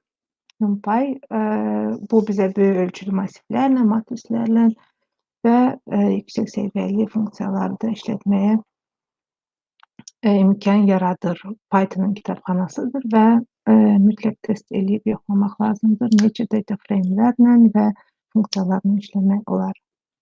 SciPy, Python'un proqramlaşdırma dili üçün yüksək keyfiyyətli elmi vasitələrin açıq mənbə kitabxanasıdır. Open source-dur. Bu bizə optimallaşdırma, inteqrasiya, xüsusi funksiyalarla iş təmin edə bilər. Siqnalların emalı, görüntü işləmələri, genetik alqoritmlər və s. və İlaxır bütün bunları bizə işləmək üçün imkan yaradır. Pandas. Pandası yəqin çoxunuz işlətmisiniz və ya da eşitmisiniz. Bu da Python'un ən populyar olan kitabxanalarından biridir. Yəni kitabxana demək biraz qəribə gəlir mənim üçün. Ona görə library gərək. Library əslində bilmirəm Azərbaycanca düzgün necədir, bilirsinizsə kommentə yaza bilərsiniz. Siz çata kitabxana demək doğrudurmu yoxsa yox, yoxsa mı library gedir. Pandas bizə statistik əməliyyatları, pivot masaları yaratmağı, qruplaşdırmaq bacarır. Yəni bacarığı ilə təmin edir. Sonra o məlumatları əsasən qrafiklər çəkmək imkan yaradır. Matplotlib yüksək keyfiyyətli iki ölçülü qrafik qurmaq üçün Python kitabxanasıdır. Bunların hamısının Matplotlib'i Matplotlib'ə oxşayan bir qrafiklər falan Excel'da da çəkmək olar, düzgündür, amma Excel haqqında birazdan söhbət edərik. Və mənim sevdiklərimdən biri Bokeh. JavaScript-siz, yəni JavaScript-i bilmədən bu vizual qrafikları, diaqramları görüntüləməyə icazə verir. Yəni siz əgər JavaScript-lə tanış deyilsinizsə, hər hansı bir qrafikimi, diaqramı bir sayta ya da hər hansı bir yerə yerləşdirmək istəyirsinizsə, bu kitabxana ilə, library-dən istifadə edə bilərsiniz. Plotly. Jupyter Notebook-da interaktiv qrafik qurmaq üçün kifayət qədər asan bir kitabxanadır. Jupyter Notebook haqqında birazdan danışacağıq. Və Scikit. Scikit də çox artıq çox biraz bəsit olmayan funksiyalar və əməliyyatları başa çatdırmaq üçün bir library-dir. Python-la çox əslində daha da çox funksionaldır. Daha çox library-ləri də var. Bunun hamısını öz istəklərinizə uyğun Google edib tapa bilərsiniz. Yəni nə ilə işlədiyinizdən asılı olarsa, məsələn, image recognition-dan qrafik bir şeylərlə vizualizasiya ilə məşğul olursunuzsa, onun xüsusi başqa bir library-ləri var və s. və ilaxır. Sonra ikinci yerə mən R yazmışam. Yəni R Python-dan fərqli olaraq statistika və analiz üçün yazılmış, sıfırdan yazılmış bir proqram təminatıdır. Düzdür, R-da olan hər şeyi, mən elə düşünürəm ki, R-da olan hər bir şeyi Python-da eləmək mümkündür. Amma Python R-dan savayı olaraq daha da çox funksiyalar, daha da çox imkanları özündə əks etdirir. Yəni siz data science-ı sonda aldığınız bir qrafikimi sonradan harasa mı yerləşdirməyə ya da bir saytdan mı, yoxsa bir proqram təminatına inteqrasiya etmək istəyirsinizsə, təbii ki, bunun üçün Python daha məqsədə uyğundur. Yox, əgər siz sırf statistik analizlə və sonda bir aldığınız məlumata əsasən bir nəticə alırsınız və bu sizə kifayət edirsə, onda R çox bəsit və çox rahat bir alətdir. Relational databases. Biz strukturlaşdırılmış data haqqında danışdıq və sonradan bu datanı hara yığırıq? Əlbəttə ki, bizim database-lərimizə, müxtəlif database-lər var, hansını ki, siz öz instrumentlərindən asılı olaraq seçə bilərsiniz, hansını daha çox istifadə etmək istəyirsiniz ya da hansı isə daha çox uyğundur. Üzr istəyirəm. Və əlbəttə ki, bir data scientist-in SQL bilmək, SQL dilini bilmək vacib sayılır. Bütün bu əməliyyatları etmək üçün. Dördüncü MATLAB, Maple. Yəqin fikirləşirsiniz ki, bütün bu Python'lar ve R'la MATLAB çok geride kalmış bir instrumenttir ama hayır, MATLAB'da çok indiki günəcən çox çətin və xüsusi analiz və statistikadan başqa machine learning və filan və başqa onun kimi alqoritmləri apply eləmək üçün çox gözəl və basic tool'dur, yəni basic bir tool alətdir. Bütün matrix əməliyyatları çox level'lı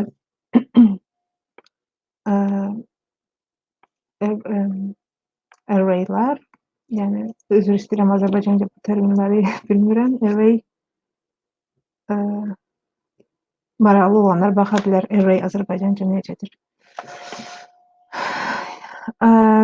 MATLAB haqqında danışırdım.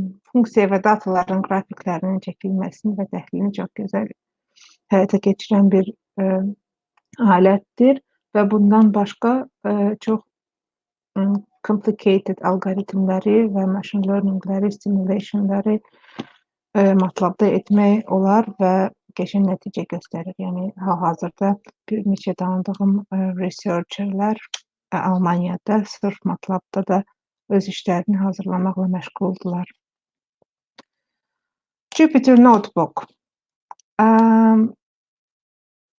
Əgər siz Python'da proqramlaşdırmağa başlayırsınızsa, məncə dərhal Jupyter'dən başlamaq olar. Çünki burada əldə etdiyiniz nəticələri dərhal view eləyib, yəni gözdən keçirib və nəticəni kiməsə göstərib ya da harasa yerləşdirə bilərsiniz. Jupyter Notebook canlı kodu, tənlikləri, vizual görüntüləri müvafiq şəkildə nümayiş etdirməyə imkan verir. Yəni siz aldığınız nəticəni göstərə biləcəyiniz şəkildə ortaya gətirir. İmkanları məlumatların təmizləməsi və çevrilməsi, ədədi simulyasiya, statistik mədənləşdirmə, məlumat vizuallaşdırılması və s.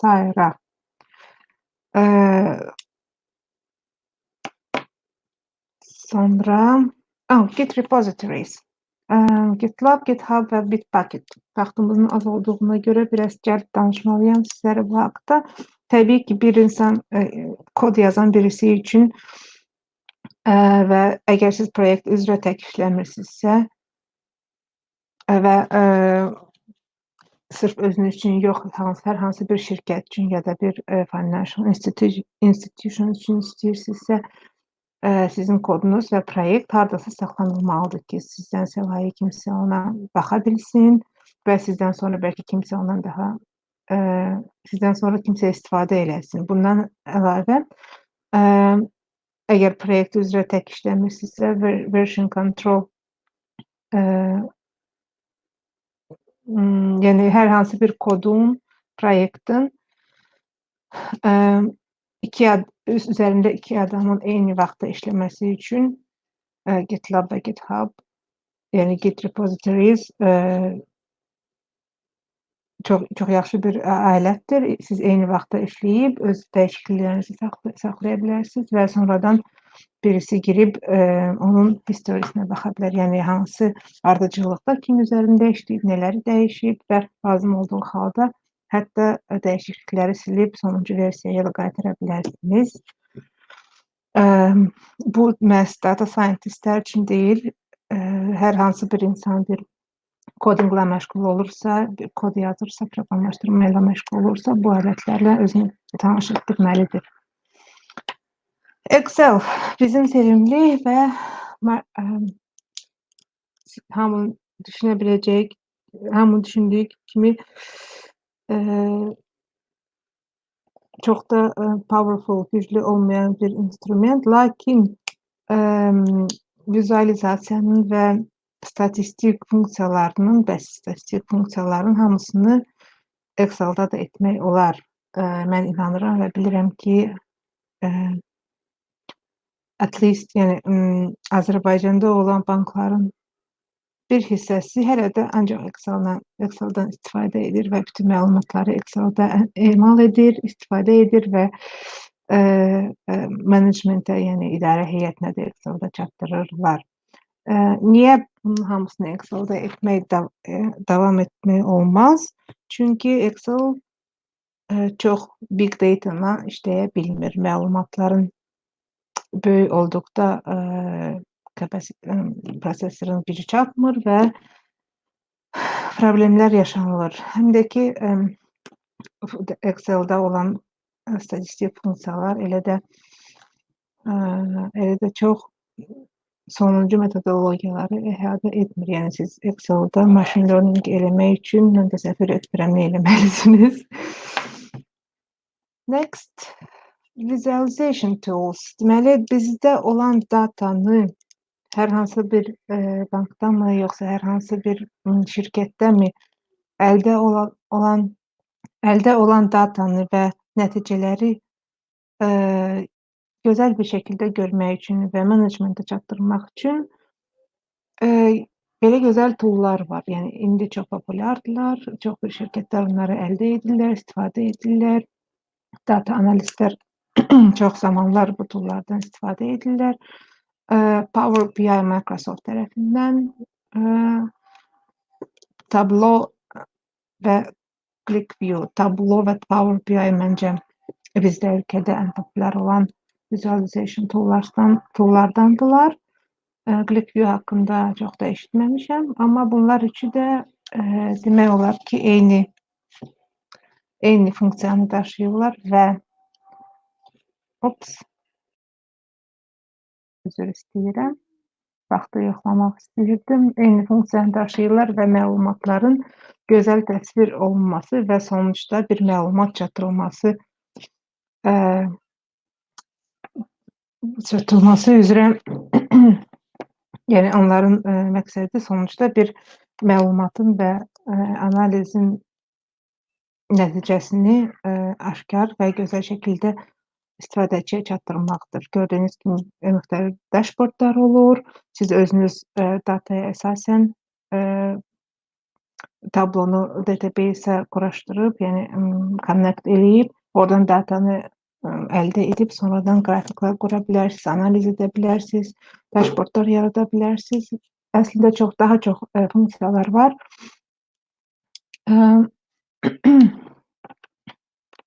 Amma nəticədə olan odur ki, sonuçda gözəl bir view alırsınız və nəticəni qərarları bu dashboardda olan məlumata uyğun olaraq qəbul edirsiniz. Octoparse və ParseHub.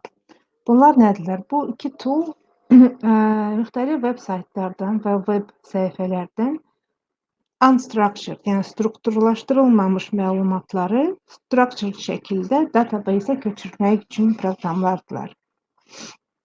İki fərqli proqramdır. Mən əslində doğrusu özüm heç birisini işlətməmişəm, istifadə etməmişəm, amma bunları çox faydalı sayıram. Yəni maraqlı olanlar veb saytlarında demoları var, baxa bilərlər.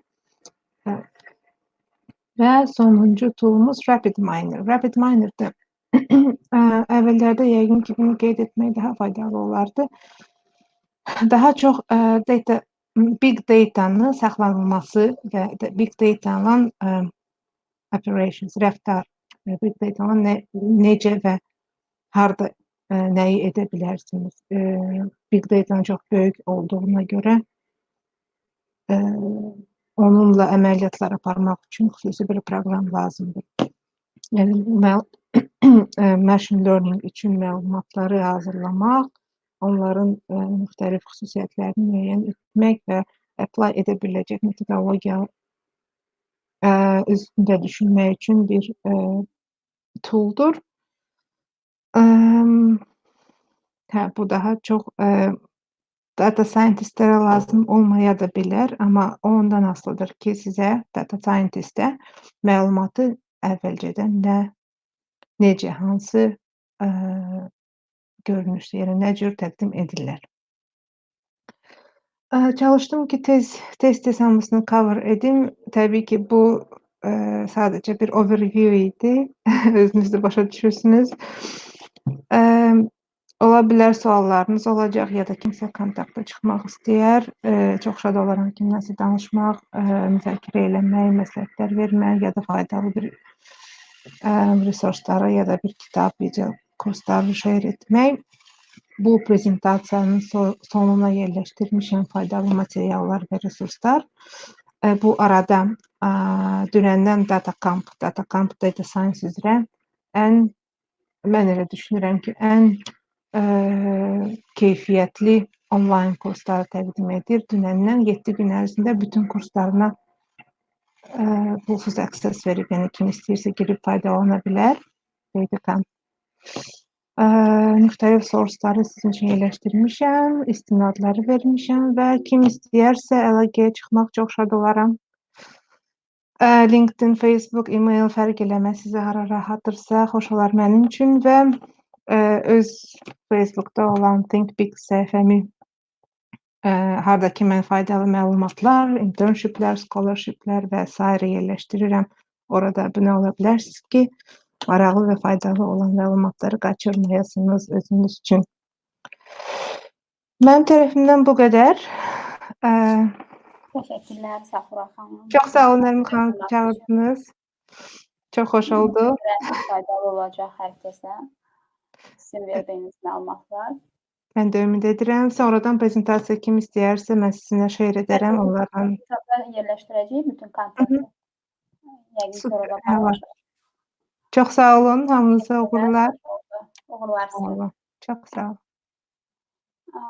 Dostlar, bununla da sessiyalarımız bitir. Sonra əvvəldə yaranan texnik məqsədlərə görə üzr istəyərək ümid edirik ki, bugün keçirilən sessiyalar hər biriniz üçün faydalı oldu. Təşəkkürlər.